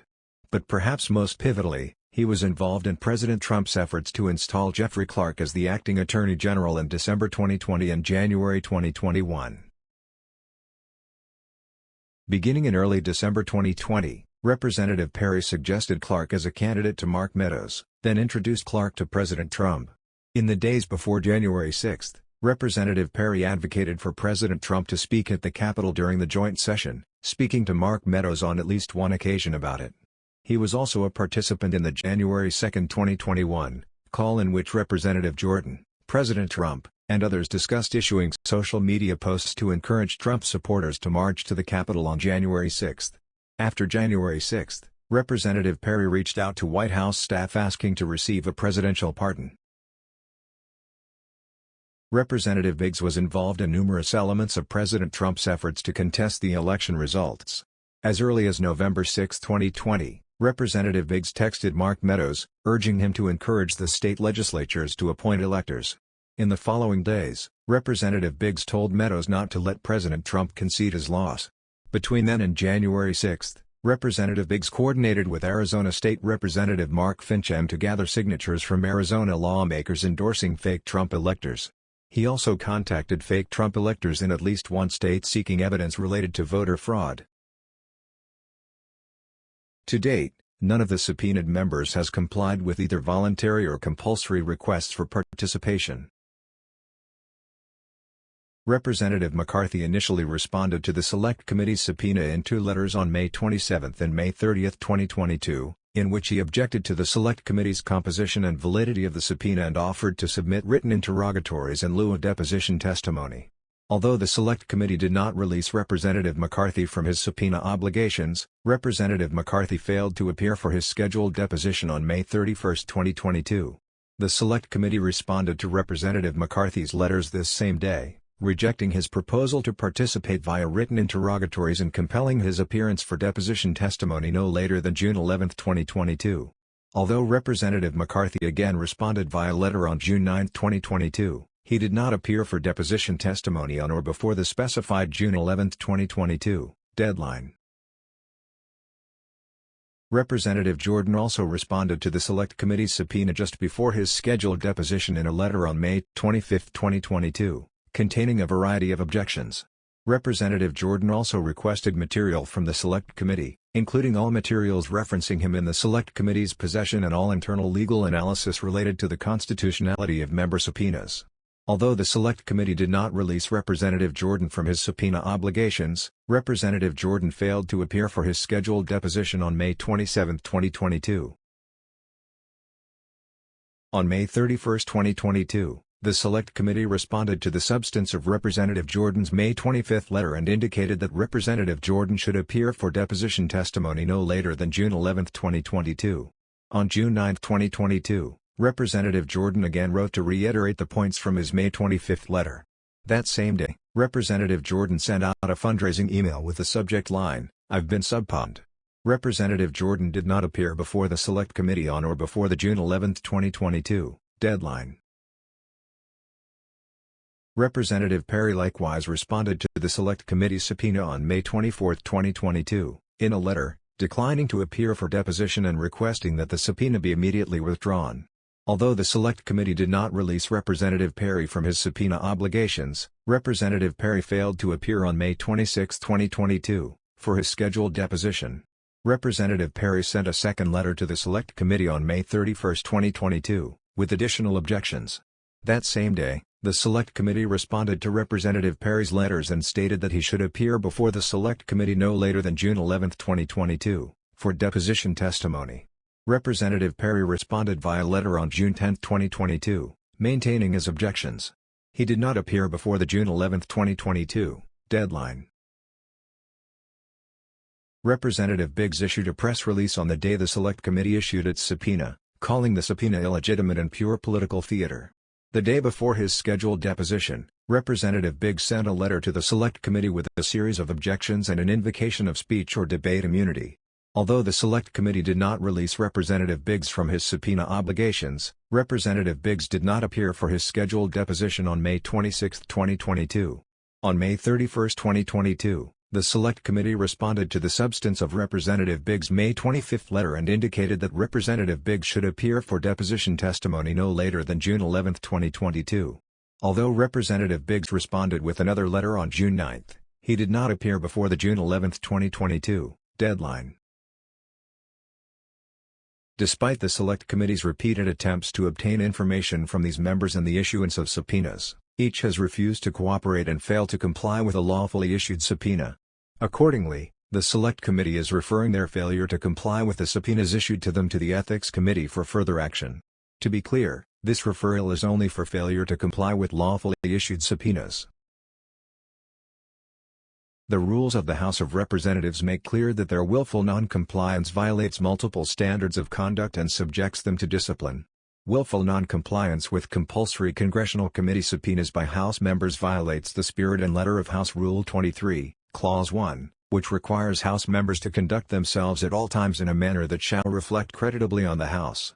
As a previous version of the House Ethics Manual explained, this catch-all provision encompasses flagrant violations of the law that reflect on Congress as a whole, and that might otherwise go unpunished. The subpoenaed House members' refusal to comply with their subpoena obligation satisfies these criteria. A House member's willful failure to comply with a congressional subpoena also reflects discredit on Congress. If left unpunished, such behavior undermines Congress's long-standing power to investigate in support of its lawmaking authority and suggests that members of Congress may disregard legal obligations that apply to ordinary citizens. For these reasons, the Select Committee refers Leader McCarthy and Representatives Jordan, Perry, and Biggs for sanction by the House Ethics Committee for failure to comply with subpoenas. The committee also believes that each of these individuals, along with other members who attended the December 21 planning meeting with President Trump at the White House, should be questioned in a public forum about their advance knowledge of and role in President Trump's plan to prevent the peaceful transition of power. Efforts to avoid testifying, evidence of obstruction, and assessments of witness credibility. More than 30 witnesses before the Select Committee exercised their Fifth Amendment privilege against self-incrimination and refused on that basis to provide testimony. They included individuals central to the investigation, such as John Eastman, Jeffrey Clark, Roger Stone, Michael Flynn, Kenneth Casebro, and others. The law allows a civil litigant to rely upon an adverse inference when a witness invokes the Fifth Amendment. The Fifth Amendment does not forbid adverse inferences against parties to civil actions. The committee has not chosen to rely on any such inference in this report or in its hearings. We do note that certain witness assertions of the Fifth Amendment were particularly troubling, including this. Vice Chair Cheney, General Flynn, do you believe the violence on January 6 was justified? Counsel for the witness, can I get clarification, is that a moral question or are you asking a legal question? Vice Chair Cheney, I'm asking both. General Flynn, the Fifth. Vice Chair Cheney, do you believe the violence on January 6 was justified morally? General Flynn, take the Fifth. Vice Chair Cheney, do you believe the violence on January 6 was justified legally? General Flynn, Fifth. Vice Chair Cheney, General Flynn, do you believe in the peaceful transition of power in the United States of America? General Flynn, the Fifth. President Trump refused to comply with the committee's subpoena, and also filed suit to block the National Archives from supplying the committee with White House records. The committee litigated the National Archives case in federal district court, in the Federal Appellate Court for the District of Columbia, and before the Supreme Court. The Select Committee was successful in this litigation. The opinion of the D.C. Circuit explained. On January 6, 2021, a mob professing support for then-President Trump violently attacked the United States Capitol in an effort to prevent a joint session of Congress from certifying the Electoral College votes designating Joseph R. Biden the 46th President of the United States. The rampage left multiple people dead, injured more than 140 people, and inflicted millions of dollars in damage to the Capitol. Then Vice President Pence, senators, and representatives were all forced to halt their constitutional duties and flee the House and Senate chambers for safety. Benjamin Franklin said, at the founding, that we have a republic, if we can keep it. The events of January 6 exposed the fragility of those democratic institutions and traditions that we had perhaps come to take for granted. In response, the President of the United States and Congress have each made the judgment that access to this subset of presidential communication records is necessary to address a matter of great constitutional moment for the Republic.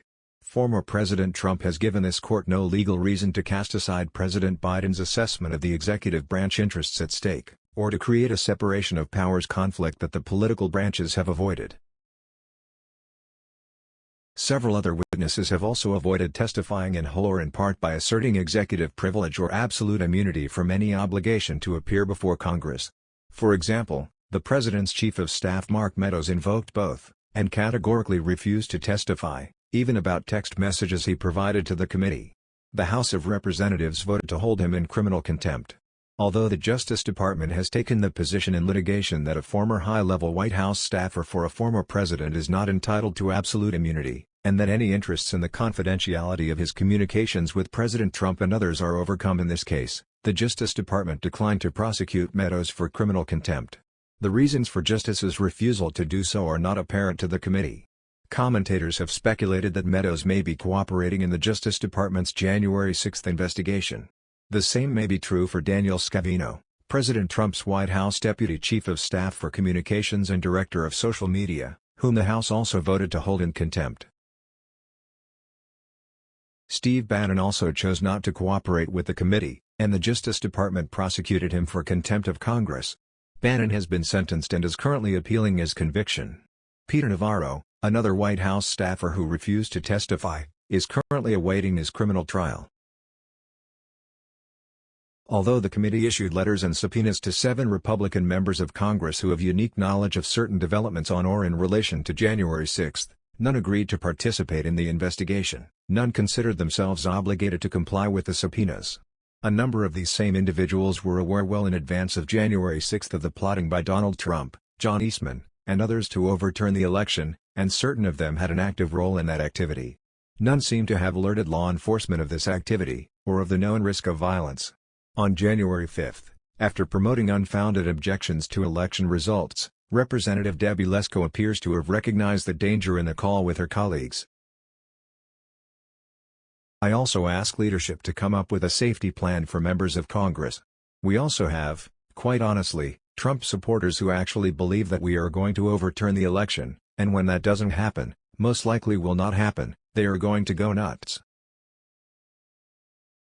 During our hearings, the committee presented the testimony of numerous White House witnesses who testified about efforts by certain Republican members of Congress to obtain presidential pardons for their conduct in connection with January 6.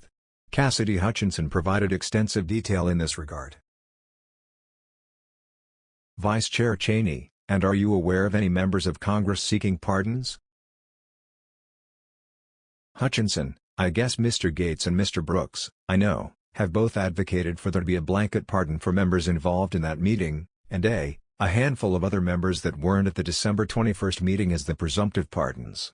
Mr. Gates was personally pushing for a pardon, and he was doing so since early December. I'm not sure why Mr. Gates would reach out to me to ask if he could have a meeting with Mr. Meadows about receiving a presidential pardon. Vice Chair Cheney, did they all contact you? Hutchinson, not all of them, but several of them did. Vice Chair Cheney, so, you mentioned Mr. Gates, Mr. Brooks. Hutchinson, Mr. Biggs did. Mr. Jordan talked about congressional pardons, but he never asked me for one. It was more for an update on whether the White House was going to pardon members of Congress. Mr. Gohmert asked for one as well. Mr. Perry asked for a pardon, too. I'm sorry. Vice Chair Cheney, Mr. Perry? Did he talk to you directly? Hutchinson, yes, he did. Vice Chair Cheney, did Marjorie Taylor Greene contact you? Hutchinson, no, she didn't contact me about it. I heard that she had asked White House counsel's office for a pardon for Mr. Philbin, but I didn't frequently communicate with Ms. Greene. Many of these details were also corroborated by other sources. President Personnel Director Johnny McKendy confirmed that he was personally asked for a pardon by Representative Matt Gaetz, Republican, from Florida. Eric Hirschman recalled that Representative Gaetz asked for a very, very broad pardon. And I said Nixon's pardon was never nearly that broad. When asked about reporting that Representatives Mo Brooks and Andy Biggs also requested pardons, Hirschman did not reject either possibility out of hand, instead answering, "It's possible that Representative Brooks or Biggs, but I don't remember." The National Archives produced to the Select Committee an email from Representative Mo Brooks to the President's executive assistant stating that President Trump asked me to send you this letter and pursuant to a request from Matt Gaetz that recommended blanket presidential pardons to every member of Congress who objected to the Electoral College votes on January 6. These requests for pardons suggest that the members identified above were conscious of the potential legal jeopardy arising from their conduct. As noted in Infra 136, the committee has referred a number of these individuals to the House Ethics Committee for their failure to comply with subpoenas, and believes that they each owe the American people their direct and unvarnished testimony. The Select Committee has also received a range of evidence suggesting specific efforts to obstruct the committee's investigation. Much of this evidence is already known by the Department of Justice and by other prosecutorial authorities. For example, 1. The committee received testimony from a witness about her decision to terminate a lawyer who was receiving payments for the representation from a group allied with President Trump. Among other concerns expressed by the witness, the lawyer had advised the witness that the witness could, in certain circumstances, tell the committee that she did not recall facts when she actually did recall them. During a break in the Select Committee's interview, the witness expressed concerns to her lawyer that an aspect of her testimony was not truthful. The lawyer did not advise her to clarify the specific testimony that the witness believed was not complete and accurate, and instead convey that, "They don't know what you know, witness. They don't know that you can recall some of these things. So you saying I don't recall is an entirely acceptable response to this." The lawyer instructed the client about a particular issue that would cast a bad light on President Trump. "No, no, no, no, no. We don't want to go there. We don't want to talk about that." The lawyer refused directions from the client not to share her testimony before the committee with other lawyers representing other witnesses. The lawyer shared such information over the client's objection. The lawyer refused directions from the client not to share information regarding her testimony with at least one and possibly more than one member of the press. The lawyer shared the information with the press over her objection. The lawyer did not disclose who was paying for the lawyer's representation of the client, despite questions from the client seeking that information, and told her, "We're not telling people where funding is coming from right now." The client was offered potential employment that would make her financially very comfortable as the date of her testimony approached by entities apparently linked to Donald Trump and his associates. Such offers were withdrawn or did not materialize as reports of the content of her testimony circulated.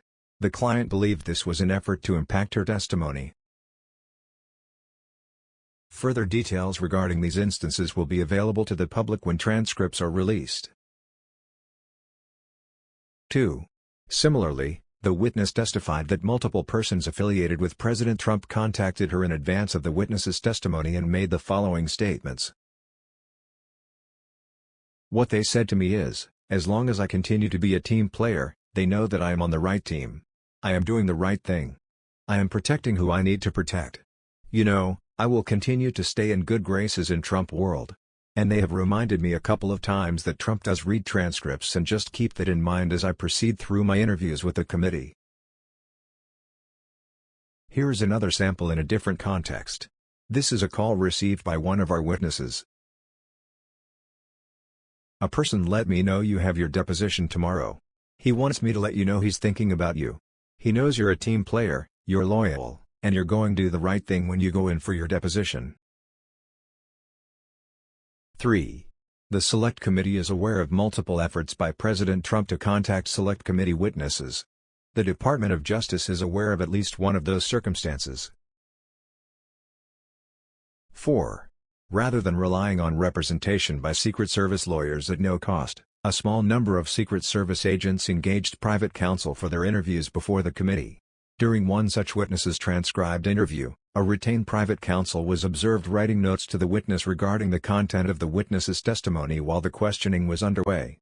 The witness's counsel admitted on the record that he had done so. Recently, published accounts of the Justice Department's Mar-a-Lago investigation suggest that the department is investigating the conduct of counsel for certain witnesses whose fees are being paid by President Trump's Save America Political Action Committee. The public report implies the department is concerned that such individuals are seeking to influence the testimony of the witnesses they represent. This committee also has these concerns, including that lawyers who are receiving such payments have specific incentives to defend President Trump rather than zealously represent their own clients. The Department of Justice and the Fulton County District Attorney have been provided with certain information related to this topic. The Select Committee recognizes of course that most of the testimony we have gathered was given more than a year after January 6. Recollections are not perfect, and the committee expects that different accounts of the same events will naturally vary. Indeed, the lack of any inconsistencies in witness accounts would itself be suspicious. And many witnesses may simply recall different things than others. Many of the witnesses before this committee had nothing at all to gain from their testimony, gave straightforward responses to the questions posted, and made no effort to downplay, deflect, or rationalize. Trump administration Justice Department officials such as Attorney General Barr, Acting Attorney General Rosen, and Acting Deputy Attorney General Donoghue are good examples. Multiple members of President Trump's White House staff were also suitably forthcoming, including Sarah Matthews, Matthew Pottinger, Greg Jacob, and Pat Philbin, as were multiple career White House, military and agency personnel whose names the committee agreed not to disclose publicly, as were former Secretary of Labor Eugene Scalia, Bill Stepien, and certain other members of the Trump campaign. The committee very much appreciates the earnestness and bravery of Cassidy Hutchinson, Rusty Bowers, Shay Moss, Ruby Freeman, Brad Raffensperger, Gabriel Sterling, Al Schmidt, and many others who provided important live testimony during the committee's hearings. The committee, along with our nation, offers particular thanks to Officers Caroline Edwards, Michael Fanone, Harry Dunn, Aquilino Gonal, and Daniel Hodges, along with hundreds of other members of law enforcement who defended the Capitol on that fateful day, all of whom should be commended for their bravery and sacrifice. We especially thank the families of Officer Brian Sicknick, Howard Liebengood, and Jeffrey Smith, whose loss can never be repaid. The committee very much appreciates the invaluable testimony of General Milley and other members of our military, Judge J. Michael Luttig, and the important contributions of Benjamin Ginsburg and Chris Stirwald. This, of course, is only a partial list, and the committee is indebted to many others, as well. The committee believes that White House counsel Pat Cipollone gave a particularly important account of the events of January 6, as did White House lawyer, Eric Hirschman. For multiple months, Cipollone resisted giving any testimony at all, asserting concerns about executive privilege and other issues, until after the committee's hearing with Hutchinson. When he did testify, Cipollone corroborated key elements of testimony given by several White House staff, including Hutchinson, most importantly, regarding what happened in the White House during the violence of January 6, but also frankly recognized the limits on what he could say due to privilege. Again, I'm not going to get into either my legal advice on matters, and the other thing I don't want to do is, again, other witnesses have their own recollections of things. Cipollone also told the committee that, to the extent that other witnesses recall communications attributable to White House counsel that he does not, the communications might have been with his deputy Pat Philbin, or with Eric Hirschman, who had strong feelings and was particularly animated about certain issues. Of course, that is not to say that all witnesses were entirely frank or forthcoming. Other witnesses, including certain witnesses from the Trump White House, displayed a lack of full recollection of certain issues, or were not otherwise as frank or direct as Cipollone. We cite two examples here, both relating to testimony played during the hearings. Kayleigh McEnany was President Trump's press secretary on January 6. Her deposition was taken early in the investigation. McEnany seemed to acknowledge that President Trump, 1. should have instructed his violent supporters to leave the Capitol earlier than he ultimately did on January 6, 2, should have respected the rulings of the courts, and, 3, was wrong to publicly allege that Dominion voting machines stole the election. But a segment of McEnany's testimony seemed evasive, as if she was testifying from pre-prepared talking points. In multiple instances, McEnany's testimony did not seem nearly as forthright as that of her press office staff, who testified about what McEnany said. For example, McEnany disputed suggestions that President Trump was resistant to condemning the violence and urging the crowd at the Capitol to act peacefully when they crafted his tweet at 2:38 p.m. on January 6. Yet one of her deputies, Sarah Matthews, told the Select Committee that McEnany informed her otherwise, that McEnany and other advisors in the dining room with President Trump persuaded him to send the tweet, but that she said that he did not want to put that in and that they went through different phrasing of the mention of peace, in order to get him to agree to include it, and that it was Ivanka Trump who came up with "stay peaceful" and that he agreed to that phrasing to include in the tweet, but he was initially resistant to mentioning peace of any sort. When the Select Committee asked did Ms. McEnany describe in any way how resistant the president was to including something about being peaceful, Matthews answered, just that he didn't want to include it, but they got him to agree on the phrasing "stay peaceful." The committee invites the public to compare McEnany's testimony with the testimony of Pat Cipollone, Sarah Matthews, Judd Deere, and others. Ivanka Trump is another example. Among other things, Ivanka Trump acknowledged to the committee that, 1. She agreed with Attorney General Barr's statements that there was no evidence of sufficient fraud to overturn the election. 2. The president and others are bound by the rulings of the courts and the rule of law. 3.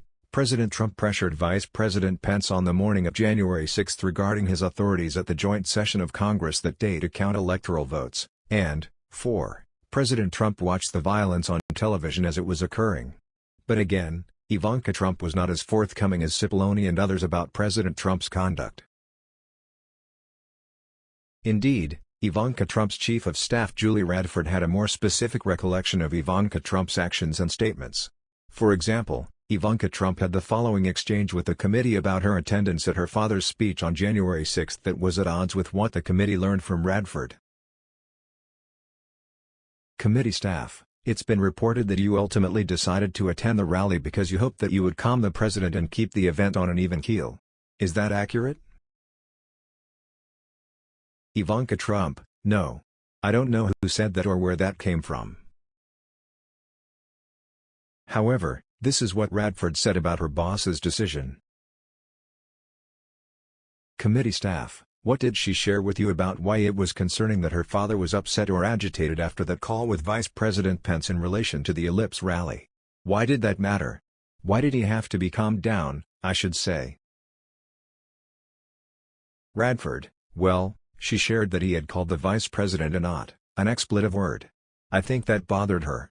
And I think she could tell based on the conversations and what was going on in the office that he was angry and upset and people were providing misinformation.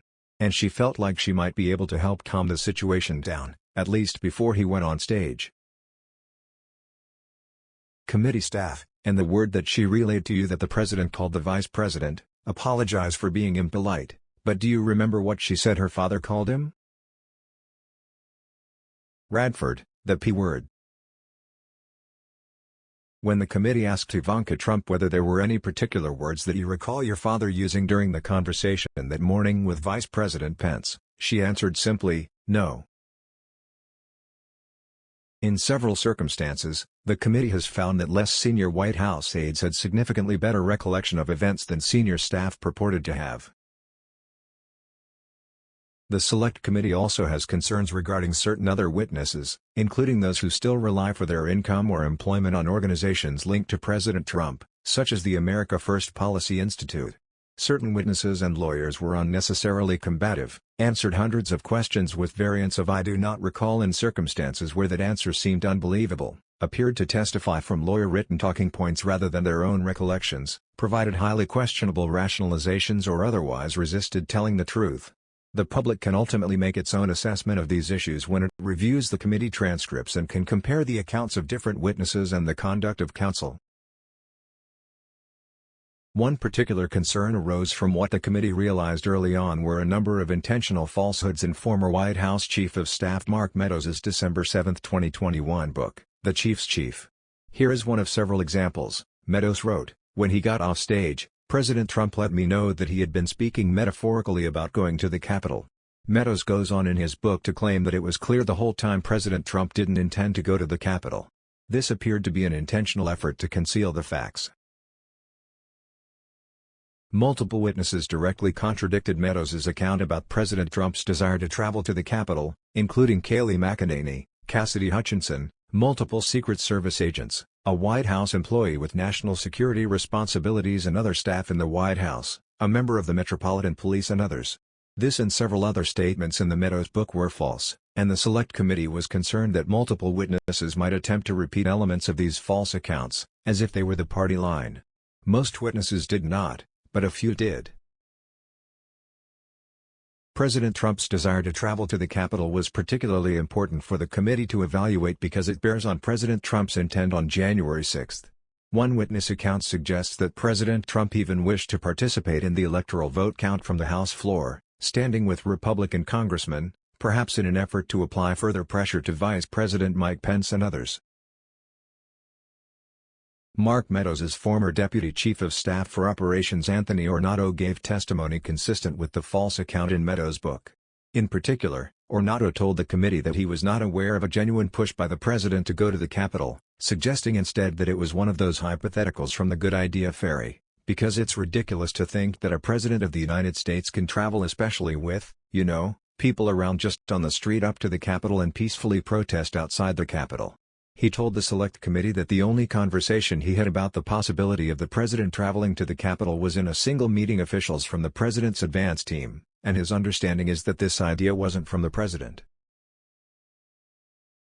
Two witnesses before the committee, including a White House employee with national security responsibilities and Hutchinson, testified that Ornato related an account of President Trump's irate behavior when he was told in the presidential SUV on January 6 that he would not be driven to the Capitol. Both accounts recall Ornato doing so from his office in the White House, with another member of the Secret Service present. Multiple other witness accounts indicate that the president genuinely was irate, heated, angry, and insistent in the presidential vehicle. But Ornato professed that he did not recall either communication, and that he had no knowledge at all about the president's anger. Likewise, despite a significant and increasing volume of intelligence information in the days before January 6 showing that violence at the Capitol was indeed possible or likely, and despite other intelligence and law enforcement agencies' similar conclusions, Ornato claimed never to have reviewed or had any knowledge of that specific information. He testified that he was only aware of warnings that opposing groups might clash on the Washington Monument, and that is what he would have briefed to Chief of Staff Meadows. The committee has significant concerns about the credibility of this testimony, including because it was Ornato's responsibility to be aware of this information and convey it to decision-makers. The committee will release Ornato's November transcript so the public can review his testimony on these topics. Summary: Creation of the Select Committee, Purposes. In the week after January 6, House Republican leader Kevin McCarthy initially supported legislation to create a bipartisan commission to investigate the January 6 attack on the United States Capitol, stating that the president bears responsibility for Wednesday's attack on Congress by mob rioters and calling for creation of a fact-finding commission. Leader McCarthy repeated his support for a bipartisan commission during a press conference on January 21. "The only way you will be able to answer these questions is through a bipartisan commission." On February 15, House Speaker Nancy Pelosi announced in a letter to the House Democratic Caucus her intent to establish the type of independent commission McCarthy had supported, to investigate and report on the facts and causes relating to the January 6, 2021 domestic terrorist attack upon the United States Capitol complex. A few days thereafter, Leader McCarthy provided the Speaker a wish list that mirrored suggestions from the co-chairs of the 9/11 Commission that he and House Republicans hoped would be included in the House's legislation to establish the commission. In particular, Leader McCarthy requested an equal ratio of Democratic and Republican nominations, equal subpoena power for the Democratic chair and Republican vice chair of the commission, and the exclusion of predetermined findings or outcomes that the commission itself would produce. Closing his letter, Leader McCarthy quoted the 9/11 Commission co-chairs, writing that a bipartisan independent investigation will earn credibility with the American public. He again repeated his confidence in achieving that goal. In April 2021, Speaker Pelosi agreed to make the number of Republican and Democratic members of the commission equal, and to provide both parties with an equal say in subpoenas, as McCarthy had requested. In May 2021, House Homeland Security Committee Chairman Benny G. Thompson began to negotiate more of the details for the commission with his Republican counterpart, Ranking Member John Katko. On May 14, Chairman Thompson announced that he and Ranking Member Katko had reached an agreement on legislation to form a bipartisan, independent commission to investigate the January 6 domestic terrorism attack on the United States Capitol and recommend changes to further protect the Capitol, the citadel of our democracy.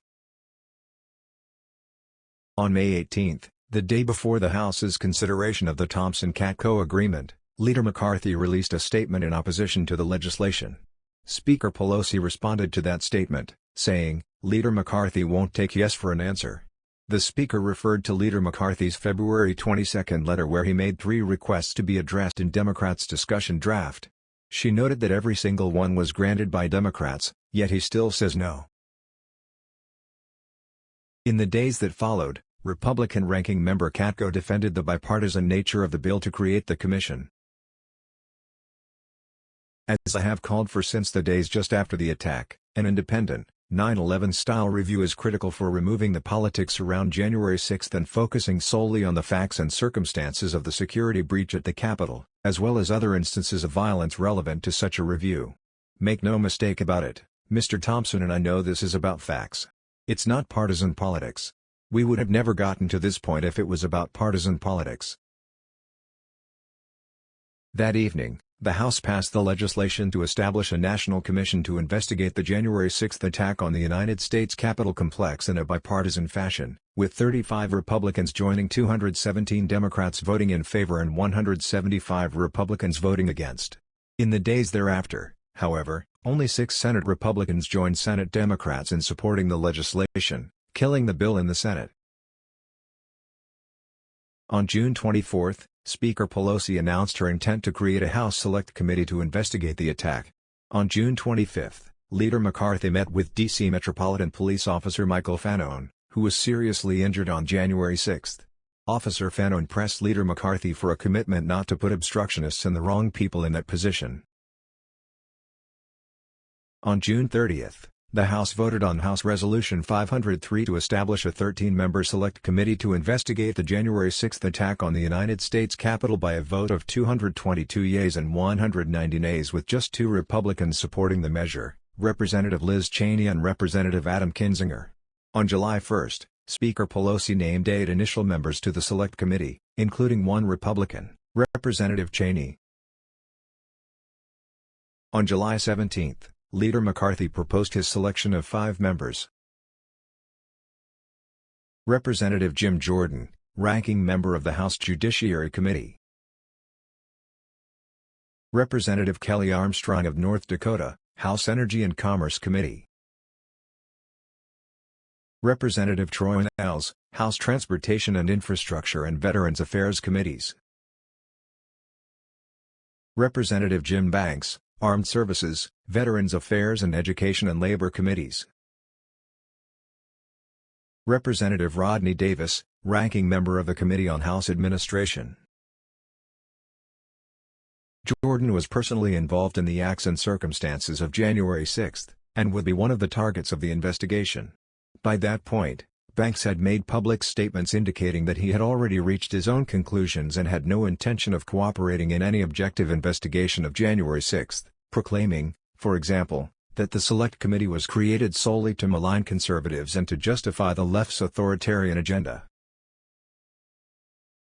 On July 21, Speaker Nancy Pelosi exercised her power under House Resolution 503 not to approve the appointments of Representatives Jordan or Banks, expressing concern about statements made and actions taken by these members and the impact their appointments may have on the integrity of the investigation.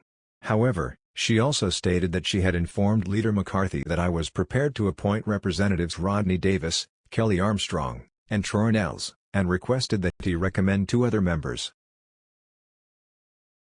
In response, Leader McCarthy elected to remove all 5 of his Republican appointments, refusing to allow Representatives Armstrong, Davis and Nehls to participate on the Select Committee. On July 26, 2021, Speaker Pelosi then appointed Republican Representative Adam Kinzinger. In resisting the committee's subpoenas, certain litigants attempted to argue that the Commission's Select Committee's composition violated House Rules or House Resolution 503, but those arguments failed in court. Select Committee witnesses were almost entirely Republican. In its 10 hearings or business meetings, the Select Committee called live testimony or played video for several dozen witnesses, the vast majority of whom were Republicans. A full list is set forth below. Republicans. John McEntee, served as Director of the White House Presidential Personnel Office in Trump administration.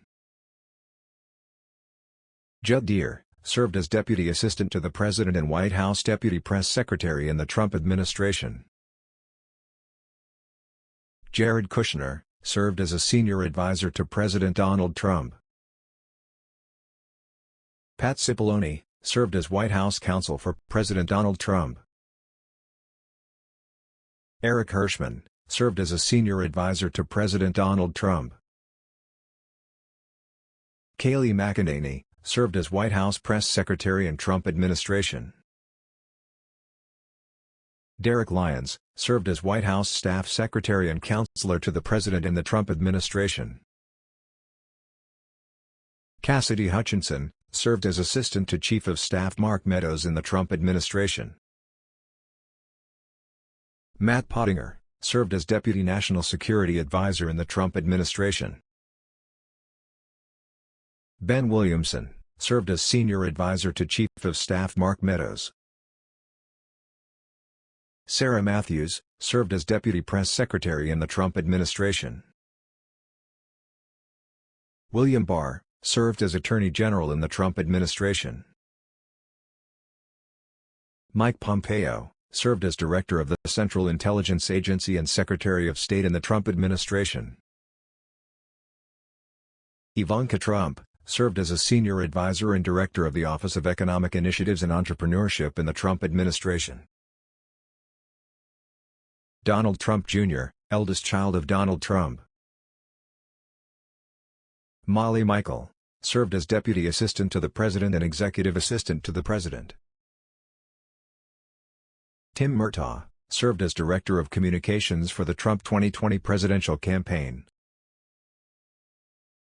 Richard Donoghue, served as Acting Deputy Attorney General in the Trump administration. Jeffrey Rosen, served as Acting Attorney General in the Trump administration.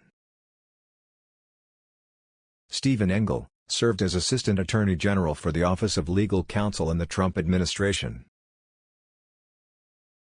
Mark Short, served as Chief of Staff to Vice President Mike Pence.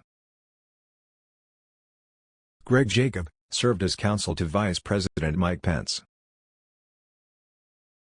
Keith Kellogg, served as National Security Advisor to Vice President Mike Pence. Chris Hodgson, served as Director of Legislative Affairs for Vice President Mike Pence. Douglas McGregor, served as advisor to the Secretary of Defense in the Trump administration. Jason Miller, served as spokesman for the Donald Trump 2016 presidential campaign and was a senior advisor to the Trump 2020 presidential campaign. Alex Cannon, counsel for the Trump 2020 presidential campaign. Bill Stepien, served as the campaign manager for the Trump 2020 presidential campaign and was the White House Director of Political Affairs in the Trump administration from 2017 to 2018. Rudolph Giuliani, an attorney for Donald Trump. John Eastman, an attorney for Donald Trump. Michael Flynn, served as National Security Advisor in the Trump administration. Eugene Scalia, served as the Secretary of Labor in the Trump administration. Matthew Morgan, General Counsel for the Trump 2020 presidential campaign. Sidney Powell, an attorney and advisor to Donald Trump. Jeffrey Clark, served as Acting Assistant Attorney General for the Civil Division in the Trump administration. Cleta Mitchell, an attorney working with the Trump 2020 presidential campaign. Ronna Romney McDaniel, chair of the Republican National Committee. Justin Clark, served as Deputy Campaign Manager for the Trump 2020 presidential campaign. Robert Sinners, Georgia State Director of Election Day Operations for the Trump 2020 presidential campaign. Andrew Hitt, Wisconsin Republican Party Chair. Laura Cox, Michigan Republican Party Chair. Mike Shirkey, Majority Leader, Michigan State Senate. Brian Cutler, Speaker, Pennsylvania House of Representatives. Rusty Bowers, Speaker, Arizona House of Representatives. Brad Raffensperger, Georgia Secretary of State. Gabriel Sterling, Georgia Secretary of State. Chief Operating Officer. B.J. Pak, served as United States Attorney for the Northern District of Georgia in the Trump administration. Al Schmidt, City Commissioner of Philadelphia. Chris Sturwald, Fox News political editor. Benjamin Ginsburg, election attorney. J. Michael Luttig, retired judge for the U.S. Court of Appeals for the Fourth Circuit and informal advisor to Vice President Mike Pence. Katrina Pearson, served as a liaison for the White House and organizers at Donald Trump's Save America rally on January 6. Nicholas Luna, served as personal aide to President Trump. Stephen Miller, served as senior advisor to President Trump. Vincent Haley, served as deputy assistant to the president and advisor for policy, strategy and speechwriting in the Trump administration. Julie Radford, chief of staff to Ivanka Trump in the Trump administration. Mick Mulvaney, former acting chief of staff and special envoy for Northern Ireland in the Trump administration. Elaine Chao, secretary of transportation in the Trump administration. Roger Stone, Trump associate. Democrats. Jocelyn Benson, Michigan Secretary of State. Other. U.S. Capitol Police Officer Harry Dunn. D.C. Metropolitan Police Officer Michael Fanone. U.S. Capitol Police Sergeant Aquilino Gonil. D.C. Metropolitan Police Officer Daniel Hodges. General Mark Milley, Chairman of the Joint Chiefs of Staff. U.S. Capitol Police Officer Caroline Edwards. Nick Quested, award-winning British filmmaker. Robert Skornak, sentenced to 36 months probation. Eric Barber, charged with theft and unlawful demonstration in the Capitol. John Wright, awaiting trial for felony civil disorder and other charges. George Mesa, Proud Boy.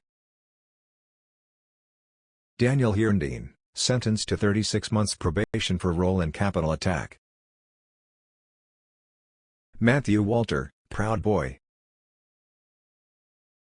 Wandrea Arsheshe Moss, Georgia election worker. Ruby Freeman, Georgia election worker. Annika Collier-Naviley, former Twitter employee. White House security official.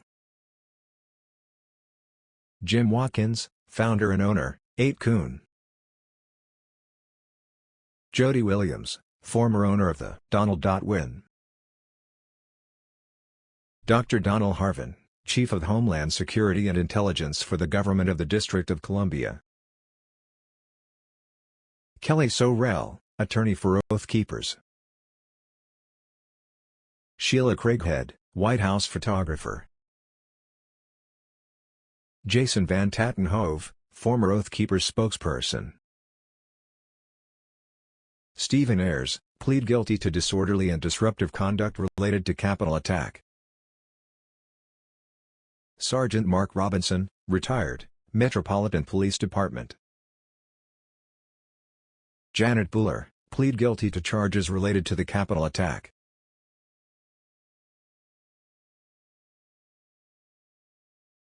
Thank you for your time. Please remember to like this video, subscribe to our channel for more videos like this, and share this video with others.